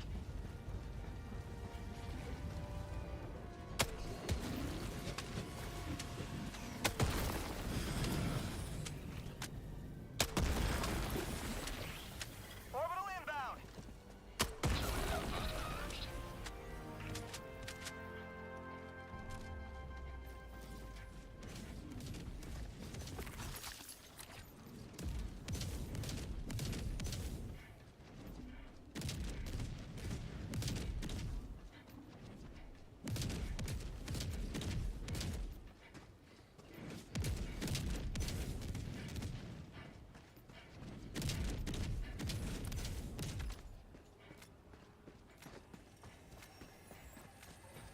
Additional reinforcement funding approved. Reinforcing. Package acquired. I don't you just want me to suffer. Democracy has landed. Look, Wonder. No fire, no acid, no Bile Titans. Enjoy it while it lasts. For how long?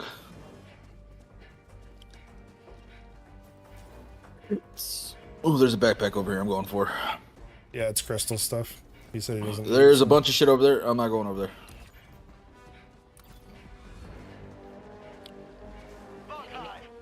Sending in an eagle.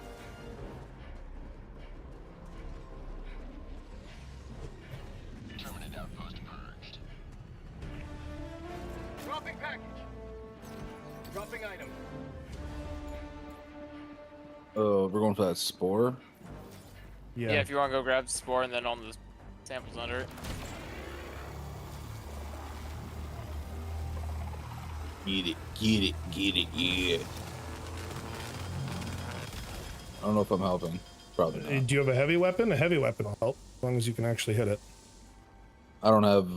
I have a napalm orbital barrage. No, like a laser cannon or a rocket launcher. I got breaker.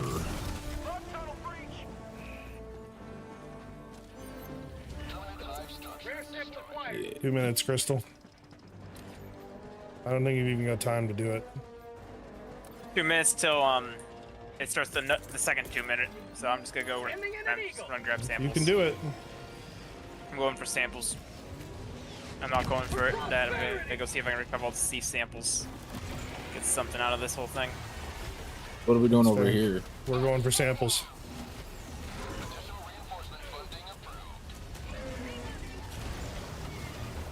How are you not dead? Some of this shit takes a lot of killing.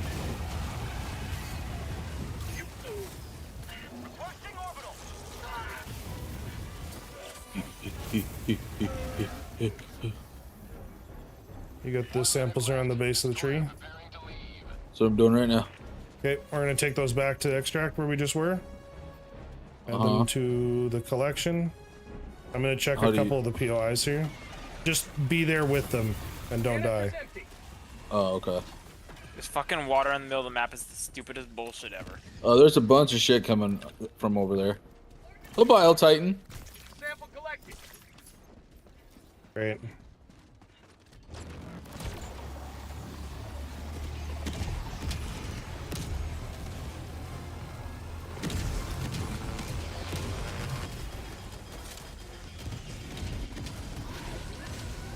Okay, the laser damage plus the thermite should be enough to kill him. I'm just running. Nope.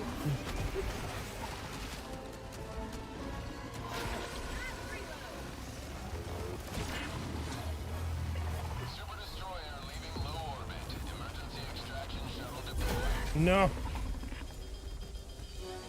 Oh shit! We can't call you back in. Nope. What'd you have on Wonder you? to Oh, stay alive.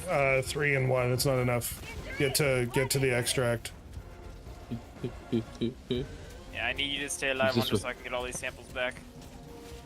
that's just okay. That's okay.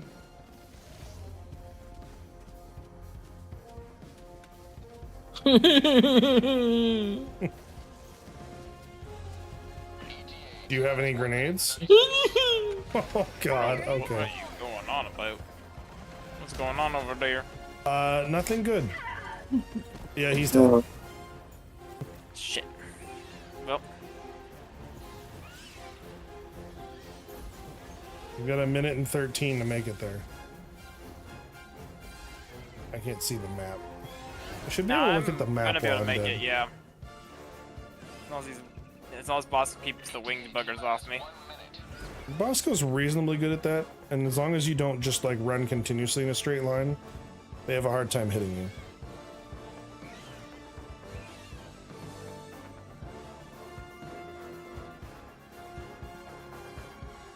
Wait, is that Dwayne? That's Dwayne.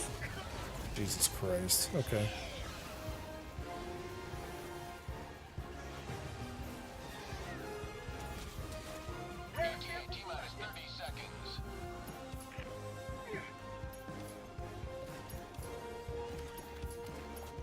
Holy shit, it's 7 on 10. I forgot about that. Dwayne just happened to be right there. There's Amazing. extract. The egg and the bulk of our samples are there too. Yeah, If you can get out to where Wonder died, there's a rare sample on him as well as his samples. Yeah, it was to the right of that. Yeah, Wonder had the egg on it. I mean, it had the samples. He didn't have all of them. I dropped a bunch in the extract. Near where the egg is. The egg is straight ahead, I think, to the right. Yep, I see it. Oh my god, if you get landed on by the... What? The fuck? I watched it coming down. I watched it the whole way down. I was like, he's gonna get squashed. He's not paying attention. Well, no, here's the thing. I expected it to be a different angle, too. Fuck. Nope.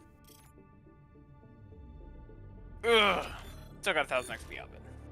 I would have just waited until the shuttle was down and then grabbed shit. Like, you've got 20 seconds. It's not like it's a short. Well, my concern wasn't about that. I was concerned it was gonna get stuck under the shuttle. I thought the position, like, I saw the way it was positioned. I'm like, I mean, that's the gonna get pickup stuck radius right is under. generally big enough. I've had it happen before where someone's dropped it right on the shuttle spot, and then you can't get it.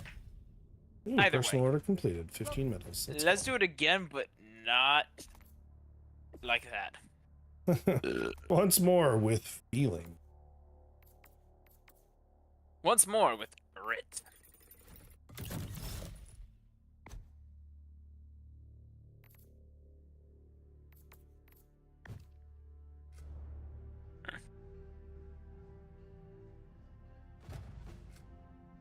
Still happy with my loadout. Every sector in the I might galaxy switch your must armor? be purged of the alien menace.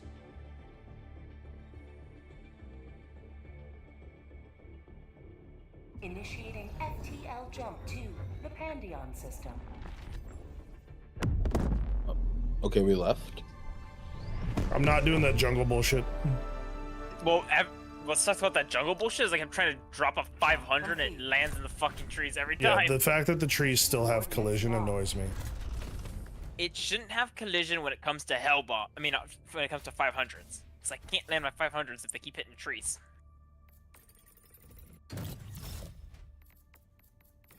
And not to mention that water was ass. Yeah.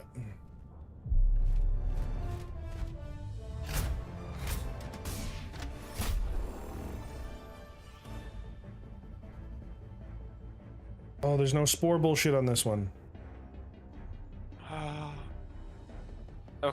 this is a kind of unky. Where do we want to go? Right here. What? Right there? Yep. Okay. I'll head north. You want to go north? I assumed you'd want to go west or east and explore. No, I want to go. Well, I'm gonna go north and just figure all that shit out. All right. Wonder, you should go with him. I can go across the south side of the map. Go with me, but not too closely. Okay. Or are you stealth armoring? I'm stealth. What should I bring? I don't know. What do you want to bring? I don't know. How's the arc thrower? Really fucking good. I'm bringing my egg cure. What about the shield generator pack? Is that so good or no?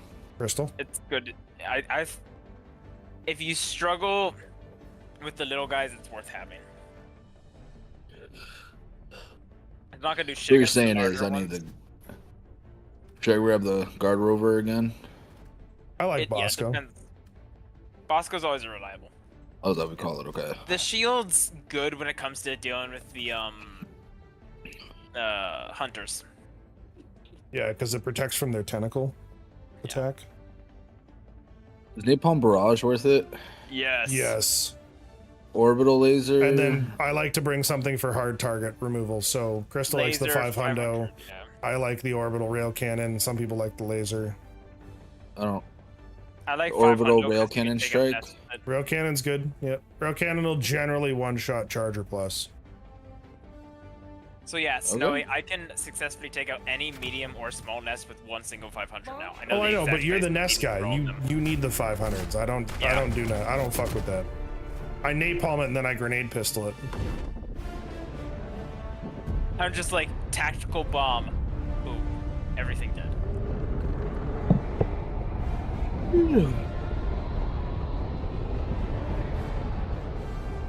Big monster! I'm never gonna get tired of that intro sound.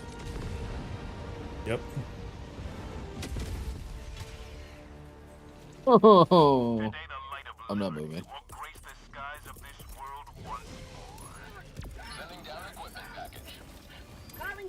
How are people already on fire? I don't know, actually.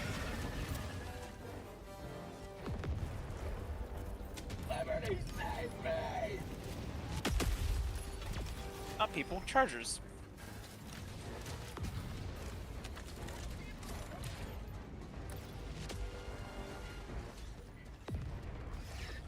Found something. You told me to stick with Crystal, right? If you want, you could also just kind of go the same direction Crystal is and avoid Crystal, and try and get some shit done in that general direction.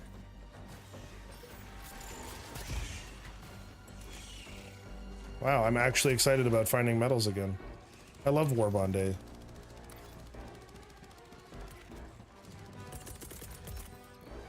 Requesting orbital. Firing orbital barrage, clear the area. What's that big, Symbol? That's the mega nest. No, like the radio wave looking thing. No, it's a secondary. It's an illegal broadcast.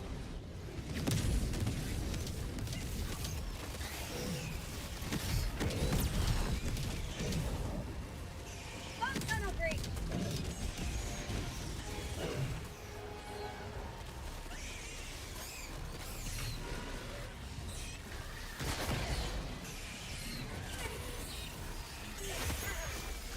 You know what I need? I need like a demolitionist booster that lets you shorten the fuses on your grenades. That'd be cool. Alright, well, you give me some radius here. I'm right behind you. Alright. I was just gonna do some cheeky stuff, but if you're just behind me, it's fine. No. Are you? I was gonna drop a 500 on myself and then run away, so. Are you shitting me right now? I'll throw you in your general direction that way. Yeah, thanks. So should I not go towards this egg thingy in front of me? You can go for that. Yeah, those are primaries. Helldiver, reporting to the front. Requesting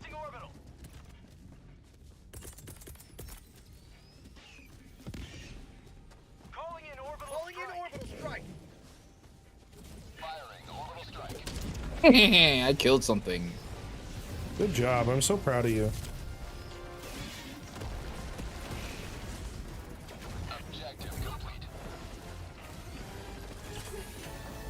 Oh yeah, Charger plus Impaler. It's a good time. Oh, it's a Brute Charger too.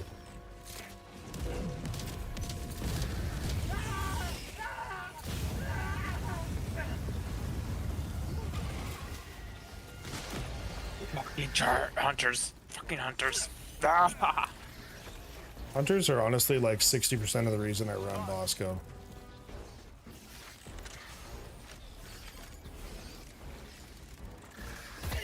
Okay, here. Drop me back where I was. Wonder if you can. Okay, hold on.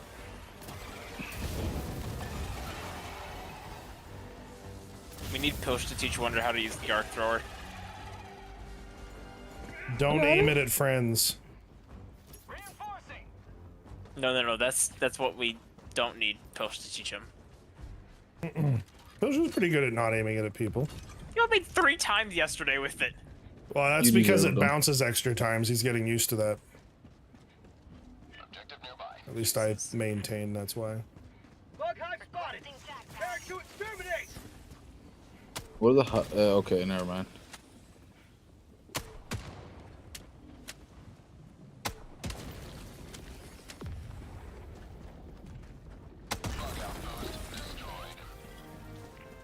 Oh no, you're behind me.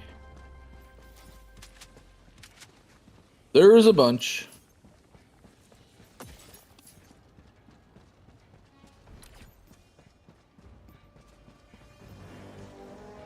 Okay, I got the breach. Run.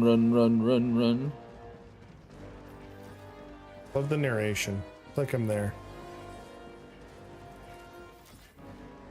Run, jump.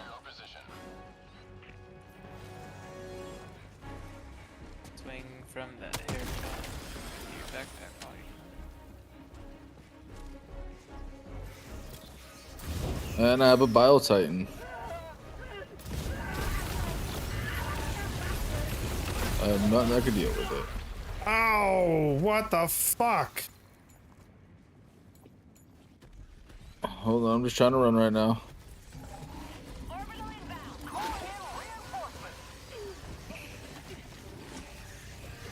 I'm dead. Request approved. Reinforcements have been launched.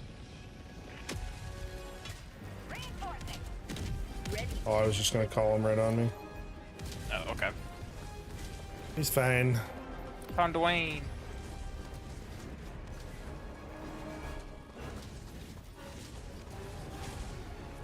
Imagine you're just a bug minding your peaceful life and you see an orbital napalm coming from the sky. You know that meme of Willem Dafoe where he's like looking up at the sky and he's all like, what the fuck? That's all I can think of. No, that... Honestly though, yeah, I can see it.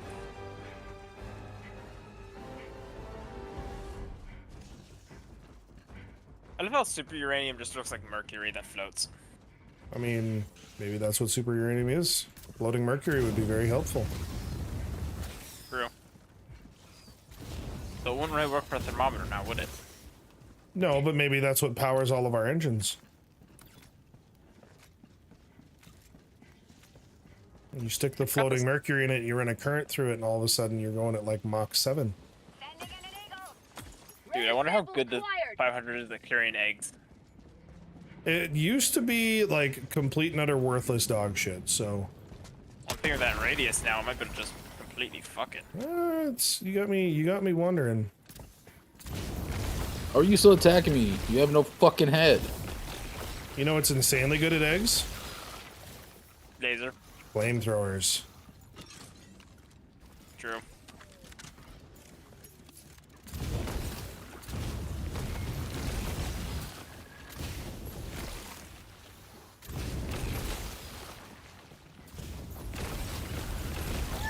You know, it was also really good. Stalwart. Oh yeah, I believe it. Stalwart needs to be a primary. It does. Yeah.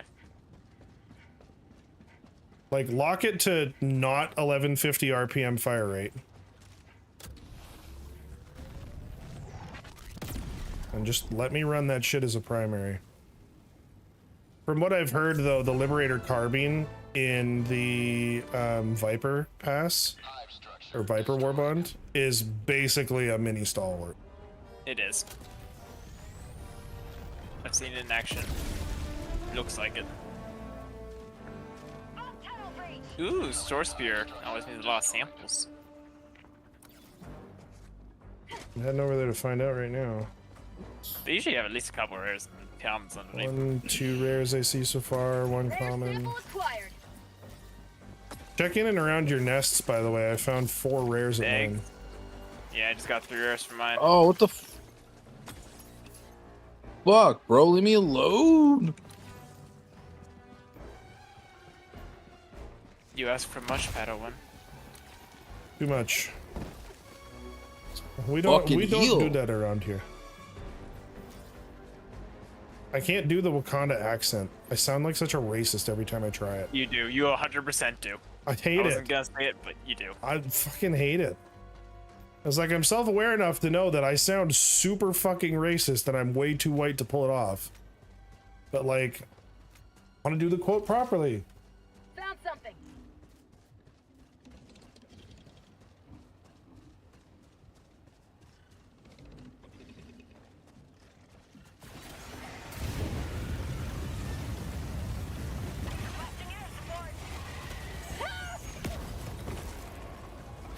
Fuck you, bitches! Oh my god.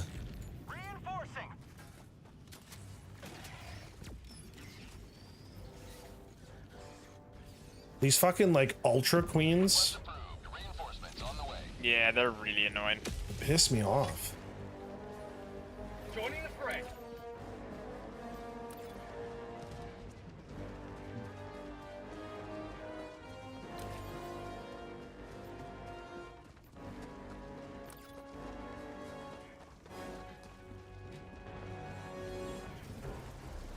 Crossing or is this deep water? Oh fuck me, there's a stalker. Okay, burninated successfully. You burned a This what? I burned a stalker. Oh, okay. And I said burninated, which is why it sounded weird. I thought you said something else, so. Why do I feel like you think I said something racist again? Because it really sounded like you did. Listen, I'm from the Trogdor generation. You burninate everything. Yeah, it's not making it any better. Get your samples from your eggs, Wonder. I've been looking around. I don't see any. They're mostly around the outside. They're on the outer backside of where the eggs are usually. Okay. Sample acquired. They're on the ass. New canister.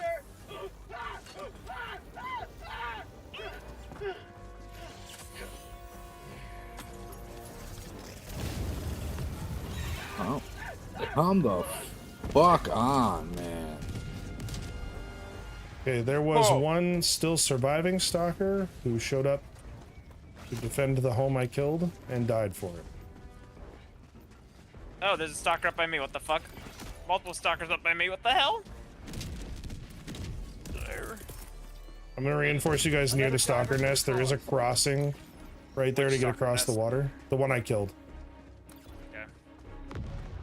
Definitely another one. Dude, I just called in my fucking shit.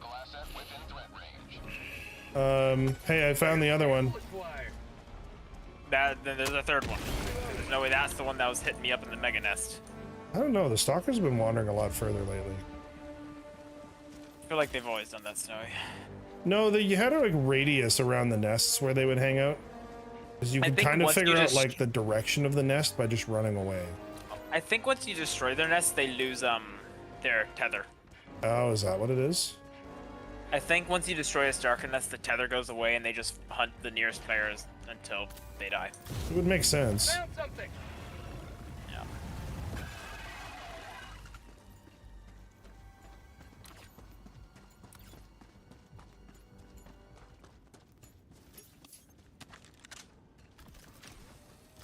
Proceed to extraction when ready. I will be honest, I'm really looking forward to getting Fart Bosco because I think a crowd control backpack is going to be more useful than the lasers. The laser sets me on fire almost as often as it kills them. You have fire resist. I have the fire resist armor, but it doesn't. New canister. It doesn't mean that they're being effective in what I need them to be doing, you know? Found something. I see you, you big triangle-headed bitch. Oh great, there's another one. You can die, you Bio-Titan bitch. Oh my god, there's a third one? Canister's empty.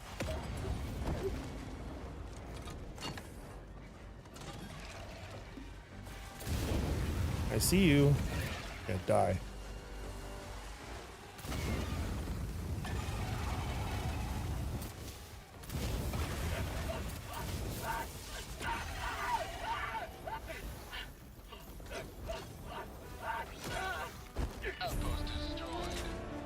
Yeah, just got the outpost killed when I died.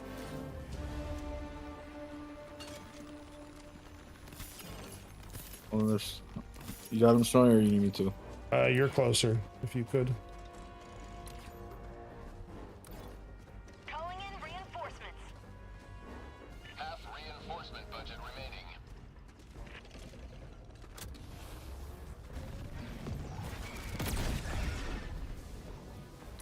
I think, yeah, I got a Bile Titan on me.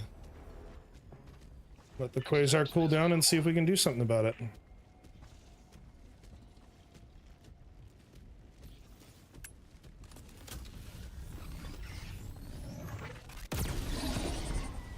Oh god, it's such a clean one shot when he's not looking at you. Or not aggroed on you.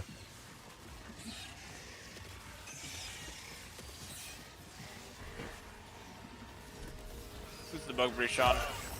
I can't tell. Could be on me. Me, it's on fucking me. Gross. But how?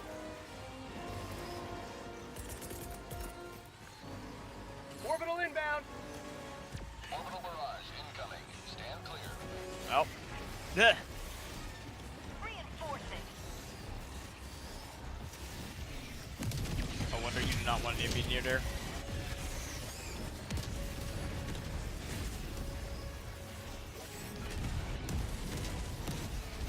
I'm about to throw a napalm that way. Ah.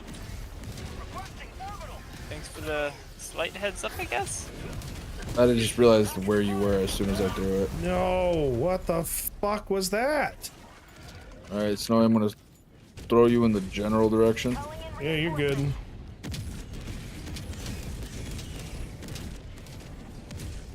Did we get the glowy bitch? Or not the glowy bitch, the fucking tentacle bitch? Napalms don't generally kill them. Unfortunately. Yeah, the heavies don't really have time to die to them. Well, and they don't take as much fire damage. Oh, hey, I found the third stalker there. Yeah, there's that fucking bastard. Did I get him? No, I no, got no, you didn't something. get him. You just talking about Snowy finding the super annoying thing.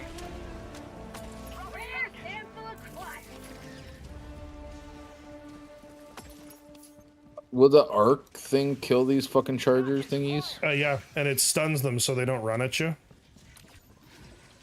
Like, you should nice. be aggressively arc throwing chargers. Bitch, fucking die. Extraction is available. Well, I got a battle time. I mean, time to run away.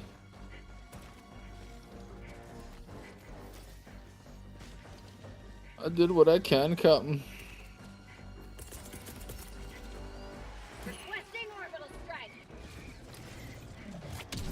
I didn't loot that nest my samples are on, by the way, Snowy. Okay.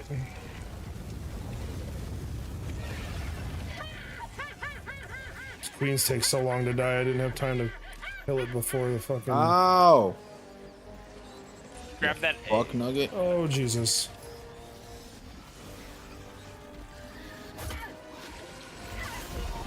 Oh my god! I turned around to grab the samples and I insta-died to the Bile Titan because I got punted off the samples by a hunter.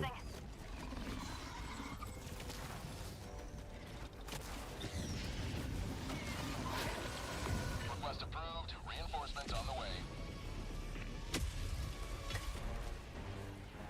Joining the fray. Great.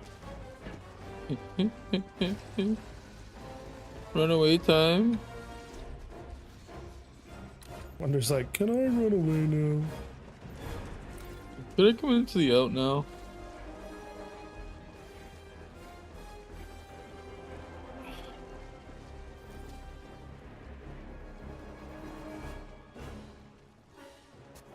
I don't even know where I'm supposed to be heading. I'm just running. Good luck over there. You do that. There's the 2 sets of samples and the nest there needs to be looted. This fucker not dead yet? Like, how the fuck are you not dead yet? What, is something chasing you? The tentacle bitch. Oh. Yeah, And they'll a follow Bile you Titan. for a long ass time. Oh, here it is. So you're the fucker. I thought you were a rock.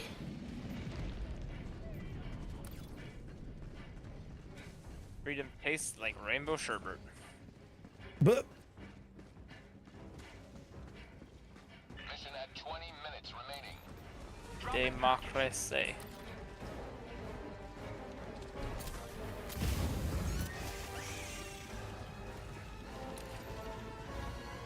Oh! oh my god, there are fucking 3 super queens out here. 4. Are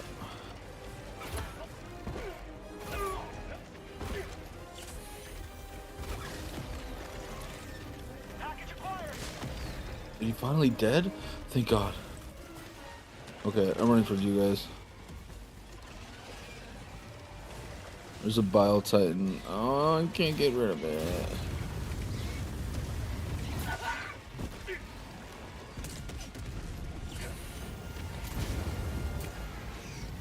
Apparently I just set off a hell bomb in the area.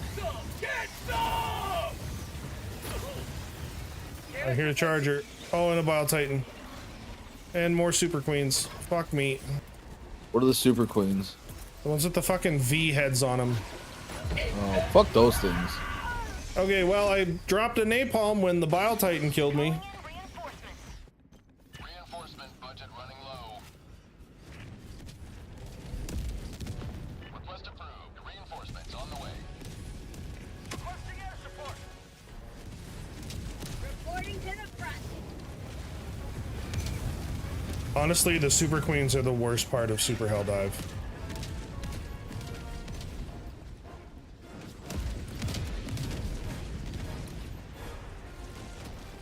Alright, we have one of those thingies.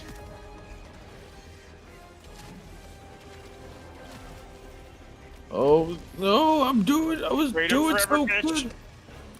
You're not gonna kill me. Snow, you got your stims gun? What? You have your stim gun? No. Still working on it. We're not gonna take it. You know what I do have though is a rail cannon strike. Fuck you, Bile Titan. Fuck me. Yes, please.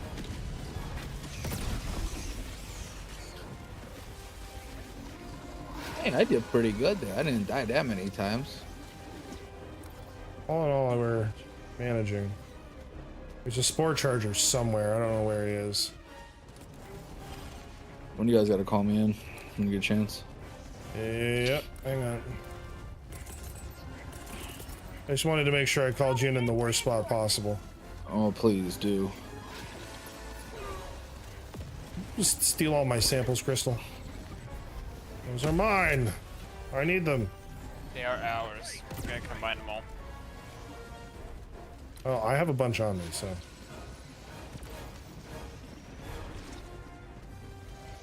Where the fuck is this spore charger? To this, there's a spore thing to our south. Nope, I just found the spore charger. Okay, now we should be able to see again in a second here.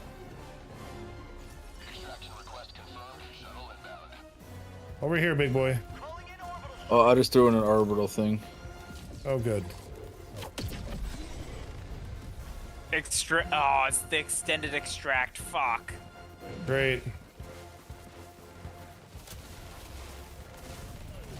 I have some samples to the north I'm gonna go try to get.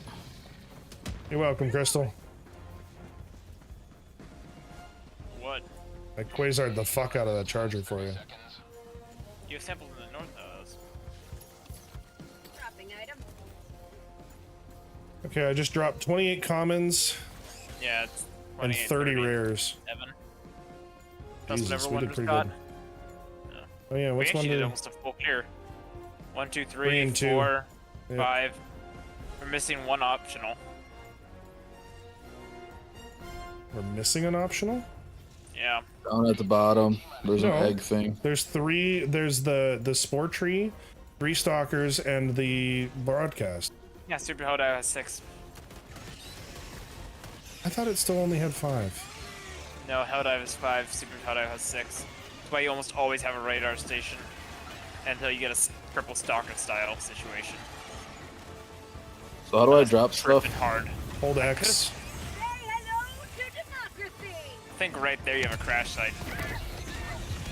Nope, nope. Oh my god.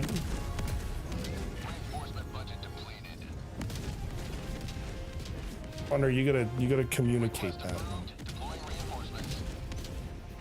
That was fun. Yeah. Hey, Wonder, there's a stratagem on you.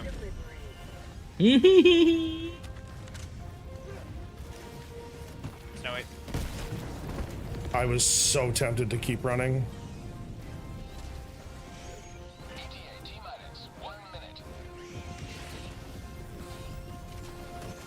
Oh, there's a fucking thingy over here somewhere.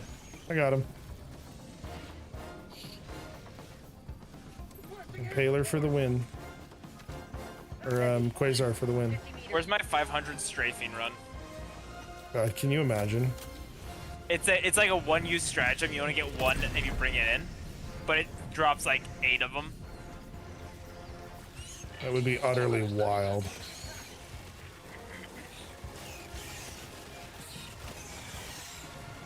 Wonder, I need you to stand in front of me and just put Arc Thrower under those Super Queens. Okay, I'll stand next to you.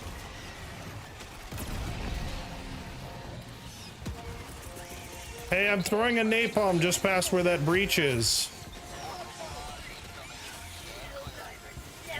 Oh, switch guns. No, you aren't. You locked onto a fucking 100, Snowy. No, it doesn't target where the thing is. If If it sticks, you're right. It did that for a little while when the game first came out.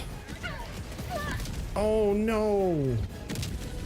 Well, I don't have samples, so there's a Bile Titan. Get the samples and go. Get the samples and go. I have them. I just need to get because I can't get through the fire that's now sitting all in.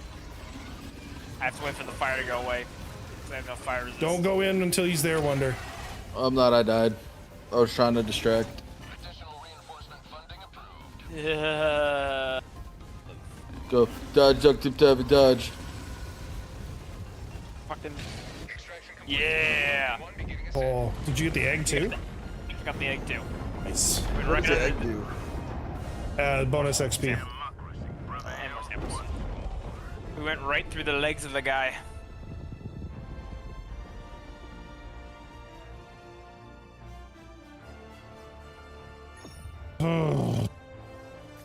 There's only 5. What the fuck? Oh, maybe it's Tomatons were just 6. I don't know that there was ever 6. I think we thought there should be 6 at one point, but pretty sure you're just wrong. No. Maybe. Probably.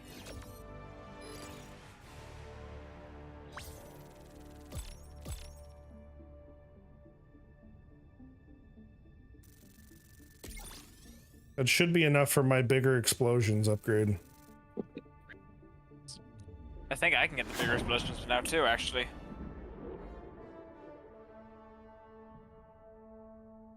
I want my bigger 500 boom. That doesn't affect the 500. It should. Only the orbitals. There's nothing sweeter than victory in the name of...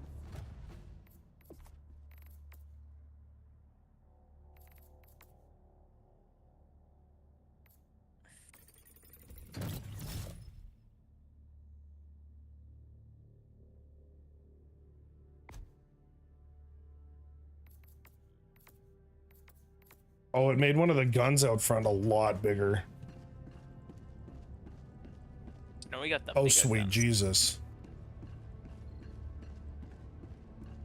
It's the chin gun out front.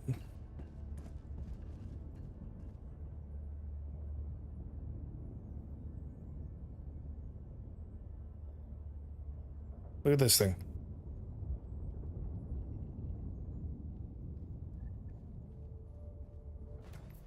What I want to look at is our next mission, Captain. Or shall we move to the great ship Titan of Destiny? No, we should not. Just fuck that. Hear me out. When are we gonna get the option to fly this super destroyer? I hope never. Okay, I'm starting up the mission. I'm getting in the hell pod, and I got a BRB real quick. Engaging orbital thrusters. What about here? Allied destroyer has left squadron. Wonder, you leaving? Orbit sync. Yeah, I'm going to bed, dude. It's 1:12 my time. Oh, got shit, shit I it's gotta do in 1:12 the my morning. time. Oh, What? good. It's I 1:12 tried my telling time. Snowy. I was about to say somebody stepped away, so Good night, Wonder. I'll holla at you guys later. I'll add it later.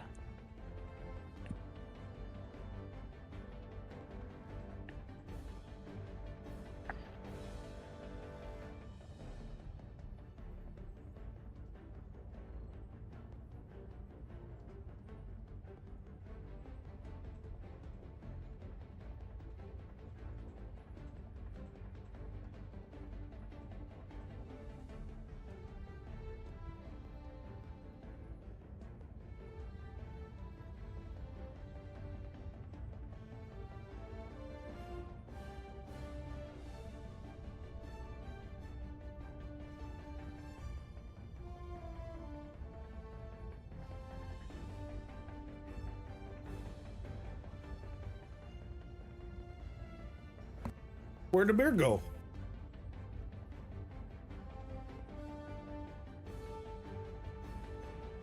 Where did the bird go?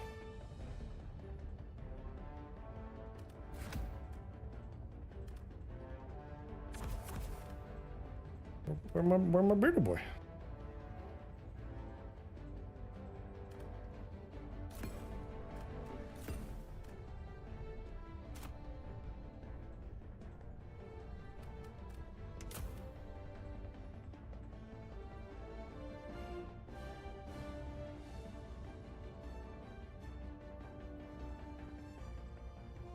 All right, I'm back. Welcome back. Where'd the beard go? He went to bed. Oh. Poser. He was gonna say goodbye, but then you did. Geo survey. Fuck. Mm-hmm.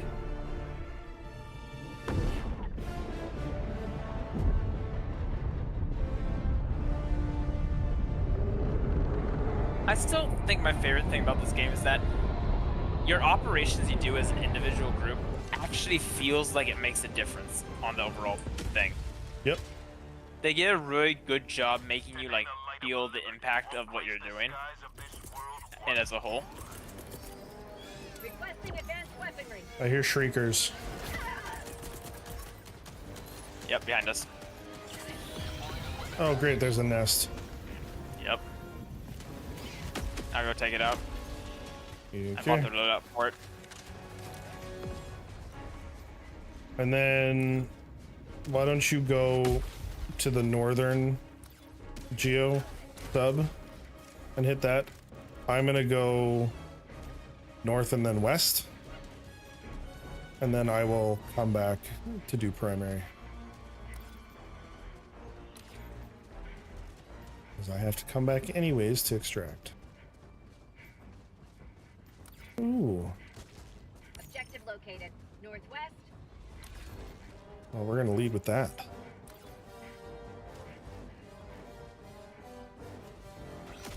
Oh! I got critted by a warrior from behind. But the Streaker Nest is almost done.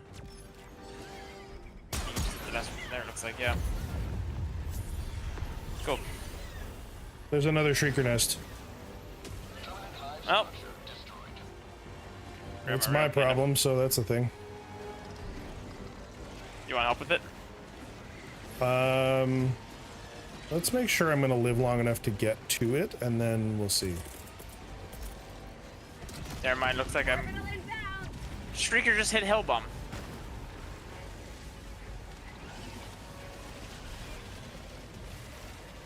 Just drop me on you at this point and I'll help use this radar station.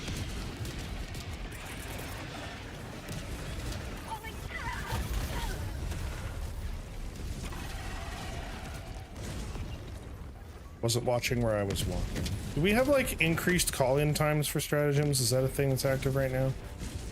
No, I don't think that's a thing anymore. They got rid of that. That's good, because it feels like the orbital napalm is taking longer to come down. You need to run away. Democracy has landed.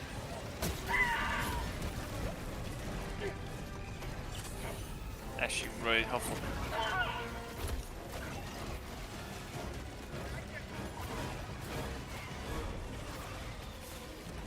Heads up.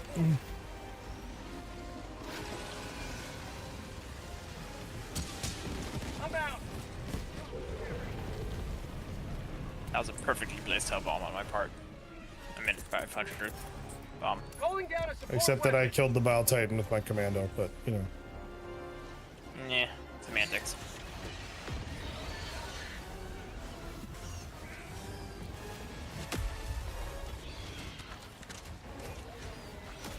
Fuck, dude. Not on it right now.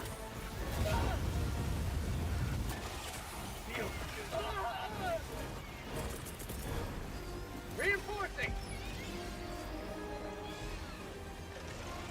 Oh my sweet baby Jesus. I don't think Jesus had nothing to do with this one.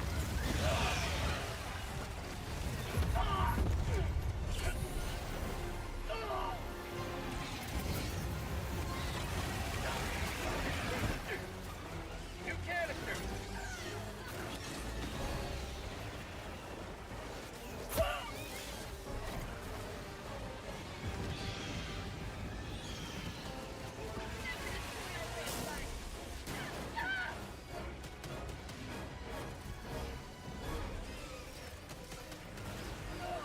Oh. Oh great, and an Impaler just showed up.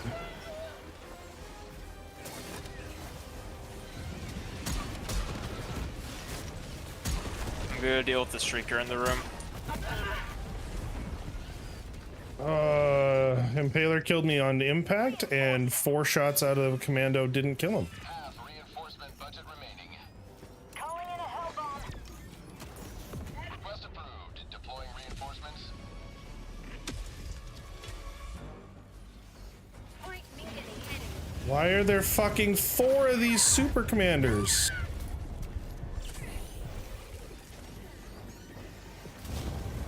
Have a taste of democracy. Oh my god. Fuck, I was so close to detonating that hell bomb.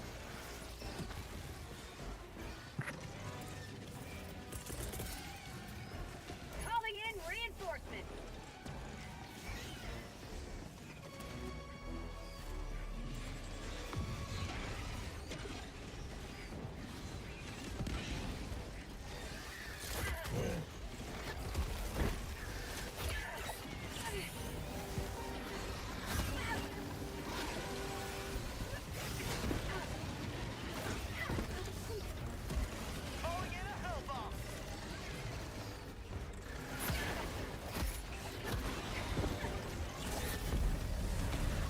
Oh, I'm gonna hold off and recalling you. I just want to get this hell bomb detonated immediately. you're good. Kind of hoping your old one would still be there. It died right as I came in. Okay, it's armed, so even if it dies now. Supposedly.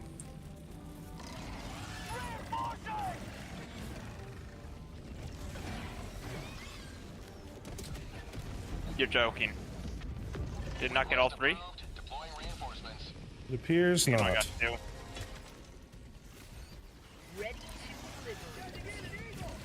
Toss an napalm over there. Okay, I'm gonna run for my life in a second here then.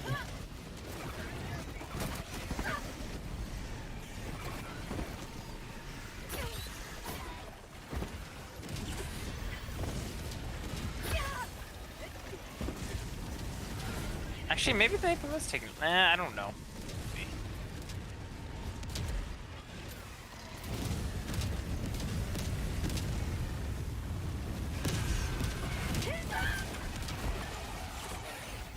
What I'm talking about with how fast this shit runs.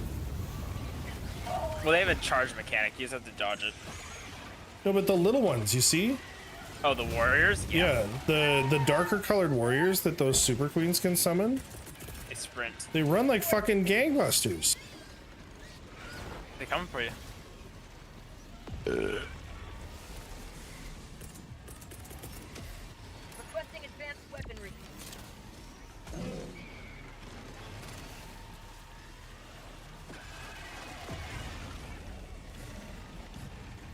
Why are there so fucking many of them?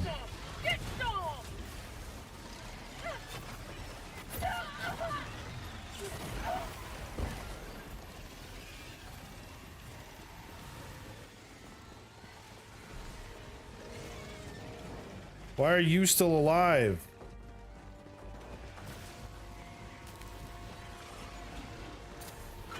Bug tunnel breach.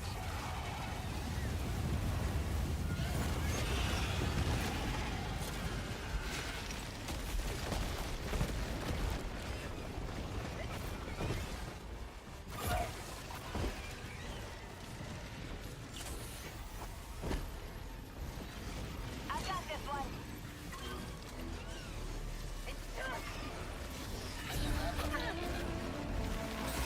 I need them.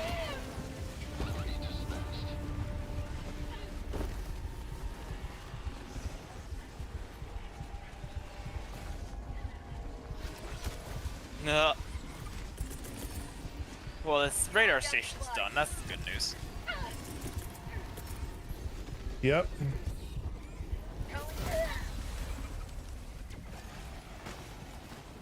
I don't know if I got your reinforce anywhere near where I wanted it to be.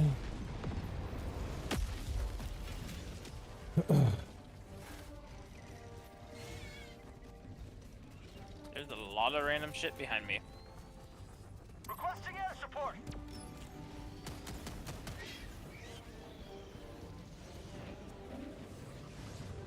Just call me right there. Yeah, that's what I was gonna do. I was gonna get us a safe distance.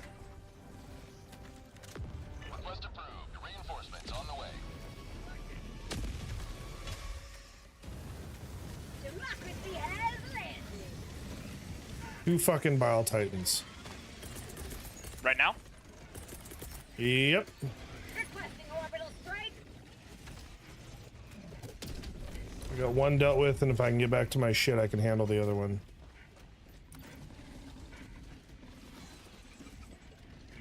He's chasing you. Mission at 30 Good to know. minutes remaining.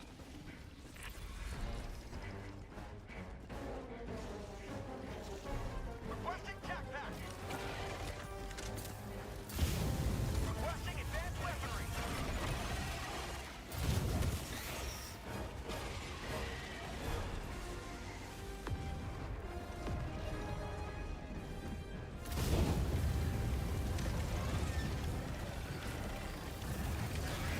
Canister's empty. Nope, he found me again.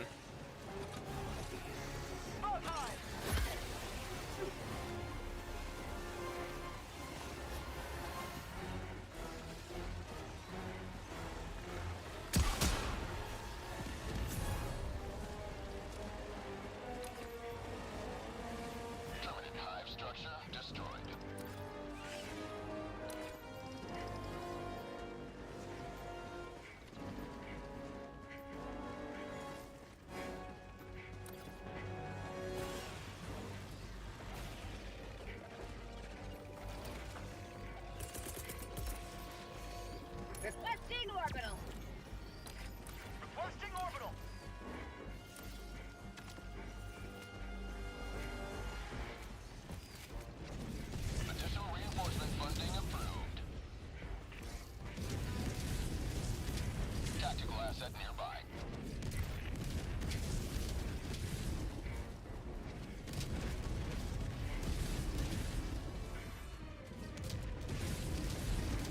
Package acquired. Dropping package.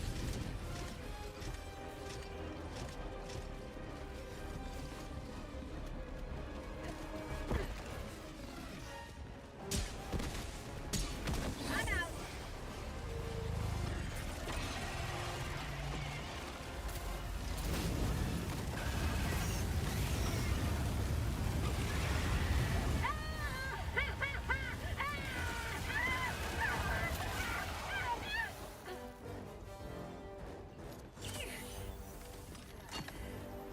Sending in an eagle. Package acquired.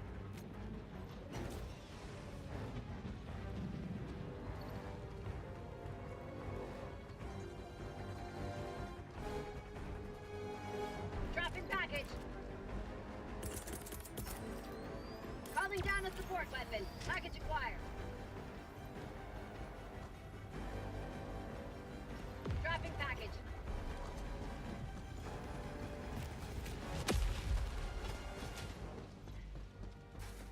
Package acquired.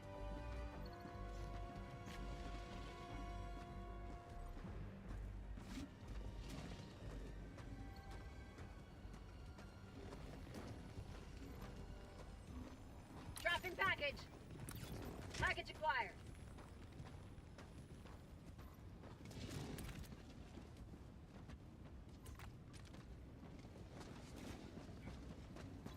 Requesting air support.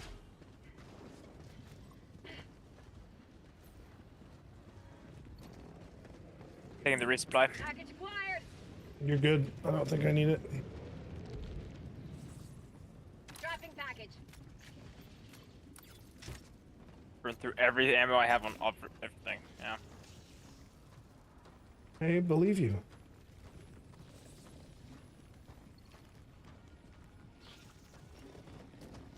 Dropping package.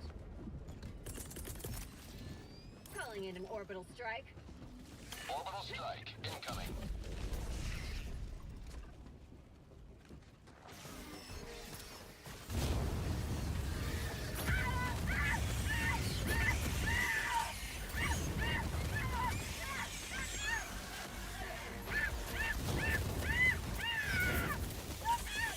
Oh.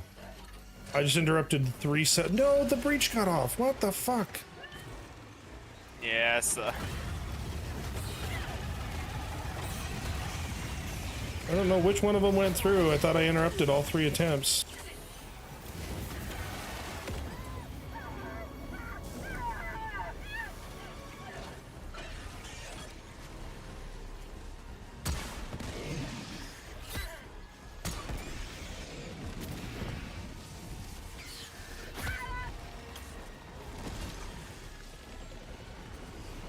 Oh, fuck me. I get to choose between dying to hunters, dying to a super queen, or dying to tentacles.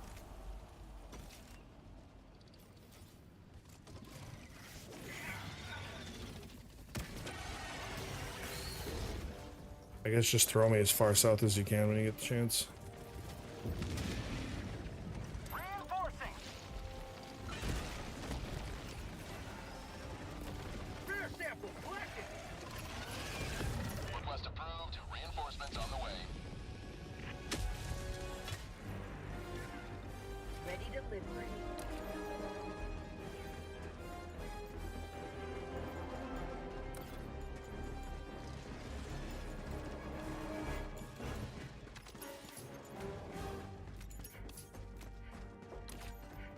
Outpost cleared. Yeah.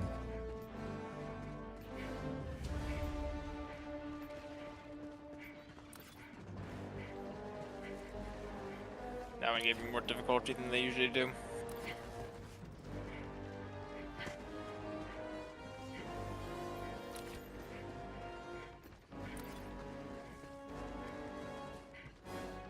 Orbital inbound.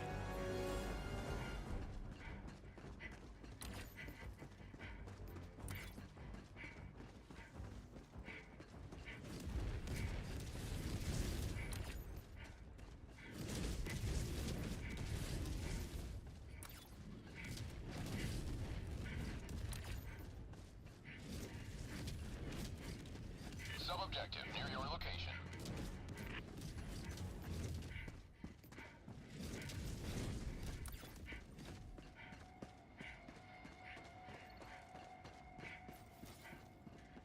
Package acquired. Requesting objective equipment.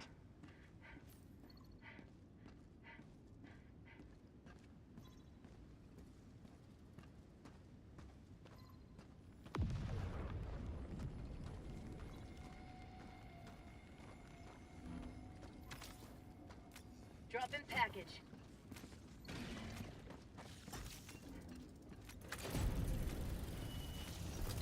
Additional Like, reinforcements. why is there a patrol here already? Package acquired. Drop in package.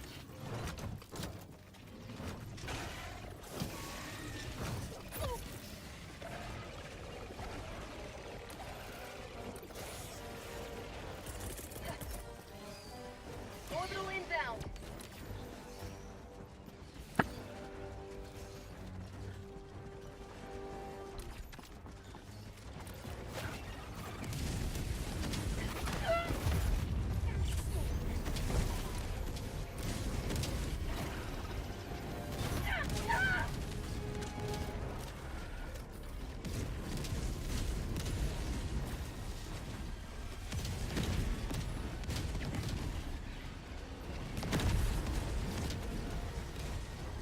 Sending in an eagle.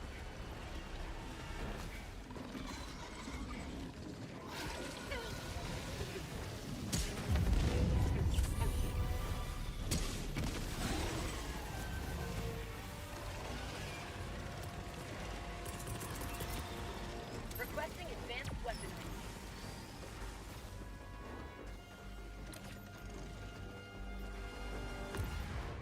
There's nowhere safe? Like, why does it just feel like there's way more pressure on 10s than there normally is? I'm actually having a decently not bad time up here. You can shut the fuck up right now.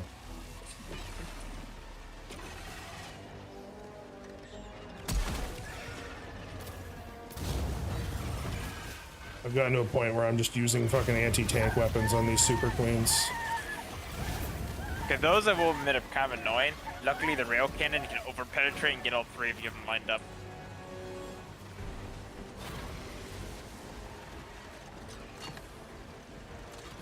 Oh my god. Okay, yeah, we definitely have increased cooldowns. I mean, increased drops. I'm out.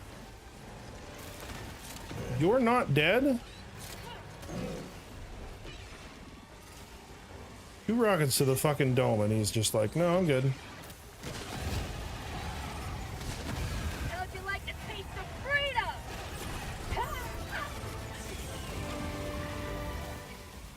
Making progress. Canister's empty. Objective nearby.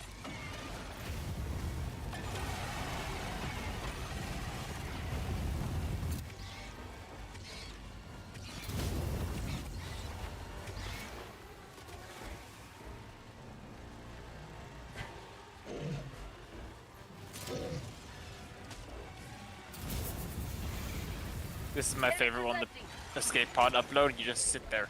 Yep. They're never even guarded.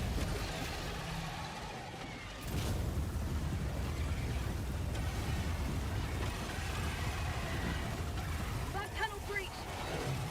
Canister's empty. Okay, the fact that a bug tunnel breach is not one bug tunnel breach on 10s also kind of sucks. You mean it's not just one? Yeah, you get like 3. Yeah. I mean, it's like bot drops. I suppose that's true, actually.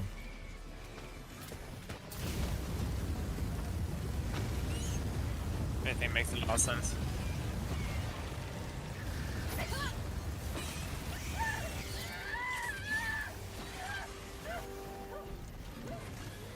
Okay, now there's a spore charger somewhere. Oh, we don't have a resupply available. Rare sample Yeah, acquired. but I was out of everything. Package acquired. Drop in package. Okay, I'm trying to get this SEEF up and running. It's mini nuke, explosive, mini nuke, explosive, explosive. I'm gonna use the mini nukes to take out this mega nest. Okay, well, you're gonna have to wait a minute. I'm working on killing a charger with a primary flamer. It is not going quickly. Last reload. And there's still at least one of these Super Queen fucks around here. And I'm out of stims now. Oh god. 48 seconds on resupply. I called one somewhere. Where did I call one?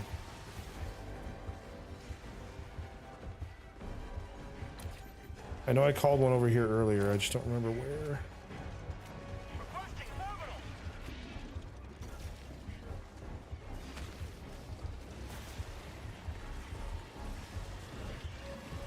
Oh god. Hey, yep, there it is. Calling in reinforcements.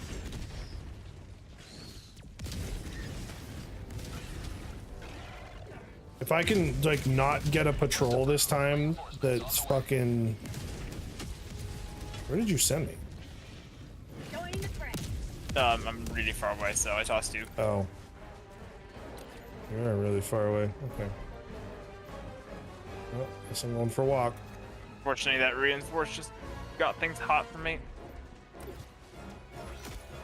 Yeah, I'm dead. I'm just gonna leave. A minute and a half before I can bring you back, Yeah, and I'll just help you. I didn't die in the worst spot. It makes it easy, so I'm gonna do a geo survey and collect all my shit. yeah. I'll just help you in health.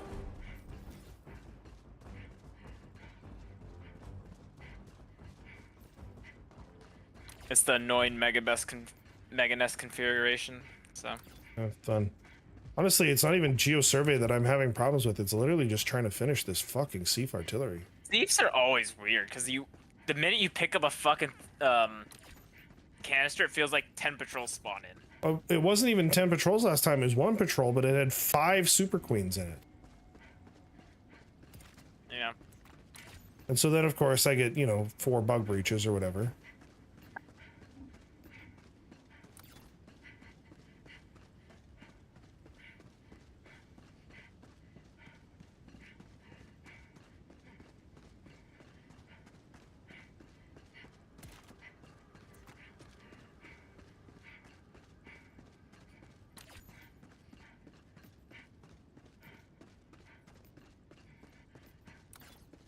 I'm gonna go get my shit so I can spawn you far away from where I'm trying to go. Okay. I'll take out that medium or small nest that's northish. Okay. I'm gonna drop you like right back here. Additional reinforcement funding approved. Reinforcing. Got a 500 with its name on it. Do it to it.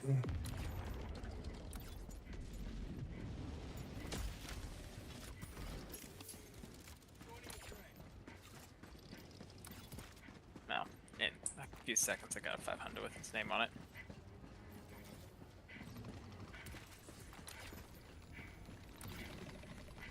Rare sample acquired.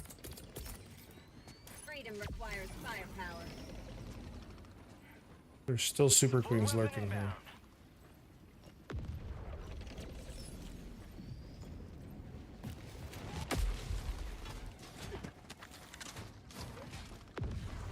Requesting tac pack.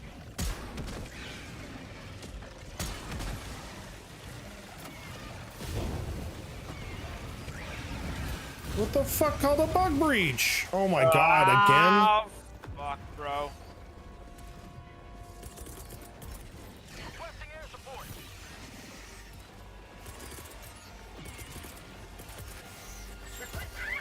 Orbital barrage incoming. Stand clear. Outpost destroyed.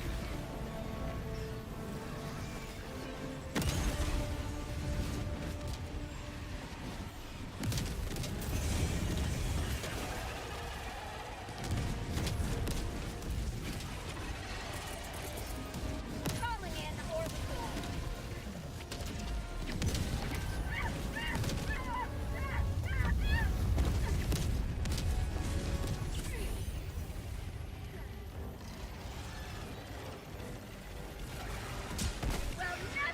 Fuck you, you pointy-headed bitch.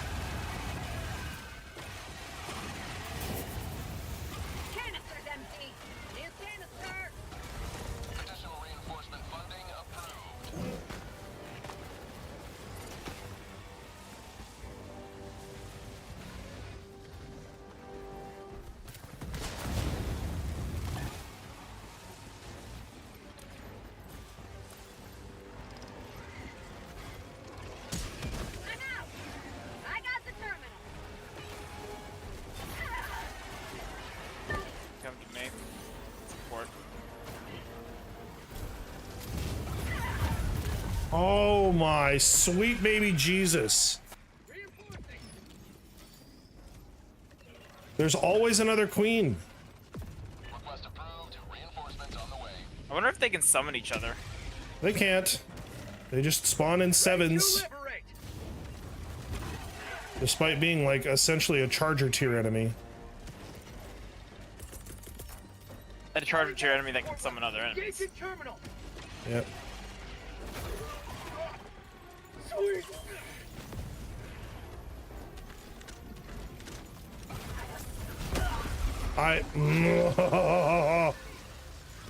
Objective complete.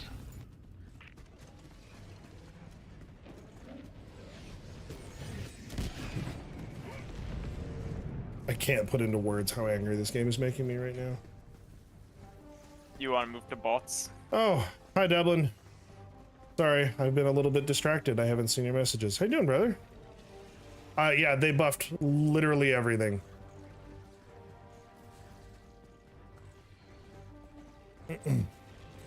It honestly, it feels a lot better. The amount of bitching that I am doing on this right now is not indicative of just how good this update is.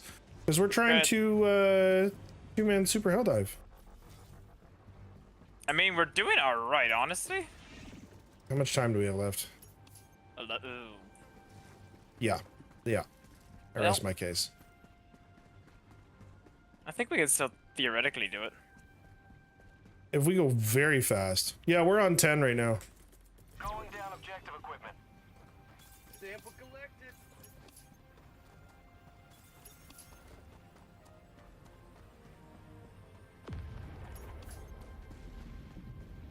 collected. Crystal, one of the Destiny peeps. Retired. Sir. Retired Destiny. Very retired. Additional reinforcement funding approved. Dublin says hi, Crystal. Hello, Dublin. I'm gonna drop a napalm on the thing, so go east. East? Not north? East. So that you don't get napalmed. Okay, I'm clear of the napalm. Yeah, I just want to kill everything that's spawning on that. Yep.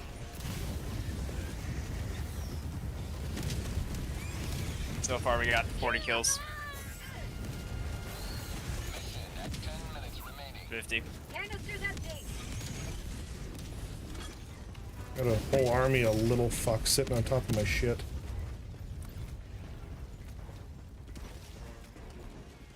Dublin's flirting with you. Oh, Flirt back, he's lonely.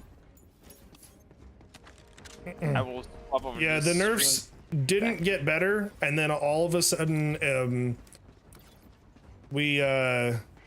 was so like it got worse, and then it got worse, and then it got worse, and then it got worse, and then awesome. Bilestead stepped down as COO and transitioned to CCO so that he could like actually manage how the updates were being done. Or he stepped down as CEO and became CCO. Okay, you want to start heading Snowy towards the other one? I've got everything dealt with here. Yeah, hang on, I had an impaler to deal with. And we had hope again. And then we got the Escalation of Freedom update, which was the big, like, holy shit, look at our update. And it was awful. It was escalation of pain. It was an escalation of Helldivers because everything fucking ragdolled you and you ended up in the atmosphere hanging out with the Superstars. The stuff they added wasn't bad by itself. It was all the It wasn't thought out. It was not well thought out. And like there were no tools to kill any of the new stuff that they added because all the stuff that was good they made bad. And so then we discovered through the fiasco that turned into that through the course of that updates planning, Pilestead had been on vacation because he had been working like basically 7 days a week since the game had dropped. And so he comes back from vacation and 60 days later, less than 60 days later, we just got the single greatest turnaround patch since fucking No Man's Sky. And now the game is fun again. And of course there is a subsection of people, cough cough PC gamer, that are a bunch of stupid fucking idiots that are like, the game has lost something. It's lost the friction that made it special. I'm like, you've lost your fucking marbles, is what's happened. Still got a solid 70,000 active player base, so that's pretty damn It's not good, even about the player base. It's just like, don't ask for things that we had and didn't want. This is the same PC gamer that gave Space Marine 2 a 60 out of 100. They're just dumb. I don't trust their opinion anymore. Yeah, there's a few things about PC Gamer I don't like. And their opinion is one of them. I'm on the terminal. But they're ostensibly a games journalism website. Their opinion should be the one thing that's worth it. Space Marine 2 is so much fun. But then, like, even the stuff that was quote-unquote paywalled wasn't good. It wasn't like they were actually giving us better replacements. Putting a Napalm West, be careful where you go. I'm in danger zone right now. Maybe just ever so slightly, but not by much. Alright, well, I'm gonna drop a 500 right here to deal with anything.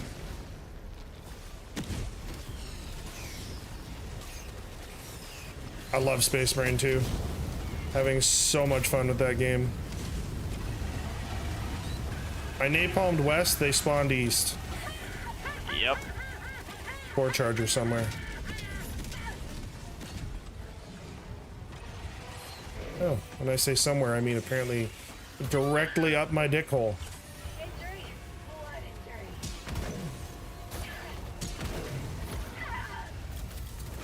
Sir, how are you not dead? Oh my god.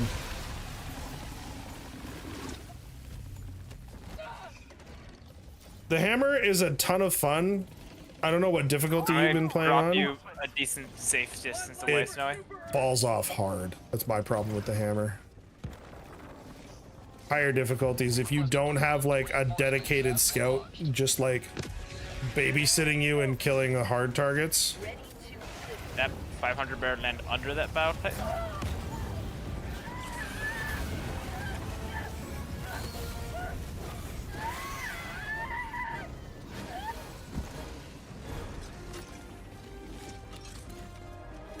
You know what never lands under the Bile Titan? Yeah. Oh, 100% the hammer's made to kill chaff. I run a heavy with a heavy bolter. I know about do your job. The thing is, the heavy bolter pivots a lot better than the hammer does. Okay, activating the drill again. Yep. Bug breaches are coming that side again. If you got a napalm, this is your moment.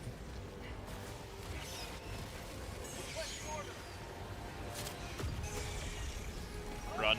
The Melta is also fun. It's not my style of play. It's a little too close ranged. Sir, I thermited you. I need you to be dead.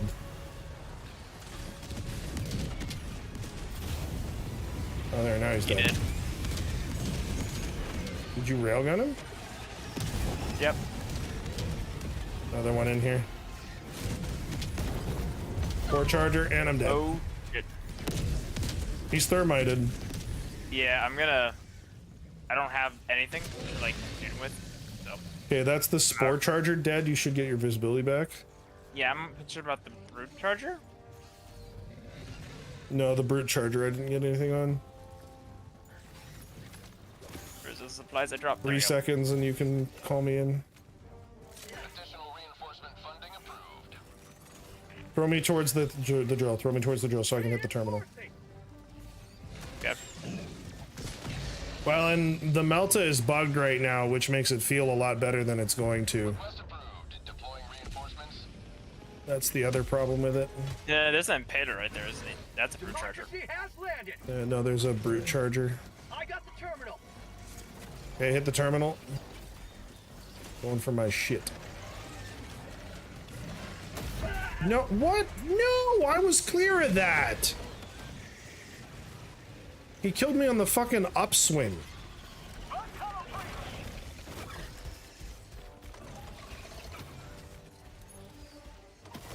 Oh, look, it's a super queen. And you're dead. Oh, that guy. Fucking super queens. That's some bullshit. Automatons? I am actually probably going to get off because it's 10 to 1. Oh, jeez. Oh, yeah, that is late. It's very late. I'll probably do more tomorrow. I'll see if I'm available. Yeah. I keep waiting for somebody to get on Space Marine and want to carry because my heavy's maxed out, but like I want to play. You need a playmate. Yeah.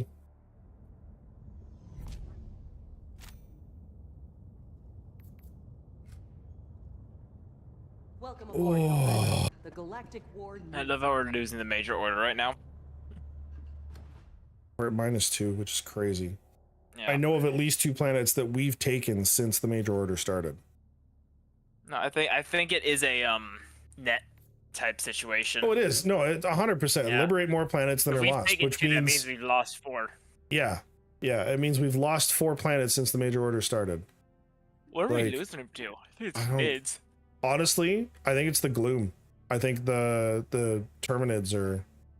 Oh, is like, this going to be one of those actual impossible to complete major orders? Yeah, I don't know. I have no Are they idea. intentionally- Hi, Sarah. You have great timing because I'm about to do this. Yeah, chat. You guys are phenomenal. I love you as always. You guys, you're my favorites. You're the best. We will be back tomorrow. I think. Wait, what day is it? Thursday, right? Yes, because we did the podcast earlier. We will be back tomorrow. Probably no stream on Saturday because I'm taking the missus out for fancy date night. Oh. We are either going to get a late start tomorrow or we're going to have an interruption because my brother-in-law and his brand new wife are getting back from their honeymoon tomorrow night. I'm picking them up from the airport. So we will be here. Keep an eye on the Discord. And watch for the 4th episode of Blackstone Fortress to go live on Spotify and YouTube on Monday. I think that's all I've got. Good night. I love you. Take care of yourselves, and we'll see you tomorrow. Bye.